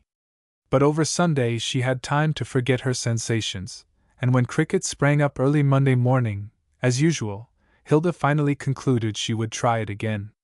To her great surprise, perhaps it was partly because the first newness was worn off her bathing suit, she found that she enjoyed it a great deal more than the first time. She actually waded around with the water nearly up to her shoulders, and half learned to float, with Will supporting her. The next morning completed the lesson, and she began to feel very independent. On Monday morning Auntie Jean drove the 4 girls over to Plymouth to see the sights there. Hilda was full of eagerness and curiosity to see the famous rock on which the Pilgrim Fathers landed. What? That little thing? She exclaimed, in surprise and disgust, when a small affair was pointed out to her, a rock not even very near the water, but well up on the land, with a stone canopy over it. How could they land on that little thing? Archie says they came up on stilts, said Cricket. Of course they had to land on Plymouth Rock, 'cause the histories said they must. I never believed that, said literal Edna. How could they get the stilts? Oh, Edna, cried Eunice, while the rest laughed. Then they cut a piece off, and carried it up in front of Pilgrim Hall, and put it in front of it, and built a railing round it, the first thing they did, went on Cricket. But there wasn't any Pilgrim Hall then, persisted Edna. Edna, you're a goose, said Eunice. Now, Auntie, can we go and see the Statue of Faith, and the Pilgrim Hall, and the burying ground, and all? They had a merry day in the quaint old town, with all its relics and curiosities. They went all over Pilgrim Hall, and saw the famous sword of Captain Miles Standish, the cradle of Peregrine White, the little baby who was born at sea on that famous voyage, and hosts of other interesting things. Then they did a little shopping, and bought some candy to eat on the way home. This was always part of the fun. "When will they have Captain Miles Standish's statue up?" asked Eunice, with her mouth full of caramels, as they passed Captain's Hill. "Very soon, I believe, now. The pedestal is nearly done, and the statue is already there." "Yes, I know," nodded Cricket. "We walked over there one day last week. Hilda, the statue is there waiting, and it's all boxed up like a chicken coop. You can see the statue right between the slats. And oh, Auntie!" Archie made such a funny joke. Will had just asked Eunice why it would be the highest statue in the world, but she knew the answer, 'cause it's miles above the sea, of course. Then Archie stooped over and poked a stick through the slats, and said, "Let's tickle his feet and see if he smiles." Wasn't that good? "I don't see a bit of sense to it," declared Edna. "And I didn't then."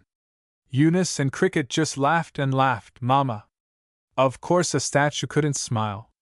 "Edna, you wouldn't see a joke if one walked up and bit you," said Eunice. Archie said, "Let's tickle his feet and see if he smiles. Don't you see? If he smiles. If he smiles." "Oh, yes!" cried Edna, looking really excited. "I see. You can take it in two ways. Edna, it's easy to see your great-grandfather was a Scotchman," said Mrs. Summers, when she could speak for laughing at her very practical little daughter. "Why, I don't see what that has to do with it. People laugh at such silly things, Mama. Eunice and Cricket just double up over some things that are too stupid for anything. That's your misfortune, dear. If there was a school of jokes, I should certainly send you to it. Well, for instance," went on Edna, "I'll leave it to Hilda if this wasn't silly. That day when we all walked over to Captain's Hill, we all sat down on some stones to rest. Nobody happened to be saying anything just then, and Cricket began to sing. Archie listened a moment, then he jumped up and started off on a run, as fast as he could go, all around the top of the hill, and came back all puffing and panting, and he said, "Cricket, I've run all around the hill, and I can't catch that tune." The girls thought it was awfully funny. What, do you think it was funny, too? For Hilda went off in a peal of laughter, as well as Auntie. "Of course," went on Edna, "he couldn't tell the tune if he didn't stay and listen to it, and perhaps he wouldn't have known then," she added thoughtfully. Cricket grew very red, as she always did when any slighting allusion was made to her singing. "Arch is a very funny boy, I think," she remarked quickly, to turn the attention of the others from this sore subject. "He isn't as nice as Will, but he's generally funnier. He gets so mad when Edna says, 'What's the sense to that?' when he makes a joke.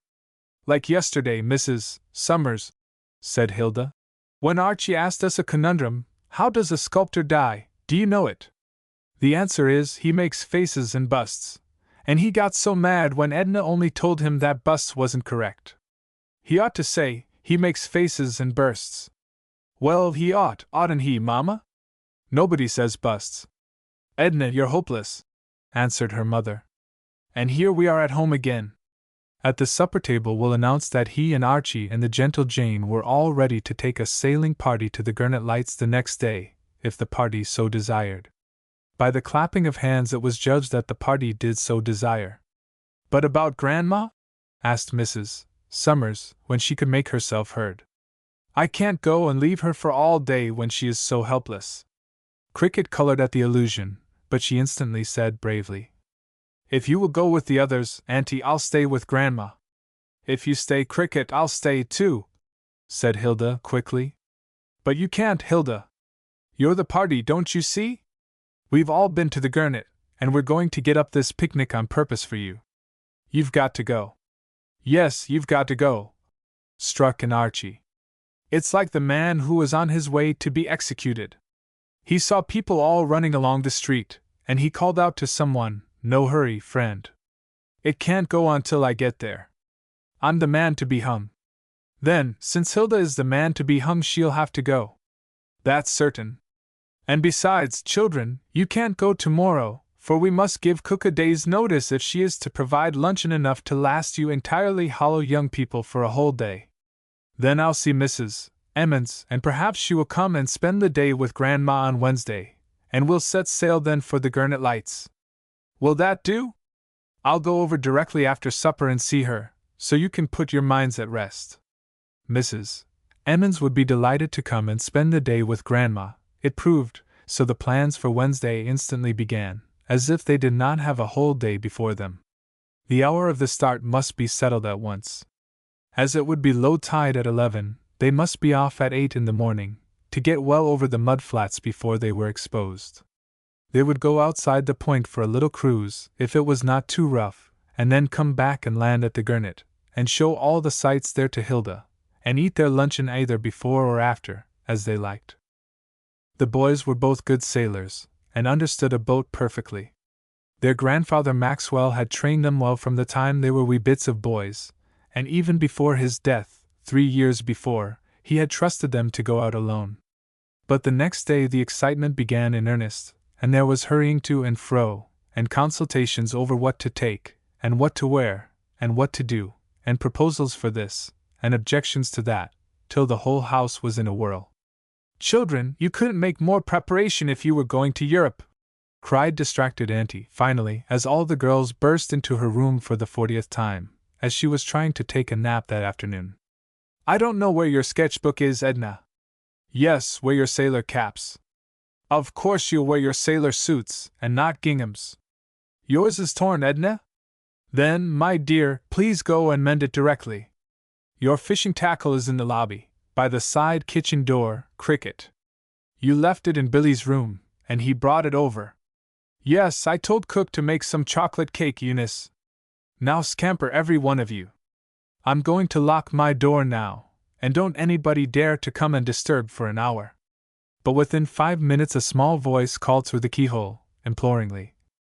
"'Scuse me, Andy dear, but couldn't we take George W.? He's just begging to go, and I know he'll be good." "Scat!" cried Auntie, and Cricket scat. "Shan't we take some books, in case we get becalmed?"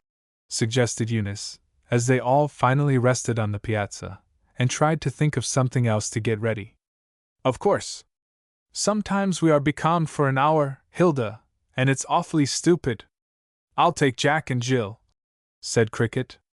"And oh, girls, let's take our blank books and pencils, so we can write on our stories for the Echo if we want to."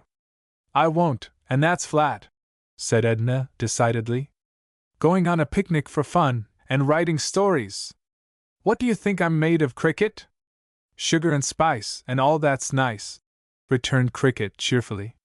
"Did I tell you, girls, that Hilda is going to write a story for our next Echo?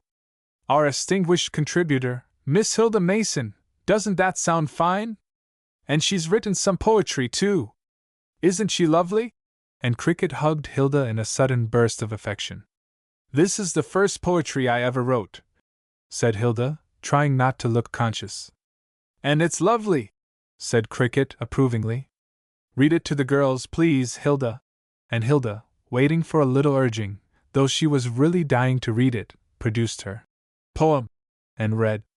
It was Christmas Eve, now remember. And out in the cold world alone.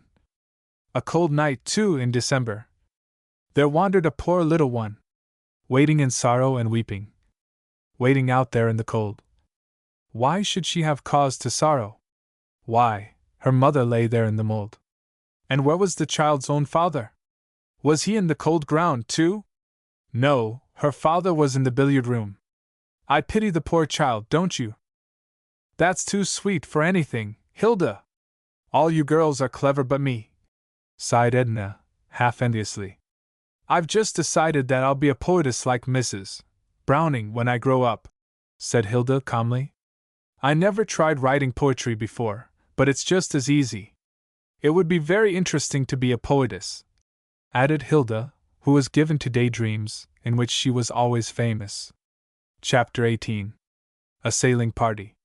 It was not long after dawn, early as that was, when the younger fry were all astir in the Maxwell household. The boys were up to see that everything was in order about the boat, and to transport the necessary number of cushions and rugs for the comfort of their passengers. Cricket dragged reluctant Hilda, who dearly loved her morning snooze, out of bed almost as early, though Eunice and Edna lazily turned over for another scrap of a nap. Still, they were not long able to withstand the general buzz of excitement, and long before 7 they also were up and about, gathering together their various belongings. Cook had the generous luncheon baskets all packed, with provisions sufficient for a small regiment. Before breakfast everything was on board, the luncheon was packed away in the little locker, and cushions and extra wrappings were all in place. Breakfast was a hasty ceremony, for the boys were eagerly watching the time, and tide, and breeze, and so would hardly give the rest time to eat. It was not quite 8 when they mustered their party on the dock. At the last moment Cricket appeared with a small bundle, carefully wrapped in newspaper, the contents of which she absolutely refused to reveal. "You'll know by and by," was all she would say. "And you needn't try to solve into the mystery now." The breeze favored the start, and the swelling sails swept the gentle Jane along at a scudding pace. Hilda, who had never been sailing before, was delighted at the swift motion. The sky was as blue could be, with flecks of white clouds all over it. The water was sparkling and clear, and dashed with a delightful little swish against the bow. "But what do you do if the breeze stops?" she asked. "We stop too," said Archie, "unless somebody gets out and drags the boat along." "Really? Could anyone drag this heavy boat along? Would they swim?" "Oh, you're teasing me." "Yes, of course he's teasing you," said Edna. "We have to row if the breeze stops. Do you see these long oars? Why, boys, you haven't brought but one oar." "Yes, we have," answered the boys in chorus. Then they looked at where the oars should be, and then at each other. "I thought you brought the other oar," said Archie. "And I thought you did," said Will. "Never mind. It looks as if we'd have a good breeze all day." "But will the breeze turn for you to come home again?" asked Hilda. "For if the breeze blows us out, how can it blow us back again?" "Tack, young woman, tack, but not with a hammer or nails. You'll see, coming home, if this breeze holds out." "I'll bet you anything that the breeze won't hold, because you've forgotten the other oar," said Edna. "Then we'll put Cricket up in the bow, to whistle up a breeze. That always brings it. It's so funny I can't whistle, when I'd love to so," said Cricket meditatively, for whistling was one boyish accomplishment which she could not manage. "You needn't wish to," said Edna, who, strange to say, could whistle like a blackbird. "You would only have people always telling you, it is not ladylike. I don't know I'm whistling half the time when Mama tells me not to. It just whistles itself." "Why don't I whistle right?" asked Cricket dolefully for the 100th time. "I pucker my lips up so, and I blow so, and I can give one straight whistle, but I can't make it go up and down. It doesn't twinkle as Edna's does." Edna broke out into a perfect bird song of twittering and chirping and trilling. "There, I just enjoyed that," she said, at last stopping breathlessly. "When I'm way out at sea, Mama lets me whistle all I like." "Isn't it getting near luncheon time, Auntie?" asked Eunice. "I'm dreadfully hungry." "Luncheon time, dear child? It's only 9 o'clock," said Auntie, consulting her watch. "Don't get mixed up in the time as you did last summer, when you went blackberrying and came home at 10 o'clock in the morning and thought it was 6 at night. Hardily!" as the boom swung around and they changed their course. Hilda, not realizing what this meant, did not duck her head in time, and consequently got a smart rap. Her hat was knocked off, but being Hilda's, it did not go in the water. She never had any accidents. "You must duck instanter, when you hear me call," said Will. "Sometimes the boom has to go around very suddenly, and you have to look out for yourselves. Archie, you steer now for a while." And Archie took the helm. The little sailboat skimmed along over the glittering water, and now they were well past Clark's Island. As they came near the Gurnet lights they decided that they would touch there first, and show Hilda the lighthouse, and then they could take as much time as they liked for their cruise outside. The tide was out, and they could not get the little boat up near enough the shore to land dry-shod. So Will and Archie, having anchored the boat, pulled off shoes and stockings, rolled up their trousers, and jumped overboard. "What are they going to do?" asked Hilda, watching with much interest these preparations, which the rest seemed to take as a matter of course. "They will carry us ashore, because we don't want to get our feet wet," said Edna. "They often do." "Carry us? Why, I'd be scared to death!" exclaimed Hilda. "Are you really going to let them take you, Mrs. Summers?" "Yes, indeed, and they know just how to manage," said Mrs. Summers. "I'll go now, children, so they can take the heaviest weight first." Will and Archie, knee-deep in water, stood up by the boat, and Will easily lifted his mother from the side of the boat, where she was standing. Then Archie got hold of her also, in some mysterious way, and in a moment she was safely sitting on a lady's chair, made by the boys' clasped hands. They went carefully up over the rocks and stones, and deposited her, dry-shod. Then they came back for the girls. "I can take these kids better alone, Arch," said Will, taking Eunice like a baby. "I'll take Cricket," said Archie. "No, you won't, sir, not one step," said that young lady, sitting down, resolutely. "I know you. I'd find myself in a crab hole in about a minute. I'll wait for Will. Come on, Hilda, then. That's a base libel, you know." But it ended by Will's carrying them all in. "There are drawbacks to being so popular," said Will, setting down Edna, who was the last, and wiping his face. "A lighthouse is always an interesting place to visit, and many times as the Summers children had been there, they always enjoyed the trip. Cricket and Eunice had never been there but 3 or 4 times before. The good-natured keeper took them all over and showed them everything, from the twin lights at the top to the lifeboats, for Hilda's benefit. When they had seen everything that was to be seen, they went down to the shore again, to re-embark.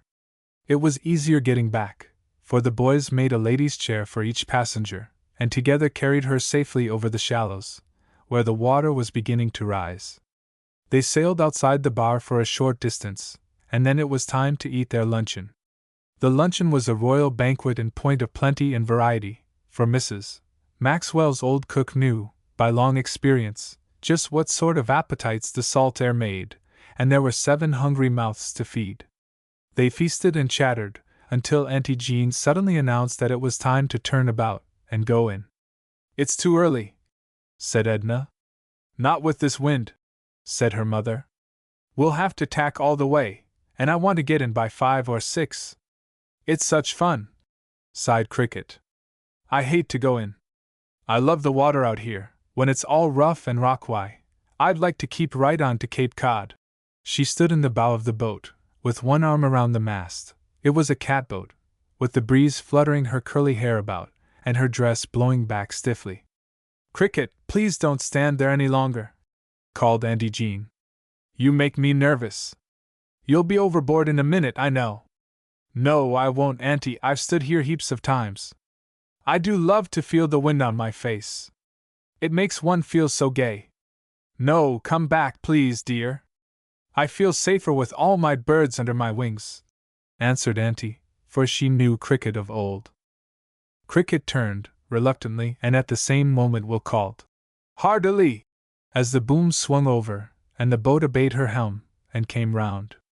Cricket was still facing outward, and, as the boat keeled, she suddenly lost her balance, grasped at the mast which she had let go, missed it, and disappeared over the bows with a great splash.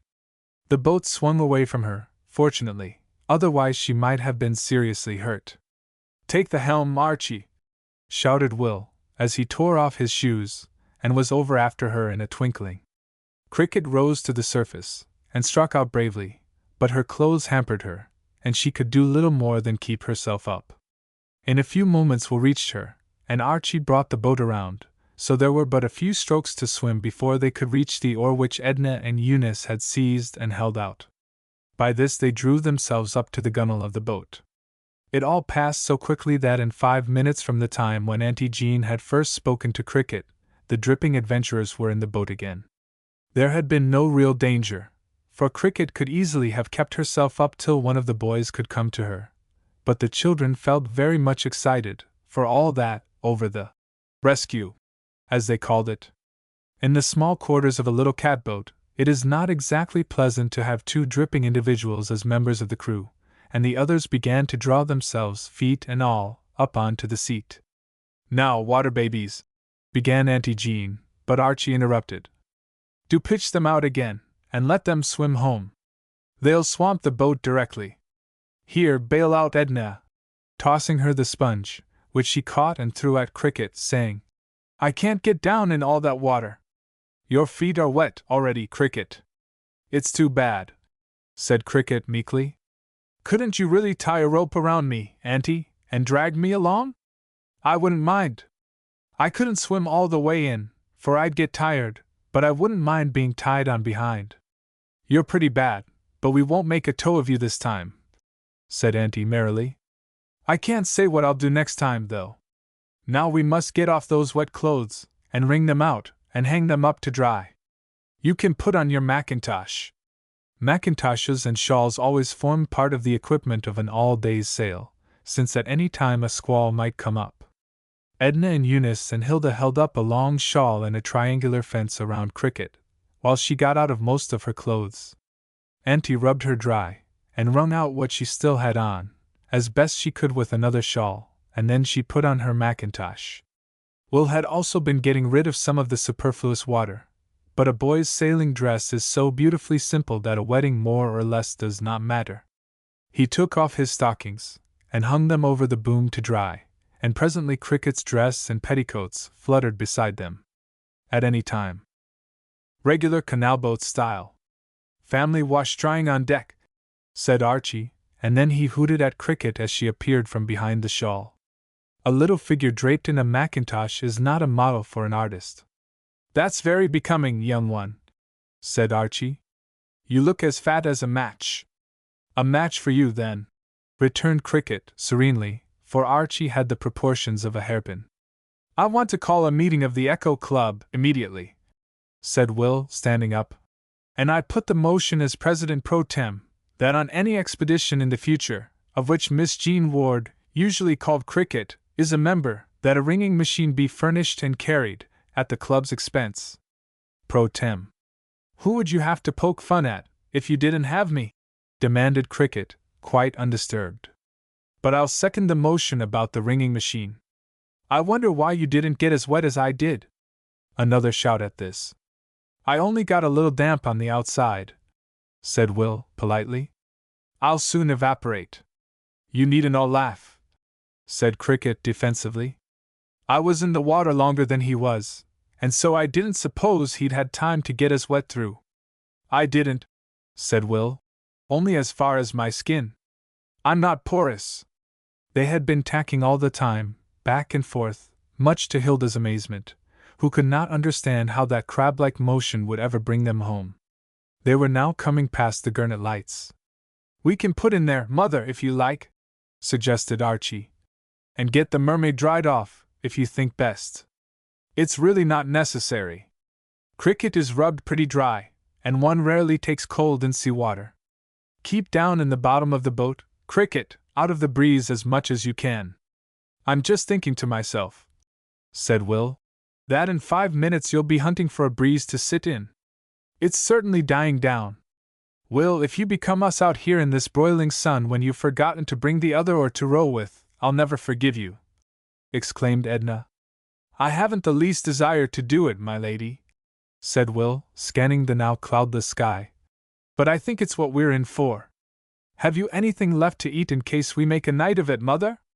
"A night of it?" cried Hilda in dismay. "Where would we sleep?" "All curled up in little bundles in the bottom of the boat," cut in Archie. "It's not bad. Only it takes some time next day to get the kinks out of your legs."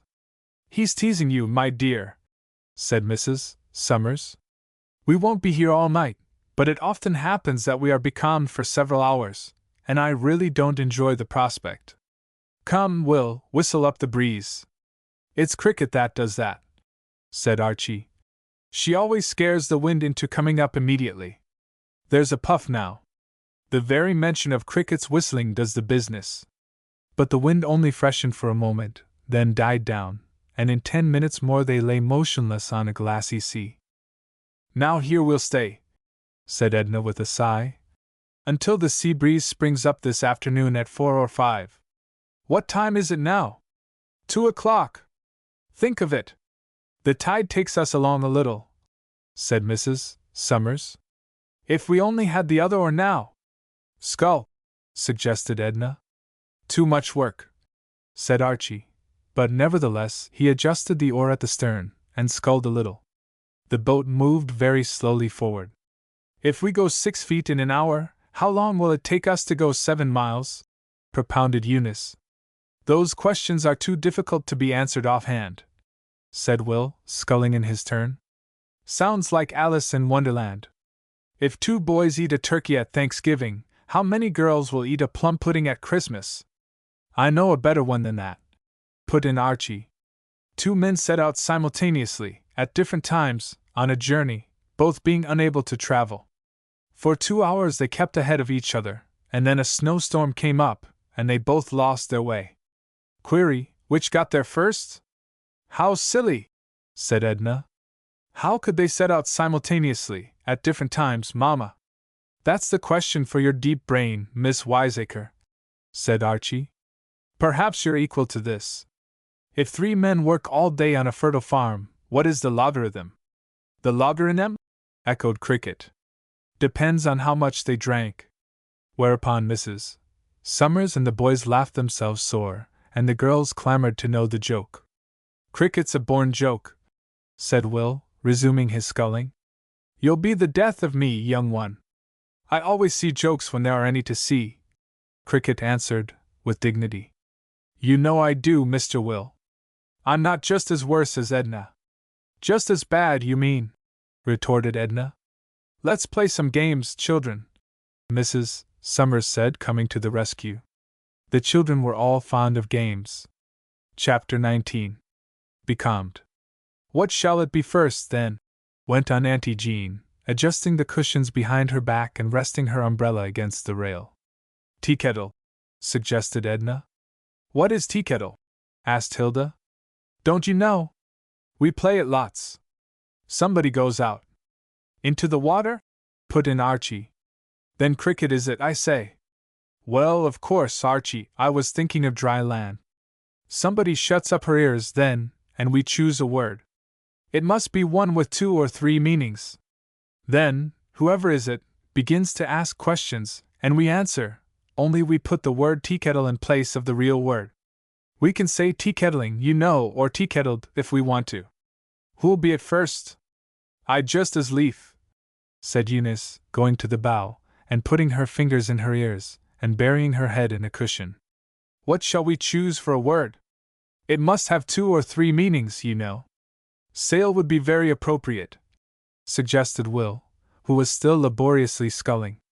"Oh, yes. See, Hilda? There's to sail, and taking a sail, and a sail of things. And the sail of the boat," said Archie. "All ready, Eunice." "Touch her, Archie." "Begin, Eunice." "The hardest part is to think of questions," said Eunice, turning around and meditating. "Let me see. Auntie, when do you think we will get home?" "When we are on a teakettle, it is never safe to say," answered Auntie. "On a teakettle, on a boat, that doesn't fit," meditated Eunice.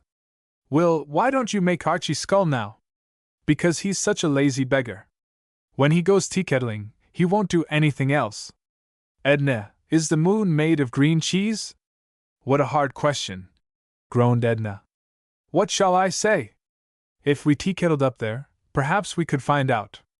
"I can't guess it yet," said Eunice, thinking over this answer.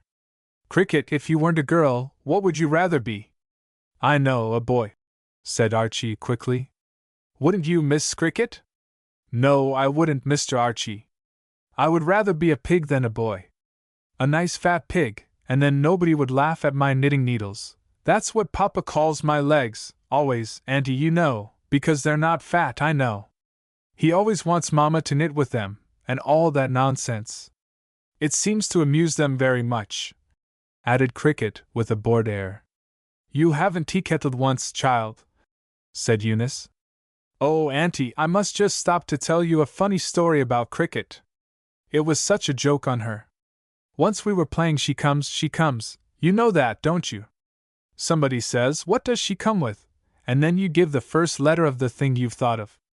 It was Cricket's turn, and she was rather a little girl, gave an N for the initials. We guessed and had to give up, finally, and then she piped up, "It's what Papa calls my legs," and she meant knitting needles. I was very little, said Cricket, blushing and apologizing. It was as much as 3 years ago. I haven't answered your question yet, Eunice. I believe I don't want to be a pig, after all, for in the fall the farmer has a tea kettle, and sells his pigs, and I'd have to go to the butcher and be killed, and be cut up for sausage. I don't seem to get hold of it yet, said Eunice, wrinkling her forehead. Hilda, how do you like Marbury? I think it's perfectly lovely, declared Hilda, enthusiastically. Oh, I forgot to tea kettle. I think tea kettling is lovely, even if you do get becalmed. Tea kettling, sailing. Sail is the word, exclaimed Eunice, instantly. You gave it away, Hilda. I guessed it on you, so you'll have to go out. I'll never be able to guess it in the world, said Hilda, looking disappointed. I'll take your place, said Will, instantly. It's about time that Archie sculled. Take hold, old boy, and keep at it. Choose a hard one, said Eunice, when Will had duly stopped up his ears. How would steel do? Yes, or we might have oar and oar, said Hilda. Skull and skull, said Archie, pensively. That's good, said Auntie. Or else bow, and bow of the boat, and bow, to make a bow. Let's take that, for there are so many meanings, said Cricket. All right. Ready, Will? Said Archie, kicking him. Will uncovered his ears and began. Edna, how many sandwiches did you eat for luncheon? I ought to make you a tea kettle for asking me such an easy question, laughed Edna. I ate 2, I think. Whopper, said Will. Eunice, why is a crocodile like the North Pole? Because there's a bee in both, answered Eunice promptly. Will, ask sensible questions, or I'll get a tea kettle when I get home, and hit you with it. That might be a stone, but stone won't do. Cricket, now think carefully over your answer. If 3 men work all day on a fertile farm, I'll get Archie to throw you over the tea kettle this minute if you don't stop, threatened Cricket. Throw me over the tea kettle, over the side, stern, bow. Bow. That's it, young lady. Caught you on that. And so the game progressed, till they had sufficiently tea kettled. What next? Asked someone. Suppose we have tableaux, and begin with Cricket for Venus, said Archie, looking at her with his head on one side. You needn't make fun of my looks, Mr. Archie. I know this mackintosh isn't very becoming, but I don't care for looks, anyway. You might as well intermingle a few looks if you can, said Eunice. And you do look too funny. Your clothes are dry now, anyway. Hadn't she better put them on, Auntie? So the shawl screen was again put up, and the display of dress and petticoats disappeared from the sail of the Gentle Jane. I feel more respectable, teased Archie. Now the weekly wash is taken in. Hated to be taken for a canal boat. No, we'd rather be taken for a tow, said Cricket, smartly, and Archie fell back, rigid with mock admiration. Now, if we only had pencils and paper, said Auntie, there are many games we might play. Oh, wait! Wait! Exclaimed Cricket, jumping up suddenly and tumbling over Auntie in her excitement. She dived into the tiny hold, and triumphantly brought out her mysterious newspaper package. I thought perhaps the girls would like to write on their stories for the Echo, she explained eagerly.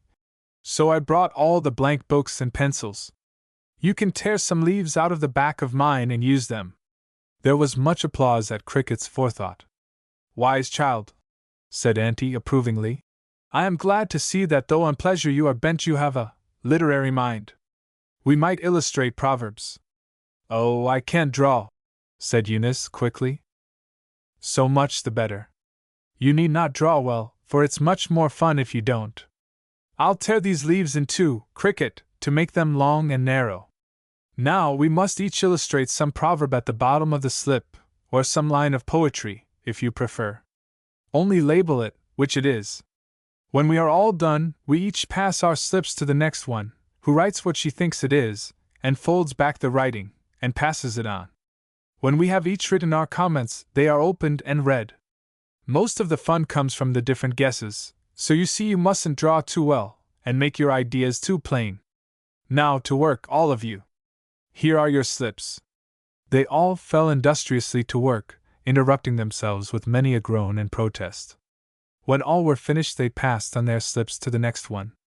There was much giggling at the first sight of some of the very remarkable drawings. Now, said Auntie Jean, when the slips had all passed around, and had returned to the hands of their respective artists, each of you unfold your papers, and read the comments aloud for the benefit of the company. Cricket, you're the youngest. Suppose you begin? Cricket giggled. Her picture consisted of a scraggy tree, with several long wavy lines near its foot. In the branches of the tree were two good-sized attempts at fowls of some description, while a third huge creature was flying near. She read the comments in order. There were 3 crows sat on a tree, and they were black as crows could be. Auntie. The breaking waves dashed high. Caught the pilgrims on the fly. Couldn't think how that last line goes, murmured Archie. But I'm sure those are pilgrims on the fly.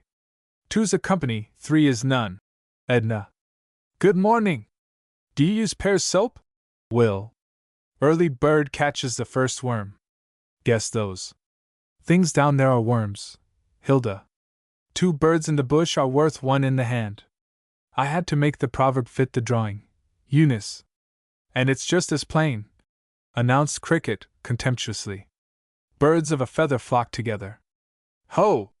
What are those water streaks doing down there, then? Asked Archie. The things I thought were breaking waves. I thought they were curly worms, added Hilda. They're not worms or water either. I just put some lines there to fill up. I think I meant them for grass. How silly you all are. Now, Auntie. Auntie's picture was beautifully simple.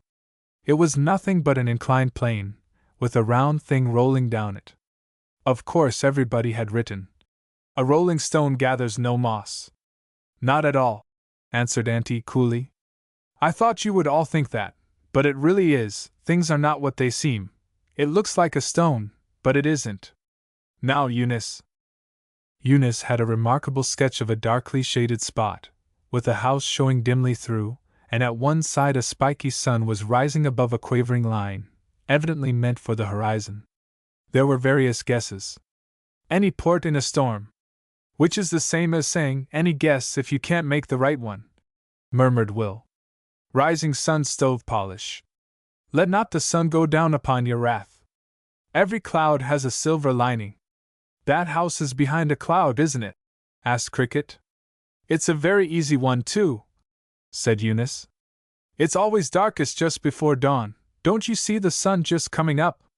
Archie, who drew beautifully, had made a really very clever little sketch of a Spencerian pen, mounted on 2 thin legs, furnished with an equally thin pair of arms, and a face as well, engaged in a boxing match with a very plump and well-developed sword. In a second picture, the sword was flat on the ground, while the pen was dancing away, grinning. Of course, this could be only. The pen is mightier than the sword. Hilda had drawn simply 2 long lines in perspective. As nobody could make anything of them, the guesses were wild. Why, don't you see? Those 2 lines are a lane. It's a long lane that has no turning. That's the long lane. It has no turning, explained Hilda. I thought you would guess it the very first thing. When the last of the guesses were read, Auntie rose to rest herself from a sitting position. Isn't there a bit of a breeze coming up? She asked, shading her eyes with her hand, to look across the glassy sea, in search of the faintest sign of a ripple. Sorra a bit, said Archie. Here, Will, you scull a while, and rest a fellow. Hello? We're really getting along. See how far the Gurnet lights are behind us. Yes, but look at the distance ahead of us, to be sculled over yet, said Auntie Jean. And here it is 4 o'clock. Consulting her watch. Come, Archie, it's time to whistle up the wind. I will, said Edna, breaking out again into her blackbird whistle. Cricket listened in rapt admiration. Why can't I do it? She sighed. But Mrs. Summers? Broke out Hilda in amazement. Can they really whistle up a breeze? No, indeed, dear. It's only an old saying about sailors. The children do it for fun when we're becalmed sometimes. Well, there's no signs of it yet. I'll tell you what I'll do, children. While you're whistling up the wind, I'll write an adjective story for you. Oh, that will be fun! Exclaimed one and all. All that is, but Hilda, who asked again. Now, what is an adjective story? I write a little story about anything, explained Mrs. Summers, giving her pencils to Will to be sharpened. And I leave a space before every noun. When I have written it, you each give me adjectives in turn to fill in the spaces, and I write them just as you supply them. Of course they never fit, and a very funny hodgepodge is the result. Now, while I'm writing, you must all be thinking up a good supply of adjectives, for I shall want a quantity. So Auntie Jean took Cricket's blank book and began to scribble. She wrote busily for 10 or 15 minutes, and then announced she was ready for the adjectives. I call it the tale of the shipwrecked mariners, she said, when all the adjectives were duly written in. And now for the tale. Once upon a time, in the pathetic town of Marbury, there lived a green and scrumptious lady with a wriggling troop of fantastic grandchildren, who made her life miserable. First of all was the eldest, the awful and weird William, who was quite intolerable. Next to him was the cute and sublime Archie, who was always jolly and superstitious. They had a sullen and sarcastic sister, the entrancing Edna, whom they delighted to tease. One summer their delightful and sarcastic cousins, the mournful and flowery Eunice, and the melodious Cricket, Auntie, you put that there on purpose, came reproachfully from the last-mentioned young woman. No, I didn't, my dear. It really happened so. The melodious Cricket arrived to spend a long time with the dingy Summers family, much to their enjoyment. After various adventures, their ecstatic friend, the lively Hilda Mason, came to spend a few days.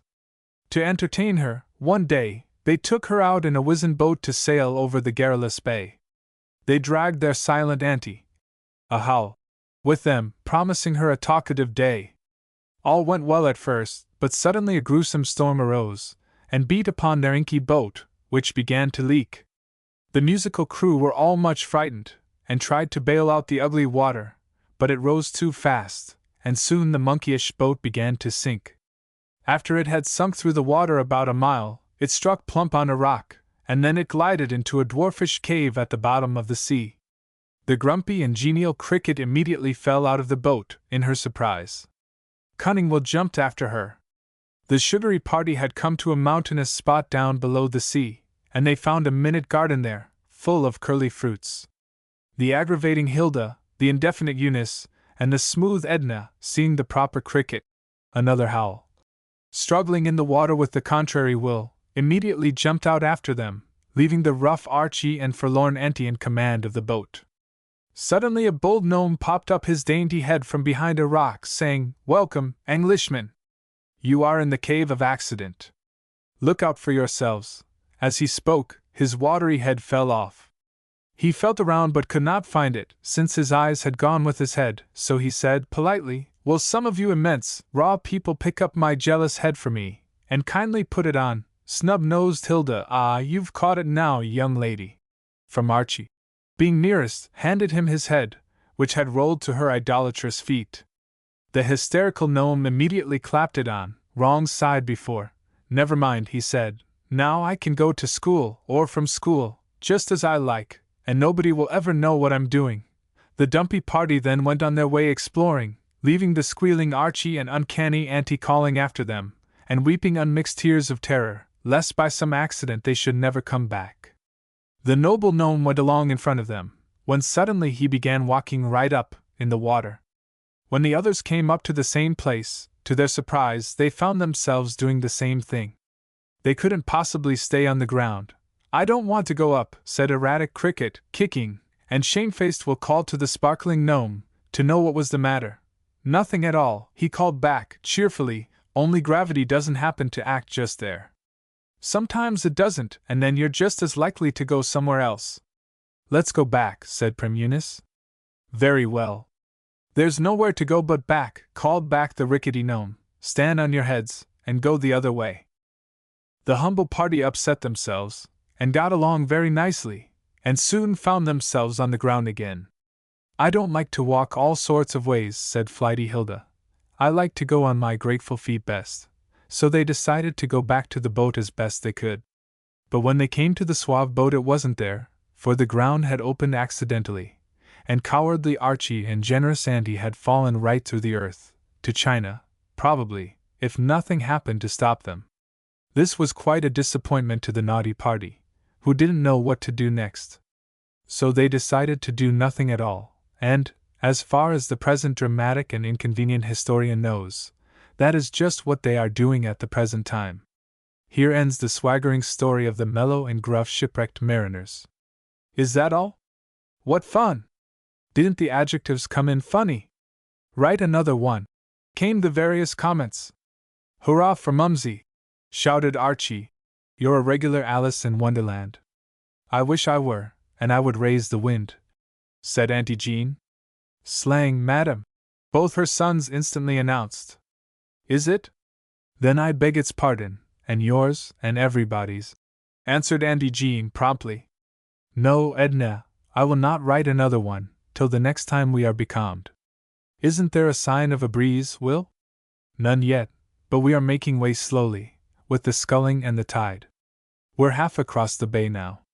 Guess this rebus, said Cricket, presenting a paper on which she had been drawing for a moment.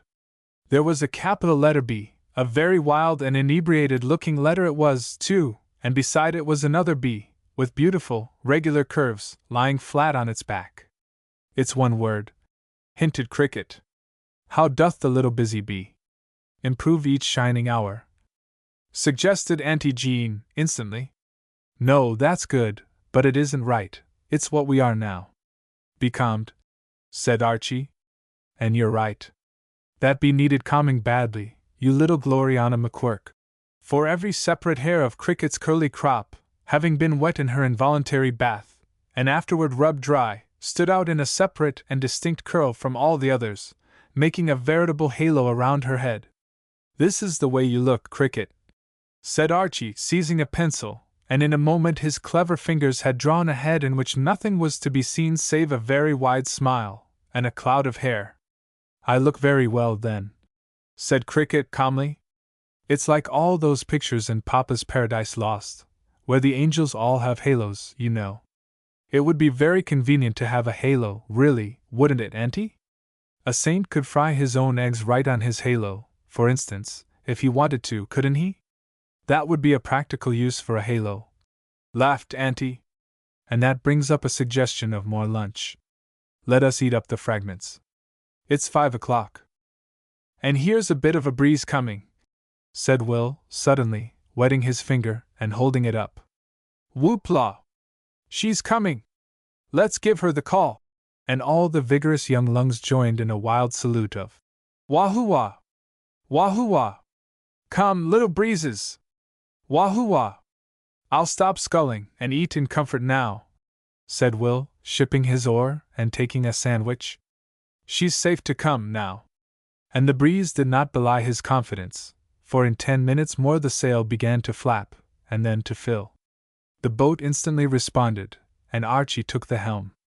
The breeze steadily freshened, and in 2 minutes more the gentle Jane was skimming along like a bird. And so, not long after 6, they landed at the dock.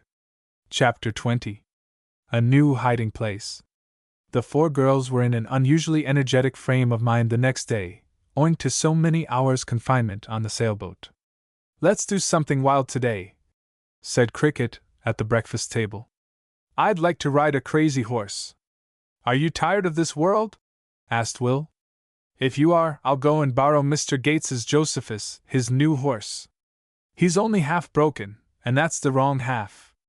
Cricket, I put my foot down on your doing anything of the kind, said Auntie in alarm, not feeling at all sure of Cricket. Remember, you're strictly forbidden to mount anything but Mopsy.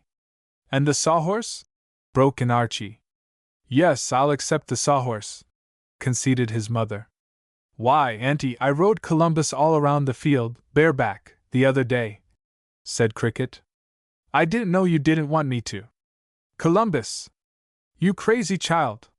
He's not at all safe even for a man to ride him. Understand, my dear, that's tabooed. Oh, Auntie! Cried Cricket, clasping her hands tragically. If you've any filial affection for me, you won't say that! I do so love to ride a horse bareback. Mopsy is dear, but I like something fiercer.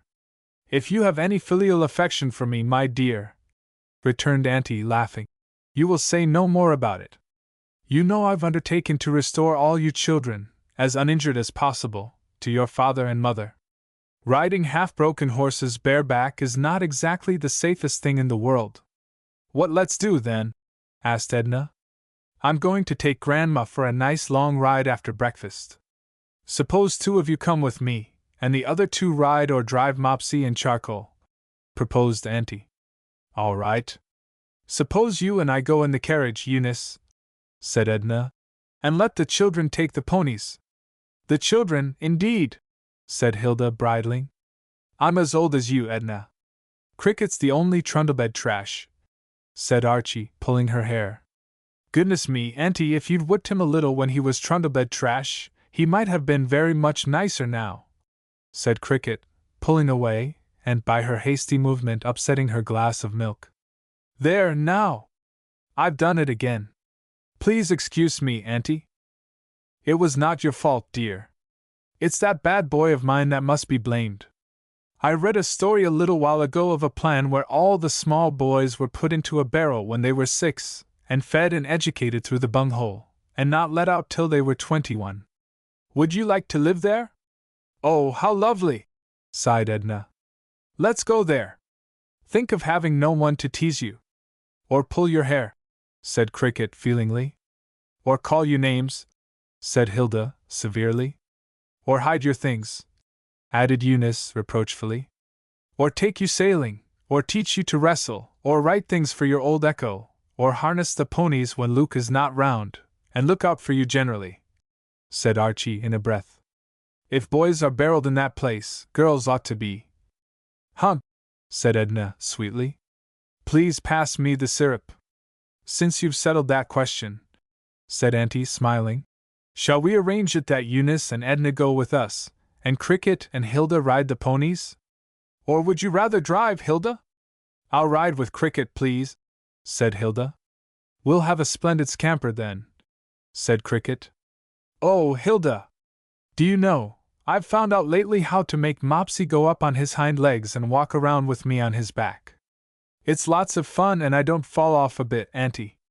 That seems rather dangerous, my dear, said Auntie, looking disturbed. When did you learn? There's really not any danger, I think, Mother, said Will. Mopsy's such a gentle little chap and so well trained. He walks around on his hind legs as smoothly as Charcoal on 4, and comes down so gently that you'd hardly know it.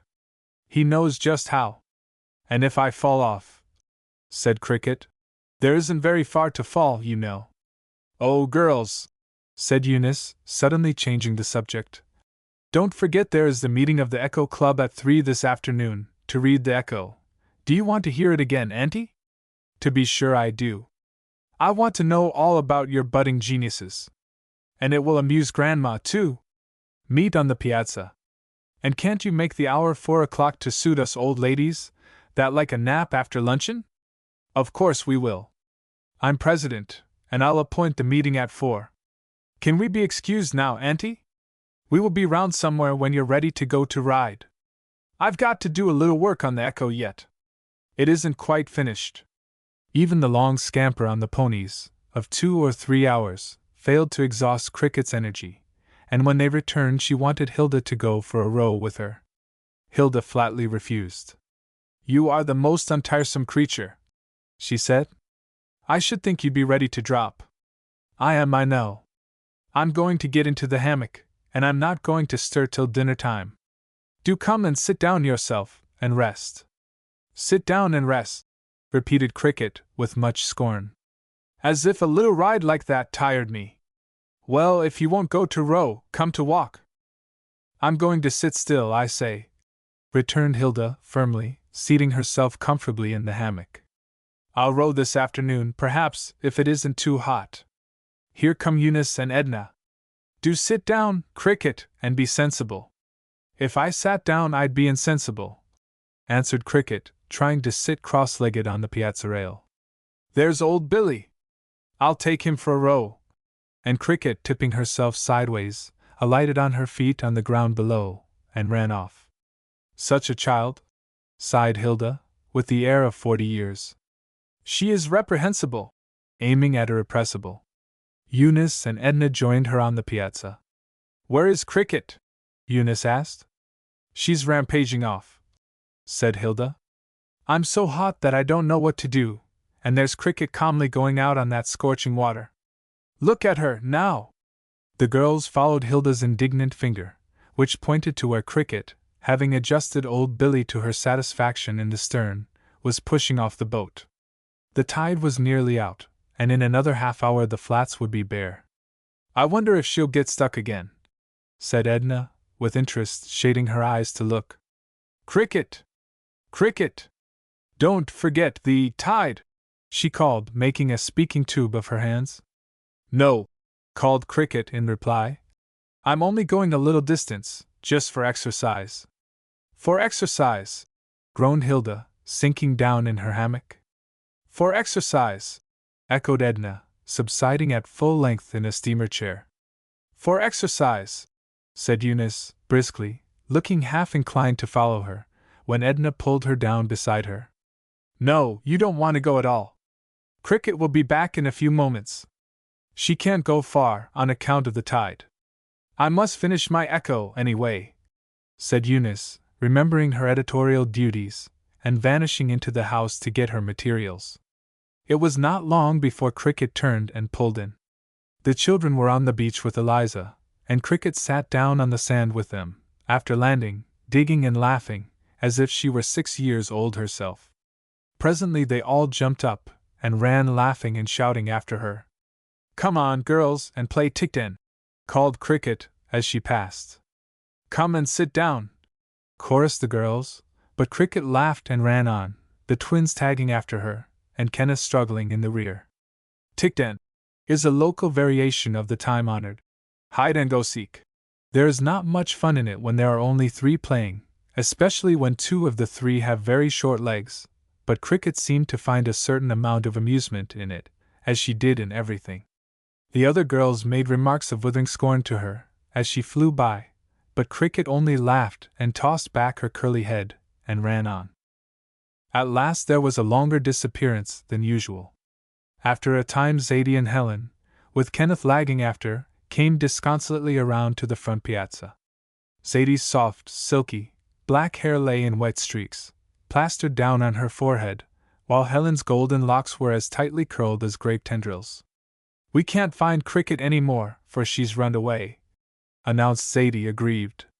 We've hunted and hunted, said Helen. We heard her calling once, but when we got where she wasn't there any more. She'll be back in a moment, said Eunice, mopping off the little hot head with a practiced hand. You sit still and get cool. Really, Liza ought not to let you run around this way, in the hot Sunday. Just what I came out to say, said Auntie, appearing in the doorway. I came down to tell you, my dear little girls, that it is much too hot to run around this way any more. You must sit down and rest till after dinner. Where's Cricket? She's hided, and we can't find her anywhere, repeated Zadie. She will come out presently, when she finds you aren't looking for her any more, said Auntie, sitting down. How fares our noble editor? Your noble editor has most finished, said Eunice, surveying, with pride, her neatly printed pages. If you could only stay next week, Hilda, we'd let you print a number. I would just as soon as not, said Hilda. I can print very nicely. I'd like to. I'd put big, beautiful fancy capitals for the echo, and the names of the stories in fancy capitals also, and I'd draw tailpieces. Eunice and Edna exchanged glances.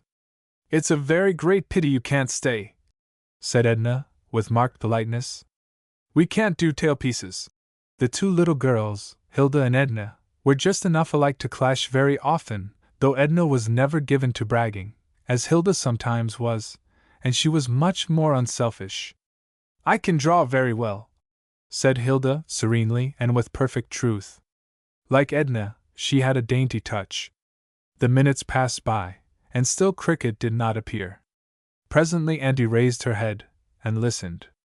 "I thought I heard Cricket calling," she said, "but I don't hear it again." A moment later Eunice suddenly said, "There certainly is someone calling. Is it Cricket?" She stood up to listen better. A muffled cry was certainly heard. "Children! Eunice!" Eunice shot off the piazza. "Yes, Cricket, where are you?" running around the house. In a few moments she reappeared from the other side. "Where can she be? I ran all around the barn, too. Hark! There it is again! Cricket! Where are you?" And again everyone heard the same muffled cry. "Eunice! Now it sounds in the house," said Mrs. Summers, going in. They all joined in the search, running in every direction, and trying to locate the indistinct sounds. She was evidently in trouble, but they could not imagine why she did not tell them where she was. Somebody suggested the garret, and they all trooped up there and searched every corner in vain.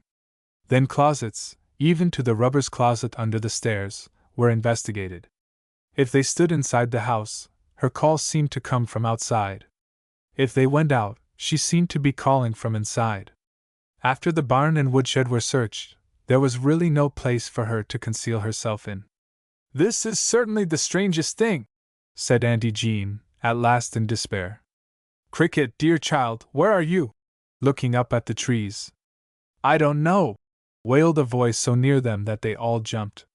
They were near the open cellar window, where the coal was put in. "Down cellar!"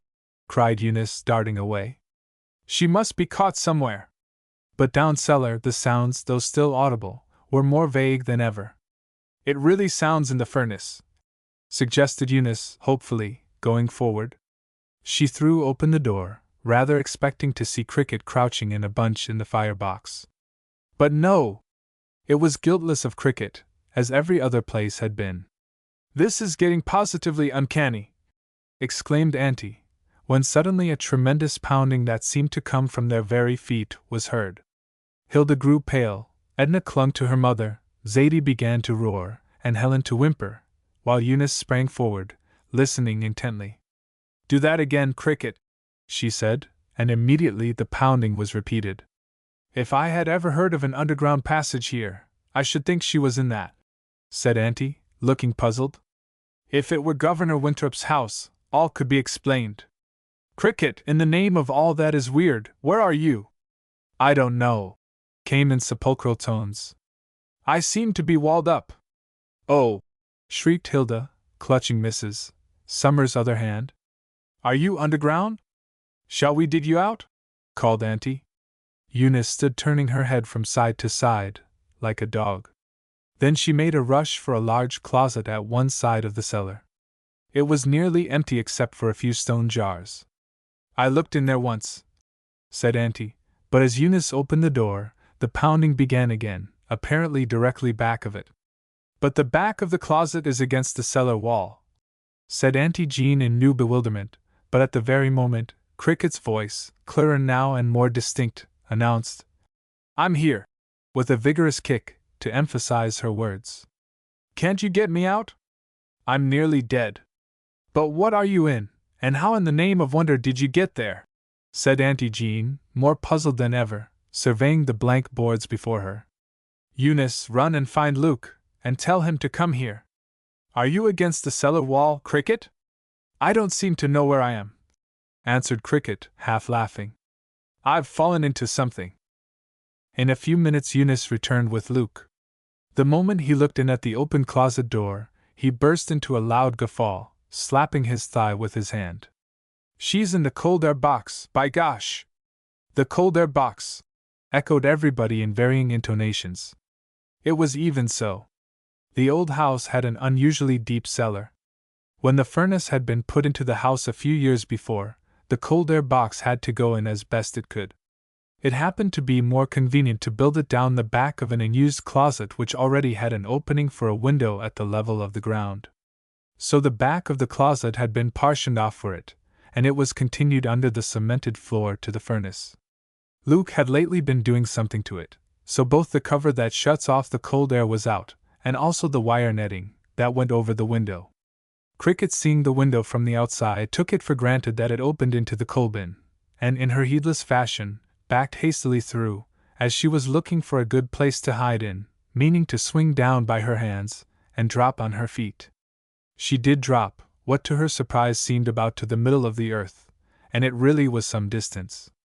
The cellar, as I said, was unusually deep, and Cricket was only 4 feet high.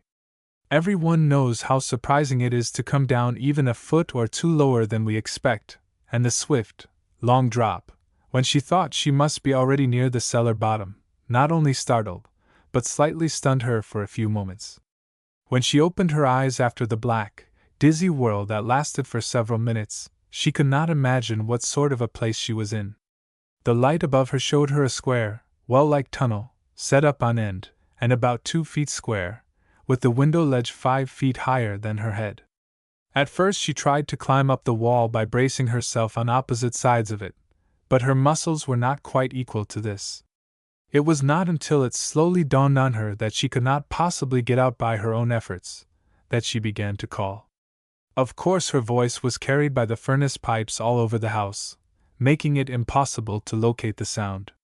"There's a big hole down by my feet," Cricket called out, when she heard them debating as to the best way to get her out. "Can't I crawl through that and come out somewhere?" "You'd come out in the furnace, miss," said Luke, "and you'd get stuck in the bend. I'll haul you up from the outside." They all went outside, while Luke tried to reach down to her, but their hands could not make connections. "Let a ladder down," said Eunice, but there was not room for both a ladder and Cricket, even if one could have been put down. "Let a rope down, and tie it around her waist," said Luke, "and I'll haul it up." "I'm afraid that would hurt her," said Auntie anxiously. Just then Will and Archie arrived on the scene, and joined the group around the window. "What's up? Caught a burglar down there?" asked Will. "Yes, one caught in the very act. Question is, getting it up." "Will, is that you?" called a forlorn voice from the depths. "Do, for goodness sake, get me out of this hole." Archie instantly poked his head through the opening, and looked down at her. "Cricket, by jingo! How's the weather down there?" "Don't tease now, Arch," begged Cricket. "Get me up, for I'm nearly dead down here." "Why don't you knock away some of the boards from the partition downstairs?" asked Will. "It wouldn't take a moment." "Where's the axe, Luke?" "Will, you're the lady from Philadelphia," exclaimed his mother. "Of course we can." And in 10 minutes more Cricket was a free individual again, and quite ready to attack their belated dinner. Chapter 21. Billy's Prayer. A little procession trailed slowly across the orchard, towards the cottage of the poor old woman in whom Grandma was so much interested. The procession consisted of Hilda and Cricket, the latter walking very sedately along, because she had in charge a dish of something good to eat for the old woman, then the twins, with their arms tight around each other's necks, as usual, then old Billy, shambling along, his gaunt figure a little bent forward, and his hands clasped behind his back, under his coat tails, as he generally walked. Last of all came George W., stepping daintily along, his tail arching high over his back, his head cocked a little on one side, like a dog's, and his ears briskly erect. George was not an invited member of the party, but from his favorite perch, the roof of the well house, for George W. was always of an aspiring mind. Having seen the party set out, he immediately scrambled down and trotted after. It was some time before he was discovered, not, indeed, till an apple, tumbling down from a branch of a tree, chanced to hit the very tip of his little gray nose. Thereupon he uttered a surprised meow, with an accent that belonged to George W. alone. "There's that cat coming along, too," observed Hilda. "Isn't he a little tag-tail? See how pretty Martha looks waving over his back like an ostrich feather," said Cricket, in reply, making a dive for her pet with her one free hand, and nearly meeting with an accident, for George W. preferred walking on his own four legs just then, and darted past her. "There! You nearly lost your blancmange off the dish!" cried Hilda, rescuing it. "I knew I'd better carry it." "It's all right," said Cricket, hastily straightening it. "I'll carry it. We go this way now." As they turned out of the orchard into a lane, Grandma's poor woman, Marm Plunkett, as the whole neighborhood called her, was a forlorn old creature, nearly crippled with rheumatism, who lived in a tiny cottage in the fields, half a mile from anybody. She had a daughter who had to go to work nearly every day to earn money to support them both, so the old mother was alone most of the time.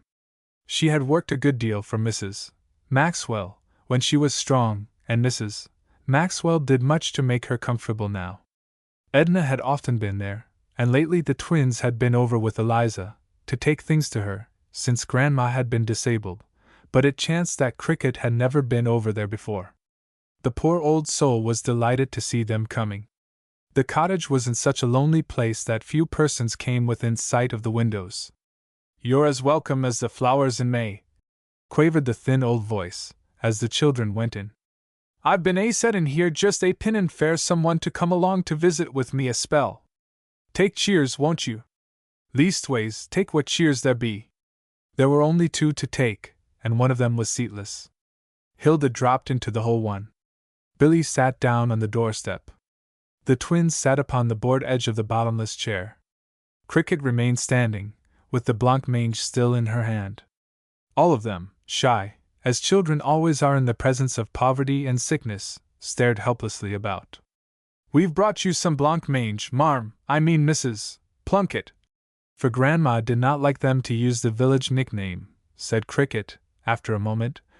"And Auntie Jean will be here tomorrow. And it's a pretty spoken lady she is," answered Marm Plunkett. "But it's Miss Maxwell that I allers wants to see most." "When'll she get to see me agin?" Cricket colored furiously. "Grandma's lame now," she said, speaking up bravely. "I was wrestling with her, and I threw her, and sprained her ankle. She can't stand on it much yet. Good land o' Goshen! A wrestlin' with Miss Maxwell! You little snip of a gal! And throwed her! For goodness sake! Dearie me! Throwed her!" "Yes," said Cricket, with the air of confessing to a murder, as she set down the blancmange. "I don't see how I could have done it. I just twisted my foot around her ankle. I was just as much surprised as if the church had tumbled over. It was a week ago Monday. Just to think on tea! I never heerd the beat o' that. And nobody hain't told me of it, nuther. Lizzie was here yestiddy, and she hain't never let on a word. I guess Grandma told her not to," said Cricket, blushing again. "Let me see," said the old woman, suddenly, bending forward and peering into her face. "Which one be you? You ain't Miss Edney. Be you Miss Eunice?" "I'm Cricket," said that young lady, quite at her ease now. "Most probably you've never heard of me before. We're all Grandma's grandchildren, and are spending the summer here. At least, we're all grandchildren but Hilda. She's visiting me. She is going home tomorrow, and I'm awfully sorry." Marm Plunkett paid no attention to the end of this speech.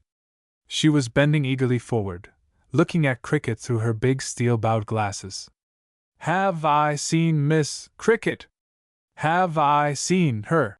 came slowly from the old woman's lips, as she clasped her hands over her staff, still gazing at her as if she were a rare, wild animal.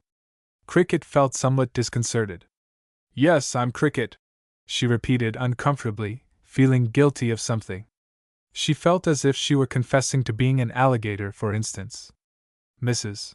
Maxwell had often amused the old woman by tales of her grandchildren, and as Cricket always had more accidents and disasters than all the rest of the family put together, she had naturally figured largely in her grandmother's stories. "Have I seen Miss Cricket?" repeated the old woman, stretching out her hand as if she wanted to touch her to make sure she was flesh and blood. Cricket went towards her, rather reluctantly. Marm Plunkett laid her shaking claws on her hands, felt of her arms, and even laid the point of her withered finger in the dimple of the round, pink cheek. Cricket winced. She felt as if she were a chicken, which the cook was trying to see if it were tender. I didn't know you knew me, she said, trying to be polite and not pull away. I have seen Miss Cricket, declared Marm Plunkett, triumphantly at last. Who'd have thought it? She's come to see me. Won't Cindy be glad and proud to hear of this honor? Dear me, said Cricket, trying not to laugh. I'd have come before, if I'd known you'd wanted to see me so much. Would you really, my pretty? Now, ain't that sweet of her? Admiringly to Hilda. Hilda sat looking on in dumb amazement. She was so accustomed to feeling a little superior to Cricket, on account of her orderliness and generally good behavior, that she was struck with surprise at the old woman's joy over seeing her little friend, while she sat by unnoticed. She did not know how many a laugh and pleasant hour the stories of Cricket's mishaps had given the lonely old woman. You favor your ma, I see, said Marm Plunkett, still holding Cricket's sleeve. Dear! Dear! She was a pretty one, that she was. You've got shiny eyes like her but your hair's a mite darker, ain't it? My! Ain't them curls harnsome? Touching very gently one of the soft rings of Cricket's short hair. It was never regularly curled, but had a thorough brushing given it by Eliza every morning, and 5 minutes after, the dampness or the summer heat made her like a Gloriana McQuirk. Cricket looked dreadfully embarrassed, and hadn't the least idea what to say to this peculiar old woman, who repeated softly, with no eyes for the rest, Have I seen Miss Cricket? Fortunately, here a howl from Zadie created a diversion. She had pushed herself too far back on the bottomless chair, and had suddenly doubled up like a jackknife into the hole. As Hilda and Cricket hastily turned, nothing was visible but a pair of kicking feet, for her little short petticoats had fallen back over her head, entirely extinguishing her. Helen instantly lifted up her voice and wept. Cricket seized Zadie's feet and Hilda her shoulders, and together they tried to pull her up. But she was a plump little thing, and was so firmly wedged in, that the chair rose as they pulled her. Billy, come hold the chair down, please, called Cricket. So, with Billy to brace his huge foot on the round of the chair, and to hold down the back with his hands, Cricket and Hilda, with another vigorous pull, managed to undouble Zadie. Marm Plunkett had been sitting in a state of great excitement, while the rescue was going on, and leaned back with a sigh of relief when the little girl was finally straightened out. Zadie took it very philosophically. Stop crying, Helen, she said. You are such a crybaby. This is a very funny chair, Marm Plunkett. How do people sit down on it? Do you like it that way? I 'spect I'm so little that I can't keep on the outside of it.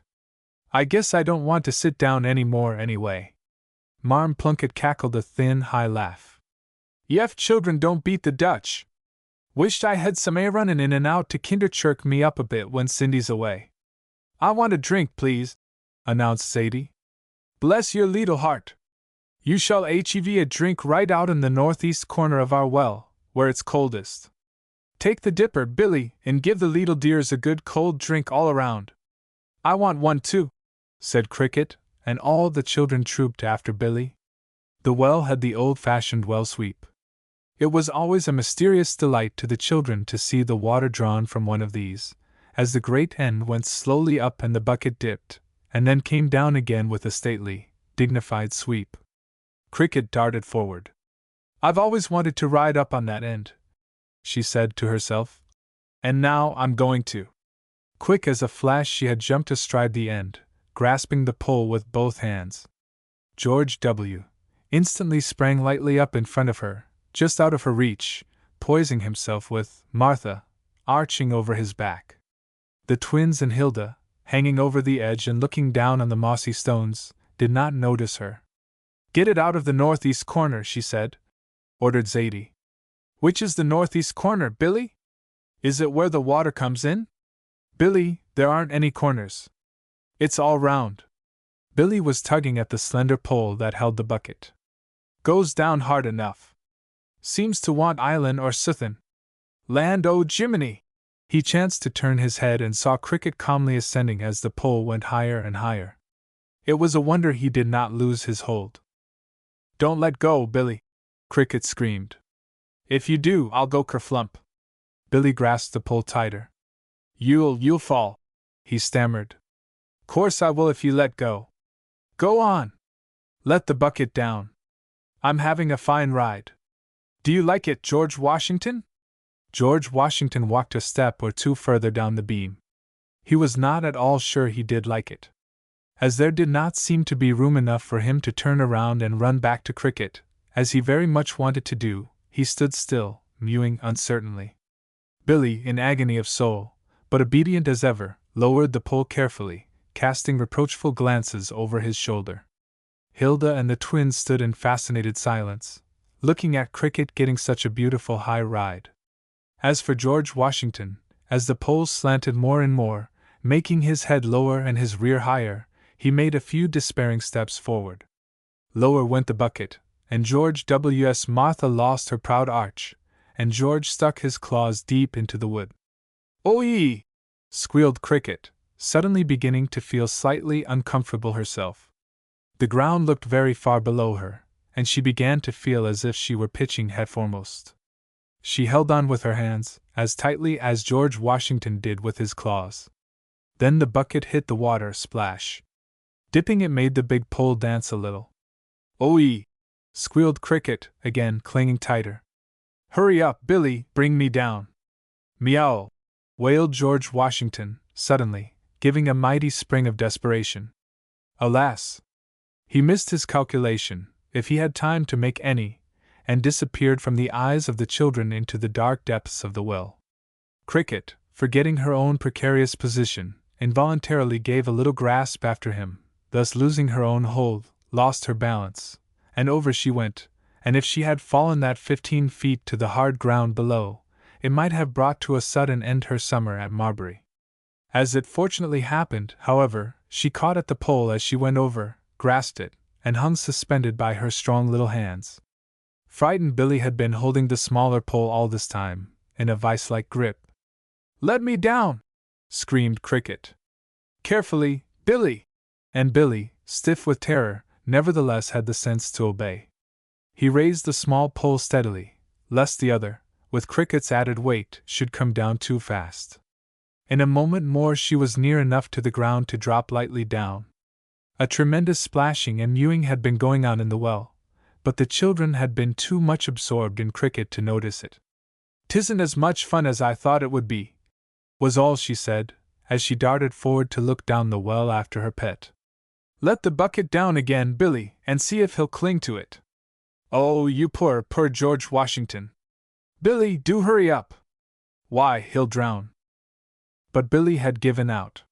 He was so thoroughly frightened when he discovered Cricket on her lofty perch, that, now that she was safely down, he was shaking like a leaf.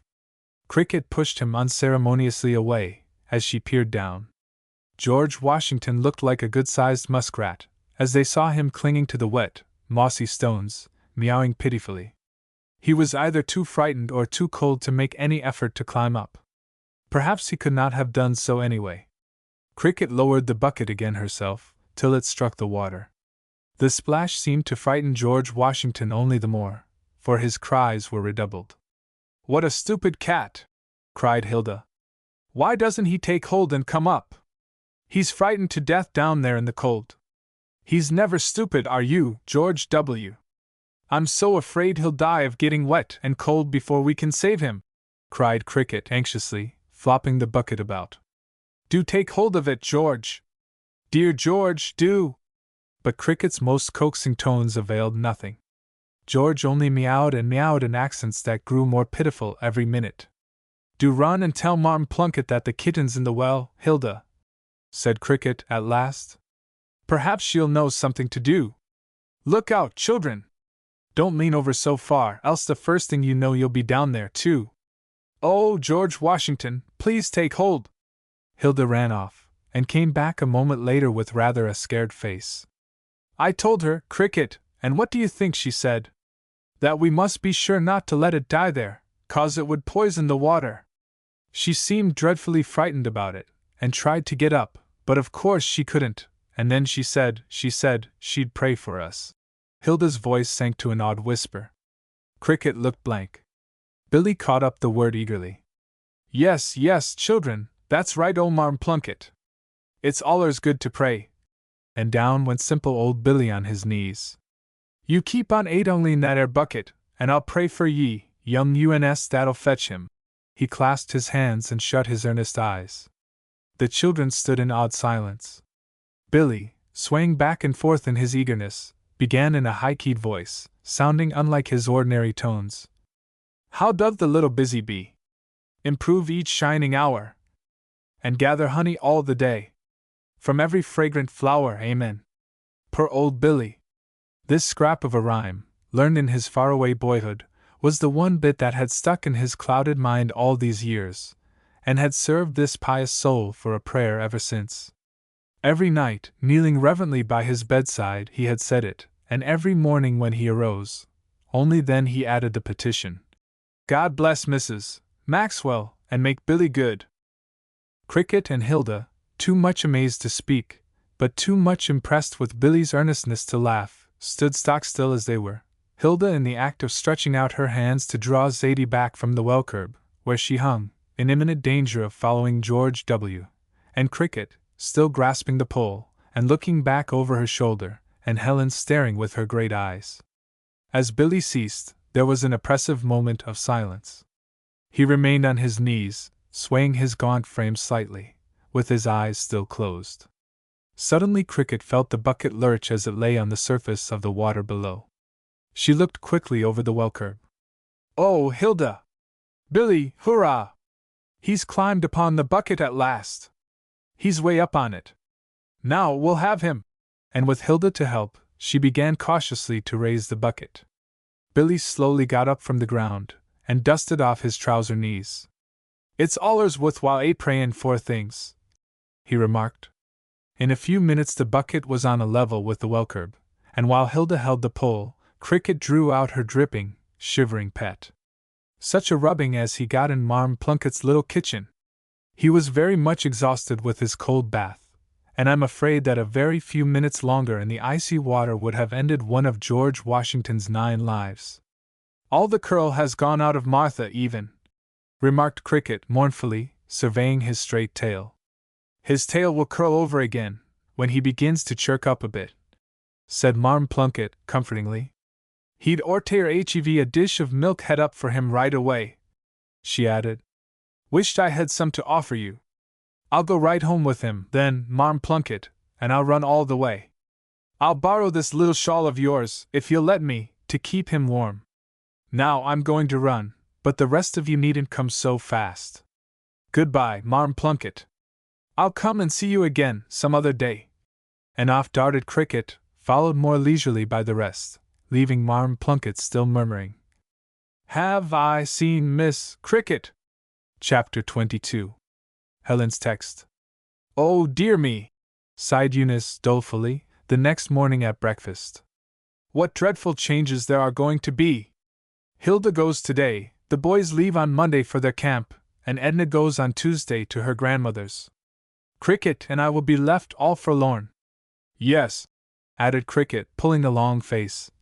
And on Tuesday morning Eunice and I will be wearing the garbage of wool. Whatever you rig yourself up in, Miss Cricket, said Archie, amid the general laughter. Don't deck yourself out in garbage. You'd be a public nuisance. Flowing robes of porcelain, like the heroine of one of your stories, would be better. You needn't tease me about that, for you know as well as anything that I meant percoline. But Auntie Jean and Grandma had to enjoy this alone, for the boys were not equal to the fine distinctions of girls' apparel. As Eunice said, there was a decided scattering of their little party. Hilda left Saturday afternoon, the boys departed on Monday, for their camp in the Maine woods, with a party of friends, and on Tuesday Edna had to go for her usual fortnight's visit to her grandmother Summers, who always spent July and August at Lake Clear. She was a very old lady, much older than Grandma Maxwell, and a good deal of an invalid. Edna much preferred staying with her cousins, but Grandmother Summers was very devoted to her only little granddaughter, and this was the particular time when she wanted her. Edna had never been there without her mother before, and really dreaded it. She had urged taking her cousins with her, but Auntie Jean knew this would be altogether too much responsibility for so old a lady to have, since she herself could not leave Marbury. Auntie Jean knew. "I hate to go like poison," sighed Edna to Eunice, as they strolled up and down the station platform, while waiting for the train. "I wish I could stay here. I wish Grandma wasn't so fond of me. I wish you could come too. I wish the 2 weeks were over. I wish—" Toot toot toot, whistled the approaching train. "Horrid old thing! I wish it would run off the track. Wish Mrs. Abbott would forget to start this morning. She isn't here yet. Do you suppose she's forgotten?" with sudden hopefulness. Mrs. Abbott was a lady under whose care she was going. "No such good luck," murmured Eunice. "There she is now. Write to me every day, Edna. And you'll have time to write some lovely stories for the Echo," chirped Cricket encouragingly. "Yes, I will, and be glad to. It will be something to do. Think of my saying I'd be glad to write stories." "Yes, Mama, goodbye, everybody." And with hugs and kisses all around, Edna was put on the train and was off. The children were both very quiet on their return ride from the station, and Auntie Jean began to fear that they might be homesick, with all their playmates gone. But when they reached home again, Cricket drew Eunice into a quiet corner, and surprised her by flinging her arms around her neck, with a gigantic hug. "I do love Hilda and Edna," she said, "but there's nobody like my old Eunice, and I'm so glad to have you all to myself for a little while again. I don't want to be selfish, and poor Edna hasn't any sister, but—" "Why, you poor little thing!" said Eunice, hugging her small sister heartily. "I expect I've been very selfish. I've never thought that, perhaps, you were being lonely when I was so much with Edna. You always seemed so happy." "Oh, I am happy," answered Cricket, surprised. "I always am, I guess. But I do love to be with you, all by your lonesome, and now let's have some real old Cana times. Come down on the beach and let's talk about it," with another squeeze. And then, with their arms about each other's waists, they ran down the yard. On the small sloping beach behind the big rocks, Zadie and Helen and Kenneth were playing by themselves. Helen and Kenneth were sitting up very straight and stiff, with their little legs out straight in front of them, and their small hands folded in their laps. They were listening with intent faces, and round, wide-open eyes, to Zadie, who, with small forefinger uplifted, was telling them something, with a very serious face. The girls crept softly near to see what they were doing. "And these naughty children," went on Zadie, "came out of the city, and they made lots of fun of Lishers, and they ran after him, and kept calling him names, and saying, 'Go up, old bullhead! Go up, old bullhead!' And Lishers got very angry as Luke did the other day, when I asked him if he liked to have such mixed-up eyes. Poor Luke was very cross-eyed, and very sensitive about it. And he said, 'There's some giant big bears in these woods, and I'll call 'em to come and eat you children up, if you doesn't stop calling names.' Only bad little children, 'thout any one to tell 'em any better, calls names, but they didn't one of 'em stop, and Lishers just whistled, and 42 bears came trotting right out of the woods and eated up every one of those bad children, quicker and scat. Liza said so, herself. So, Helen and Kenneth, you mustn't ever call anyone any names, and specially you mustn't call 'em bullheads, 'cause bears will come out of the woods and eat you all up, and it's very unpolite, too." Helen looked awed, and Kenneth unbelieving. "Ain't any bears," he said stoutly. "You mustn't interrupt the Sunday school," said Zadie severely. "Anyway, there are crocodiles, if there ain't any bears. I saw a funny, long thing come out of the water the other day, and Liza said she guessed it was a crocodile." "'Tould it eat me up?" demanded Kenneth, hastily. "I don't think it could eat you all up at once," said Zadie cautiously, "but it might take bites out of you." "What are you doing, children?" said Eunice, coming forward, and throwing herself on the sand beside them, and pulling Helen, her special pet, down into her arms. "Playing Sunday school, Eunice," said Zadie, sitting down, herself. "We're going to have a Sunday school every Tuesday afternoon, just the same as you have the Echo Club, you know. Helen's going to make up the texts. She makes up beautiful texts, just like the Bible. Why, Zadie? Remonstrated Eunice, looking shocked. You mustn't say that anything is as nice as the Bible. What was it, Pedikins? But Helen was shy, and needed much coaxing before she could be persuaded to give her text, which was a very practical one. She who doth not what she is told gets worse. Bravo! Cried Eunice, laughing. That is a fine text. She made it up all her own self, said Zadie, quite as proud of her twin's performance as if it had been her own. I don't want to play Sunday school any more, Zadie, said Kenneth, getting up. I'd rather play church. I'm the talking man, with white skirts on, he added, standing on a stone, and waving his short arms about, for the young man had made his first appearance at church the Sunday before, and had wanted to play church ever since. You were a naughty boy, said Zadie, reproachfully. You talked out loud right in meetin' church, and I was so shamed. And you falled off the stool when all the people were kneeling down and saying, The seats they do hear us, O Lord, and you made a great big noise, added Helen, severely for her. The seats they do hear us, repeated Cricket. What does she mean, Eunice, do you suppose? Why, don't you know, Cricket, explained Helen for herself. When all the people are kneeling down, and the minister keeps saying things, and the people keep saying, The seats they do hear us, course they hear them, 'cause they say it right at the back of the seats. Eunice and Cricket shouted with laughter. She means, We beseech thee to hear us, cried Cricket, choking, quite as if she never made any mistakes on her own account. But other people's mistakes are so different from our own. Helen, her sensitive feelings dreadfully hurt, instantly retired under her apron, and refused to be comforted. They always had to be careful about laughing at Helen, whereas Zadie never seemed to mind.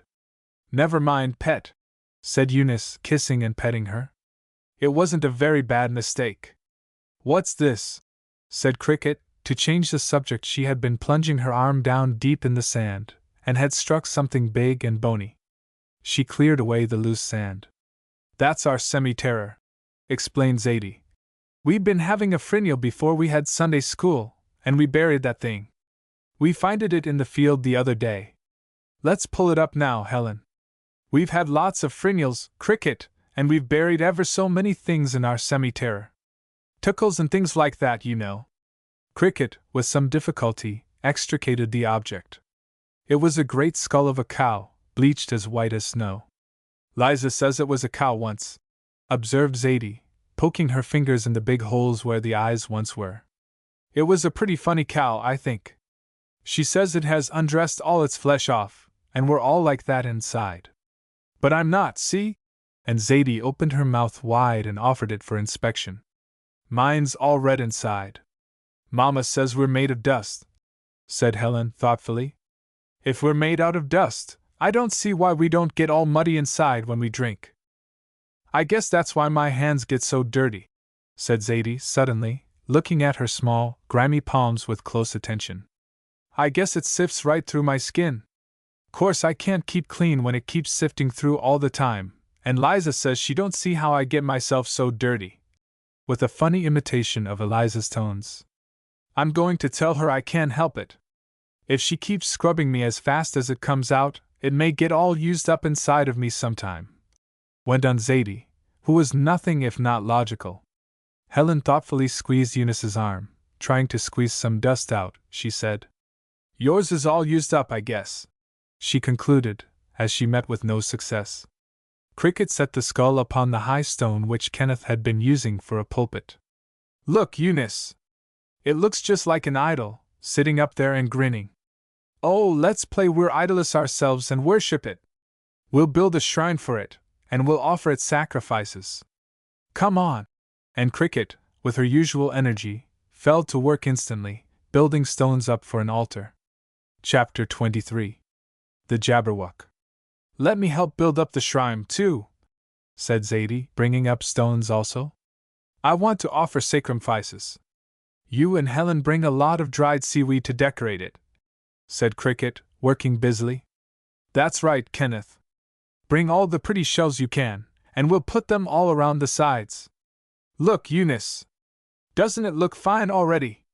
They had built up the shrine, to a large square pile, about 2 feet high, on the top of which the grinning skull reposed. The dry seaweed draped the rough stones, and Kenneth's shells were arranged about it. "Now we must begin to offer sacrifices," said Cricket. "We must have disheveled hair, Eunice, as the women always do in stories. I can't muss mine up much more than it always is," regretfully. "But you can take your braid out, and throw your hair all around." "Oh, that's lovely!"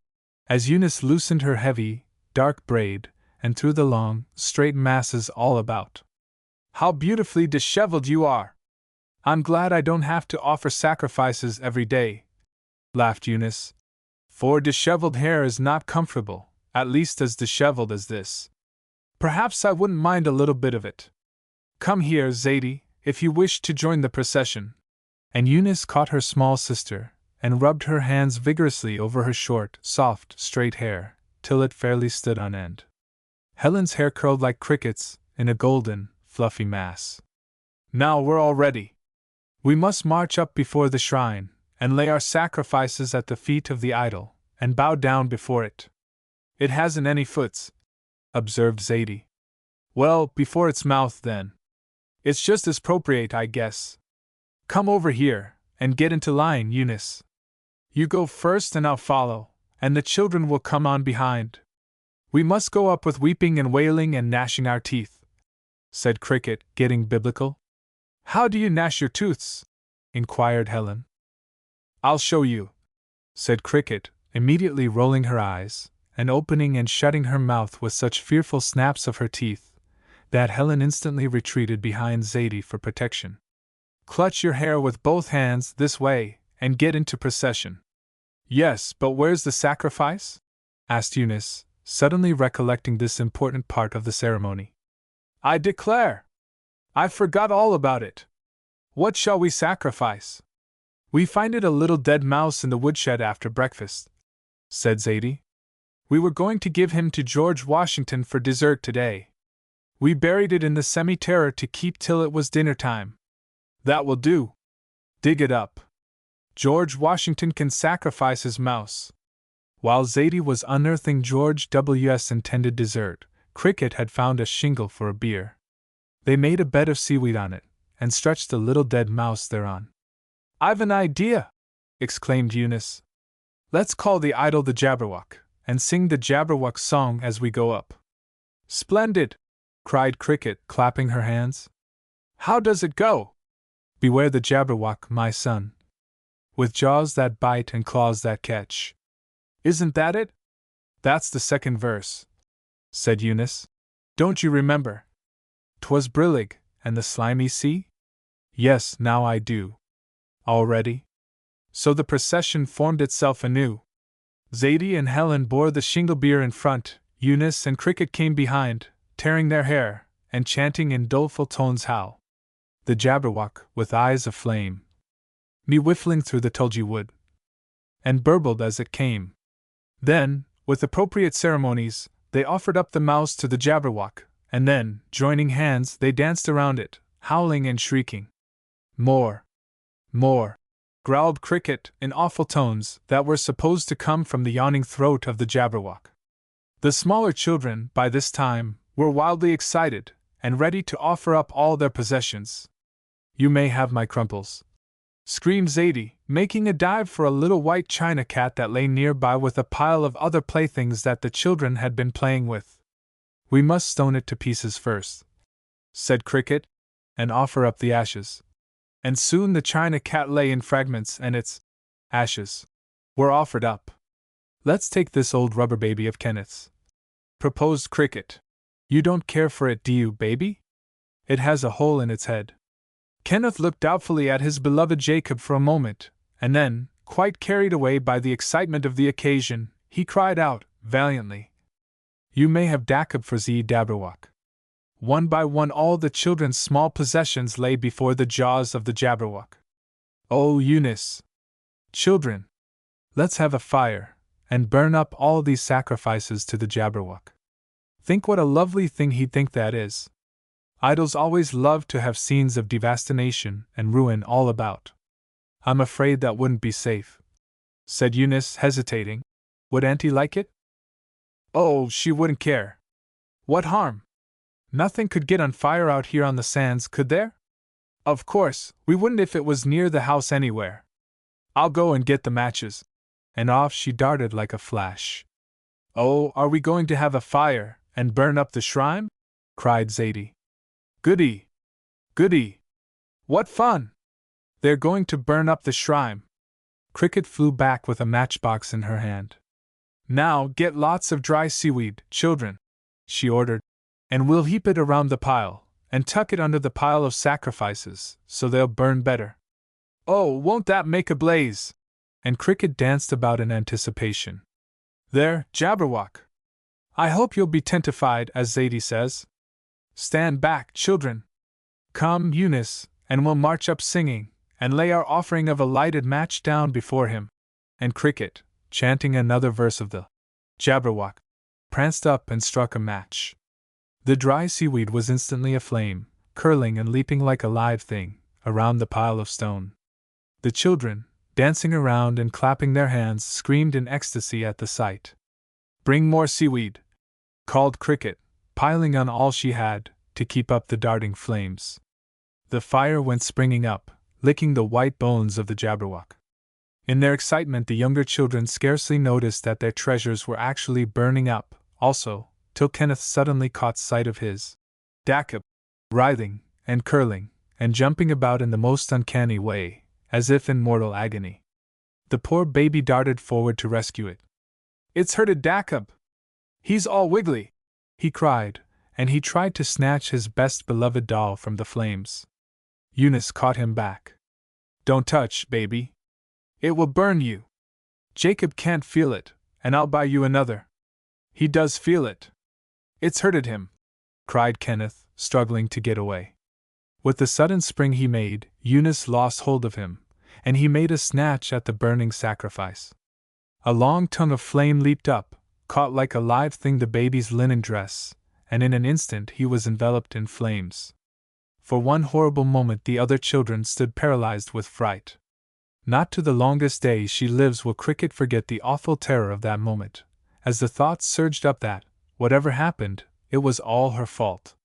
Then, with a wild scream, to which all her previous ones had been as whispers, she darted forward. Kenneth, blind with terror and pain, beat at the flames with his tiny hands, and ran shrieking down the beach, fanning the fire to a brighter blaze. Cricket was upon him in a moment. She flung both her arms closely around him, stopping his struggles, but the eager flames caught her own light dress as she did so.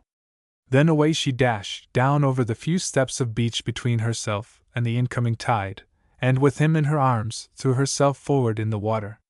As she rolled over and over, the sullen flames hissed and died. Eunice was close behind her, shrieking for help. It was nearly high tide, and the beach sloped a little more abruptly there than in most places. Cricket rose to her knees with Kenneth in her arms, stumbled and fell forward again, face downward, limp with the excitement and the strain. Eunice, knee-deep in water, dragged them both up, and between pulling and half-carrying, got them to the water's edge, just as Auntie Jean, and Eliza, and Luke came running from different directions. The flames, still fitfully shooting up from the smoldering seaweed, told the story. "Run for the doctor, Luke!" cried Auntie Jean, wasting no time in questions, as she lifted little drenched, burned Kenneth tenderly in her arms, and flew with him towards the house, leaving Eliza to help Cricket. Kenneth's clothes were so badly burned that they fell off from him when she laid him down. He was a dreadful sight, with his golden curls all gone, his face blackened with smoke and soot, which the water had only washed off in streaks. It was impossible for her to tell, at first, how much he was injured. Fortunately, the doctor came almost immediately. It was an anxious hour that followed. Kenneth's most serious burns were on his arms and body, for, while the golden curls were nearly gone, his poor little face was, by some fortunate chance, only slightly burned, since, as he ran forward, his curls had blown back. Cricket was burned quite severely on her arms and hands, where she had clasped and held him. After their wounds were dressed and bandaged, and Kenneth, a little mummy-like bundle of old white linen, lay asleep, worn out with pain and excitement, Auntie Jean found Cricket sobbing quietly under the sheet. "What is the matter, dear?" asked Auntie tenderly. "Are you in such pain?" For she knew that Cricket was a little Spartan in respect to suffering. "Yes, no," sobbed Cricket. "The pain is bad, but I don't care for that. My conscience aches so, here. I can't stand it, Auntie. I ought to have been all burned up myself. I oughtn't to have had a fire. I knew better, only I just thought what fun it would be. To think the baby is burned, and all through my horrid badness. My poor little girl," said Auntie Jean, pitifully. "That is the hardest of all for you to bear, I well know. But after all, dear, you can comfort yourself by thinking that, but for your quickness, the little fellow must have burned to death. You saved his life, after all. You did what should have been done, so quickly. That isn't much comfort," sobbed Cricket. "He oughtn't to be burned at all. Anybody would have thought to throw him in the water. I'm not sure of that. In excitement people do not always use their wits, especially children. Even Eunice, thoughtful as she usually is, was behind you. And I sprained Grandma's ankle, too. I ought to be put in prison," went on Cricket, in a fresh deluge of remorse. "Nobody blamed you for that, dearie, though you are rather a thoughtless little body.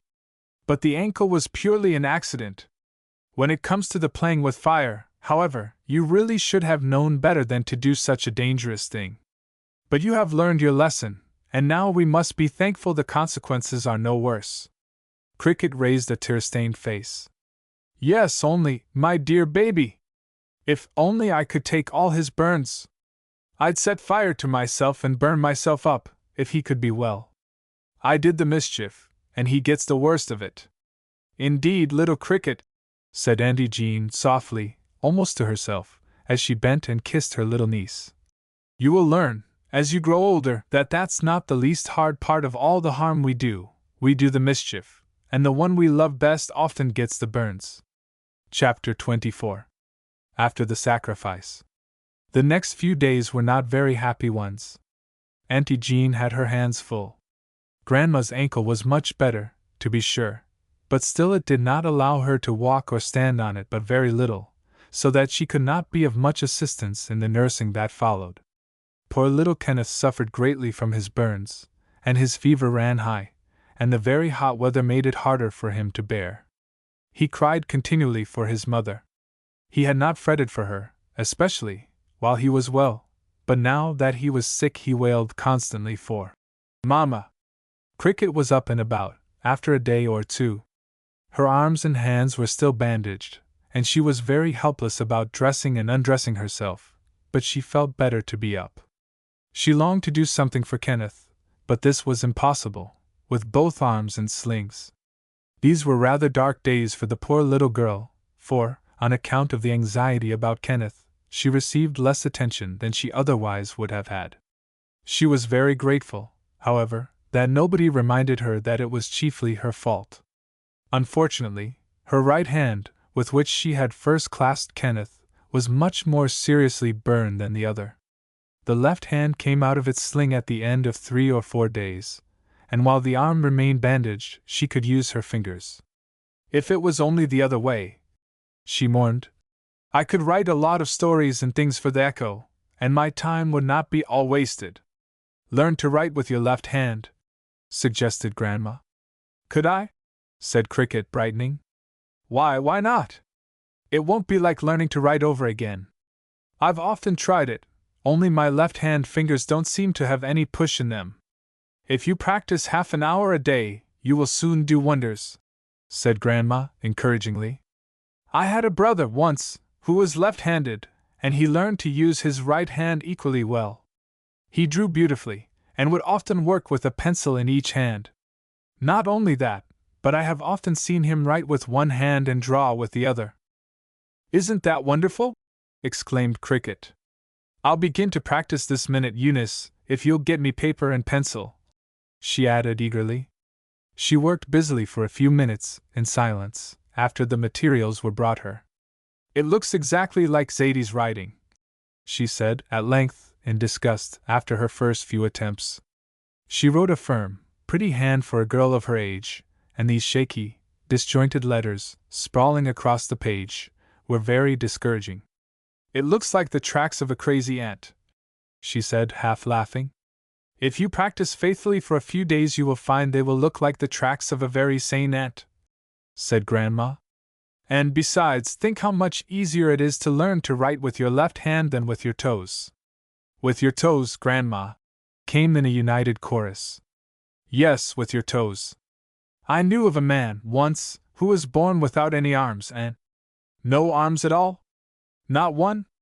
"Not one," answered Grandma, smiling on her eager questioner. "He was the son of a very poor woman here in the village.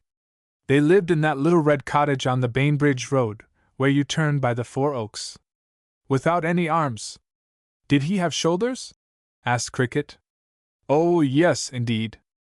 I saw them often when he was a baby, bare, I mean.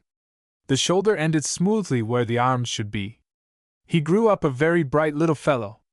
Running barefoot all the time, as he did, I suppose he learned to pick up things with his toes very naturally. At any rate, when he was 8 years old he could even handle his knife and fork with his toes." "Ugh!" shuddered Eunice. "Did he sit on the table?"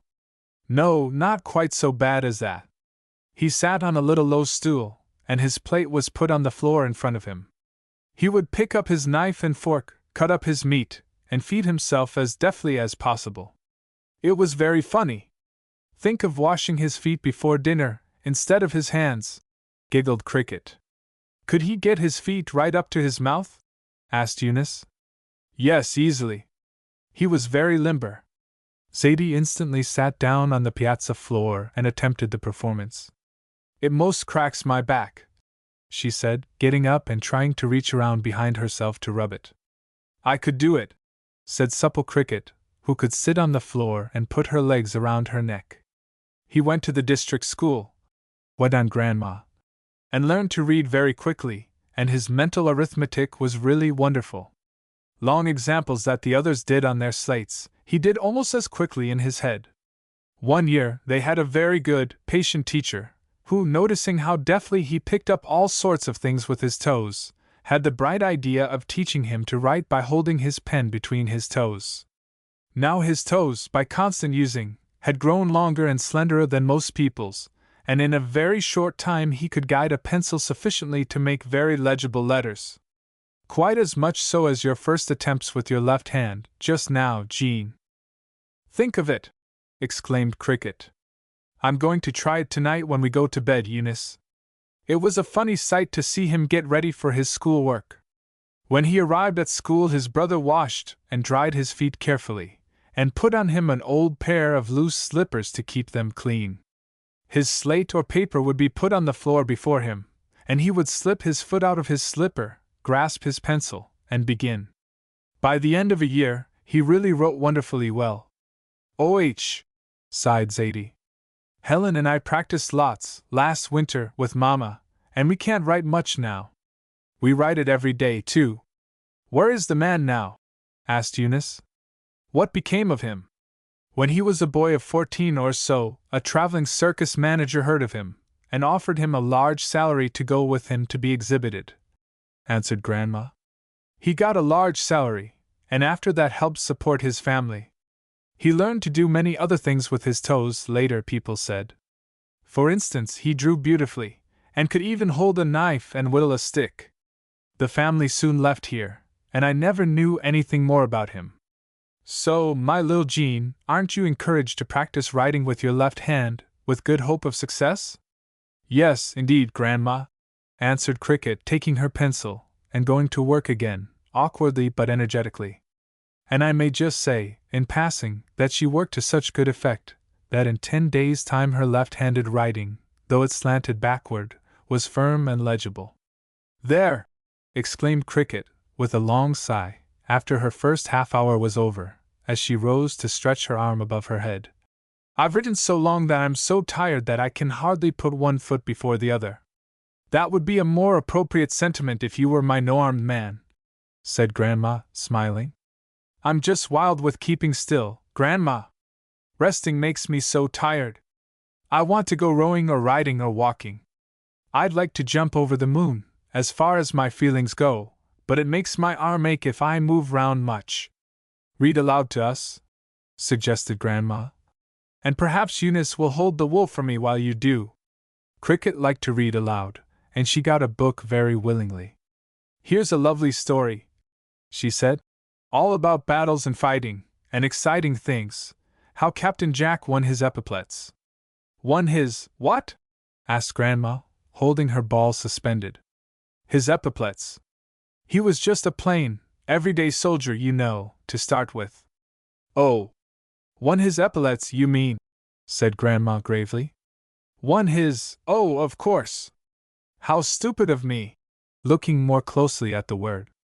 Now I've always thought that word was epaulets, Grandma, truly I did. Go on and begin, said Eunice. How did he win them? The reading proceeded quietly for a time. Eunice held the wool, Grandma wounded off, and Zadie and Helen played Tonka on the piazza steps. Tonka was a little Japanese game on the order of jackstones, only instead of hard, knobby stones that spoiled the dimpled knuckles, tiny bags of soft, gay silk, half full of rice, are used. 6 little bags are made with the ends gathered, and one more, the Tonka, is made flat and square of some different colored silk, to distinguish it, as the gay little bags fly up and down. It was a very favorite amusement with all the children. Eliza was with Kenneth, and Auntie was lying down, for the poor baby had been wakeful and in much pain the night before, and Auntie had had little sleep. Nearly an hour slipped by, when suddenly Grandma stopped Cricket. How quiet the children are! Are they there still? Turning to see. Eunice looked up also. Dear me, I haven't thought of them for a long time. They've slipped off. I suppose I ought to go and see what Zadie's doing, and tell her she mustn't. And Eunice laid down her work. She had had to have much care of the younger ones these last few days. I'll go, too, said Cricket, getting up gladly. Excuse us, please, Grandma, for leaving you all alone. Cricket had scarcely ever been ill a day in her life, not even with children's diseases, which she had always escaped, and, in all her adventures, she was very rarely hurt. Therefore, pain was a very dreadful thing to her. She bore it bravely, but it was strange to see her looking so pale and heavy-eyed. But these few days of suffering were teaching her many things. Eunice and Cricket heard the sound of the children's voices as they turned the corner of the house. Oh, they're all right, said Eunice, relieved. Just back of the house, in a tiny little shed built especially for it, stood a big barrel of kerosene. It was kept outside, because Grandma was very much afraid of the possibility of fire. Once, in an unlucky moment, the waitress, Delia, in drawing the oil into a small can to be carried into the house, had yielded to Zadie's entreaty, and had let her turn that fascinating little spigot. After that the twins made several private expeditions to the barrel, but as the spigot was kept locked, of course they could not turn it. It chanced that this morning Delia had drawn the oil in a hurry, and had forgotten to turn the catch in the spigot that locked it. Zadie and Helen, prowling around for something to do, chanced to come past the barrel, and Zadie tried the faucet. To their rapture a spurting stream of oil instantly poured out. An old dipper, lying nearby, was immediately seized upon, as something to fill, and all the flower beds that were nearby were well watered with kerosene. Next, they spied a small churn, which Bridget, the cook, had just put out in the sun to dry. This was an opportunity not to be neglected, and the next dipperful of kerosene went splash into Bridget's clean, white churn. Up and down went the dasher, worked by these eager hands, while, behind them, the kerosene still poured from the barrel. Yes, they're all right, repeated Eunice. They're only working the churn dasher up and down. Probably Bridget left some water in it to soak. Come over here, called Zadie, hospitably. We're making butter, Eunice. Eunice drew a little nearer, then, suddenly, she stopped, sniffed, and darted forward. Children, what have you there? Kerosene, responded Zadie, promptly. We drawed it from the pretty little fountain in the barrel. Eunice turned hastily towards the kerosene barrel, then flew towards it. As the barrel had been lately filled, there was plenty in it, still, and it was flowing merrily, while a pool of kerosene lay over the board floor. "Goodness gracious me! How shall I ever get in there to turn it off?" cried Eunice. "I can't step in it? Let Zadie do it. She's soaking already with it. Zadie, come here, directly, and turn this kerosene off." Zadie came up cheerfully, and waded in, regardless of her shoes.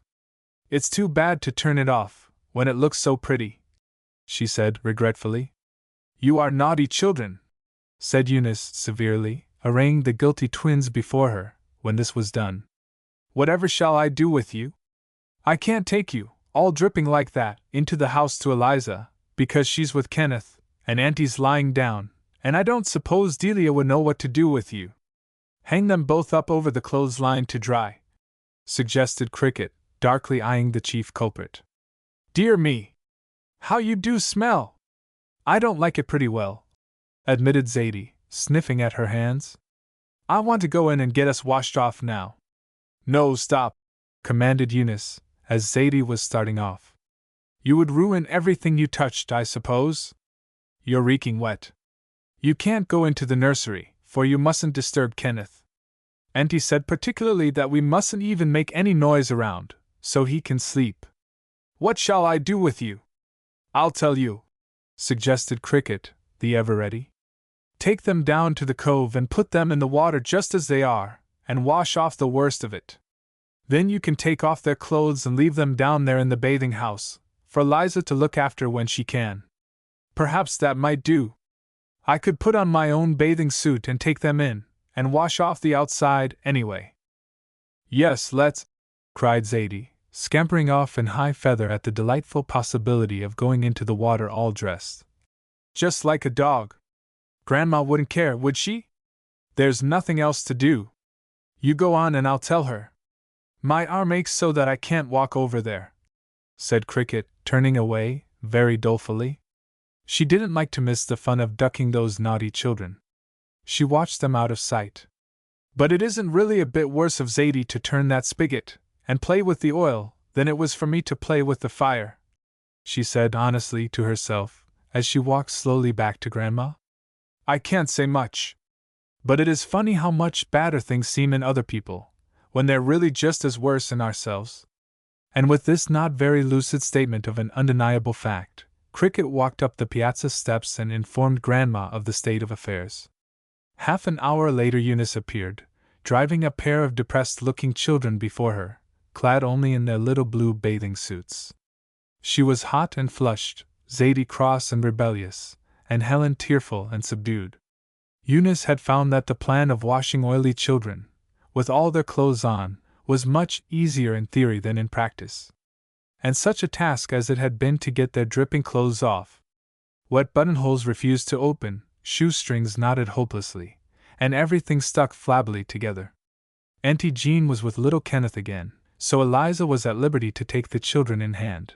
But before they went off, Grandma said, very gravely, to them, that they were to go directly to bed for 2 whole hours, so that they might have a quiet time to think over the mischief they had done. Chapter 25. The end of the summer. 2 weeks later everything was running again as usual. Kenneth, quite recovered, was as lively as possible, though he was a funny-looking little object, with his lovely golden curls, to everybody's great grief, cropped as close to his head as a prize-fighter's. "If it only will grow out a little, before Mama gets home," mourned Cricket. "He looks so ridiculous. He looks just like the sheep, after Gustus John has sheared them. Even the little lambs don't know their own mothers sometimes, Auntie, after they're clipped. Oh," clasping her hands in horror at a new thought, "do you suppose Mama won't even know Kenneth? He doesn't look much like himself, certainly, but I don't fancy that there's the least danger that his mother won't know him instantly," said Auntie, comfortingly. "I'm so glad," said Cricket, with a sigh of relief, "if you really think so. But anyway, he's the sheepiest-looking child." But fortunately, his burns had healed beautifully, and the doctor assured them that he would even outgrow every scar. Cricket was entirely herself again, with only one deep scar across her right wrist to remind her of that unlucky sacrifice to the Jabberwock. Edna was at home, also, delighted to be back with her beloved Eunice. She proudly flourished, actually, 2 stories for the Echo, as the result of her banishment, as she insisted on calling her visit. She was so proud of them that she wanted to carry them about with her all the time, and was all impatience for the next number of the paper to be ready. Eunice had been working at it, during Edna's absence, and it was all ready, excepting to print Edna's story, for which space had been left. It was getting well into September now, and the children were looking eagerly forward to the return of the travelers, who were to sail early in October. Letters said that Mamma was improving so delightfully that she was quite as strong as ever, and that she was looking forward with quite as much impatience to seeing the children again as they could have to see her. The children didn't quite believe this, though. "She couldn't be glad as I am," said Cricket positively. "If she were, she would just simply burst. Of course we're gladder to see her than she could be to see us, because she's Mamma, and we're only just the children. I'm chock full of gladness." And Cricket gave an ecstatic caper as she waved the letter that definitely set the date of the traveler's return. "Look out, Cricket," said Eunice hastily. "That's the second time you've nearly knocked my ink over," rescuing, as she spoke, the fresh, fair copy of the Echo, to which she was giving the finishing touches for the afternoon's reading. "Please excuse me, but I'm so happy! Oh, Auntie, it's worthwhile to have Mamma and Papa go to Europe and miss them so, when you are so gladder than glad when they come back. Now, I really flattered myself that you had been tolerably contented here, this summer," said Auntie Jean, pretending to look aggrieved. "I'm very sorry that you've been so wretched." "Wretched? I haven't," said Cricket, giving Auntie a rapturous hug, and, at the same time, sending her heels kicking out behind, like a little wild pony. "I've had an awfully good time." "Cricket!" shrieked Eunice. "You knocked over the ink at last!" She snatched up the Echo, just in time to save it from an inky bath. "Hand me that blotter, Edna." "Never mind, Auntie, for it's mostly on the newspapers." "Cricket, you are the ink-spillingest girl!" scolded Eunice, scrubbing and cleaning as she talked. "Yesterday you knocked it out of the window, and only the other day you had it all over the piazza floor." Cricket looked much depressed, as she helped Eunice repair damages. "I rather guess you'll be too relieved for anything to see the last of me, Grandma," she said mournfully. "I never saw anybody like me. I never mean to do things, and then I go and do them. I don't see how you've stood it all summer, anyway, with such racketing children around. I truly don't." "You've been a pretty obedient set," said Grandma, patting the hand that stole around her neck. "And when children are obedient and truthful, one can excuse a great deal else. Indeed, I shall miss my flock exceedingly, I assure you, in spite of your ink-spilling tendencies." "Even if I did sprain your ankle?" whispered Cricket very softly. "And burn up Kenneth's hair? And break through the plaster in your ceiling, and lots of other things?" "Yes, in spite of it all," whispered Grandma, back again, just as softly. "Because I never knew you to do anything I told you not to do, and whatever you tell me, I know is exactly true." "You're such a beautiful grandma," said Cricket, with a hug, and then she pranced off. Zadie and Helen came toiling up from the beach, with their arms full of dolls. Zadie dropped down on the top piazza step. "Auntie Jean, I'm all in such a perspiration," she sighed. "It's so much work to take care of such a lot of children as I have. I wish I had a little live nurse to help me. Couldn't I?" "Take Cricket," suggested Auntie Jean. "She wants something to do." "No, I thank you," said that young woman, decidedly. "I'm glad I don't have to follow Zadie up all day." "And I wouldn't have you," returned Zadie, with equal decision. "You took up my Beatrice by the neck, and it hurted her. She told me so. I don't want you for my Dolly's nurse, or for my nurse either." "Your nurse!" exclaimed Cricket. "I wouldn't be Liza for anything. I'd as soon take care of a straw in a high wind as take care of you." Auntie Jean laughed, and drew Cricket down into her arms. "Did you ever think, honestly," she whispered, "that Zadie is a little, just a little, like one of her older sisters?" "Oh, she's not so bad," responded Cricket instantly. "But because she's like me is no reason I like it any better. I like it all the worse. Besides, I don't set up to be a polygon. Hereupon Auntie Jean laughed until Grandma demanded to know what the joke was, and why they were talking secrets. No secrets, answered Auntie, wiping her eyes. Cricket was only telling me that she didn't set up to be a paragon. Cricket flashed a quick glance at Auntie, caught her eye, and nodded her thanks. There's George Washington, she hastily remarked, changing the subject. Come here, sir, and play a little. You've been as sober as a judge lately. I haven't seen you run after Martha for perfect ages. The September days slipped by, until the 1st of October was just at hand. It was arranged that Auntie Jean should go and get the house in town in readiness for the family's return. At first she expected to go alone, but the girls begged to go with her, and finally she concluded to take them. Will and Archie had already gone back to Philadelphia, on account of their school, so this arrangement would only leave the younger ones and Eliza with Grandma for a few days longer. Then, oh joy! That blessed Auntie Jean further decided that she would take them all down to New York the day before the steamer was due, so that they might have the earliest possible glimpse of the family. Was not all this enough to fill any little girl's cup of bliss to overflowing? For once, reality surpassed anticipation. Such excitement for the last week in packing up, such walks and rows and drives between times, such a fine number of the echo to wind up with, such a funny farewell call, laden with all manner of good things, to the old woman, who was still overcome by the thought that she had seen Miss Cricket, then such parting hugs and kisses for dear Grandma and the children, such handshakings with old Billy, who distributed peppermints like a red and white snow. Then came the jolly 3 days' picnic in the empty house in town.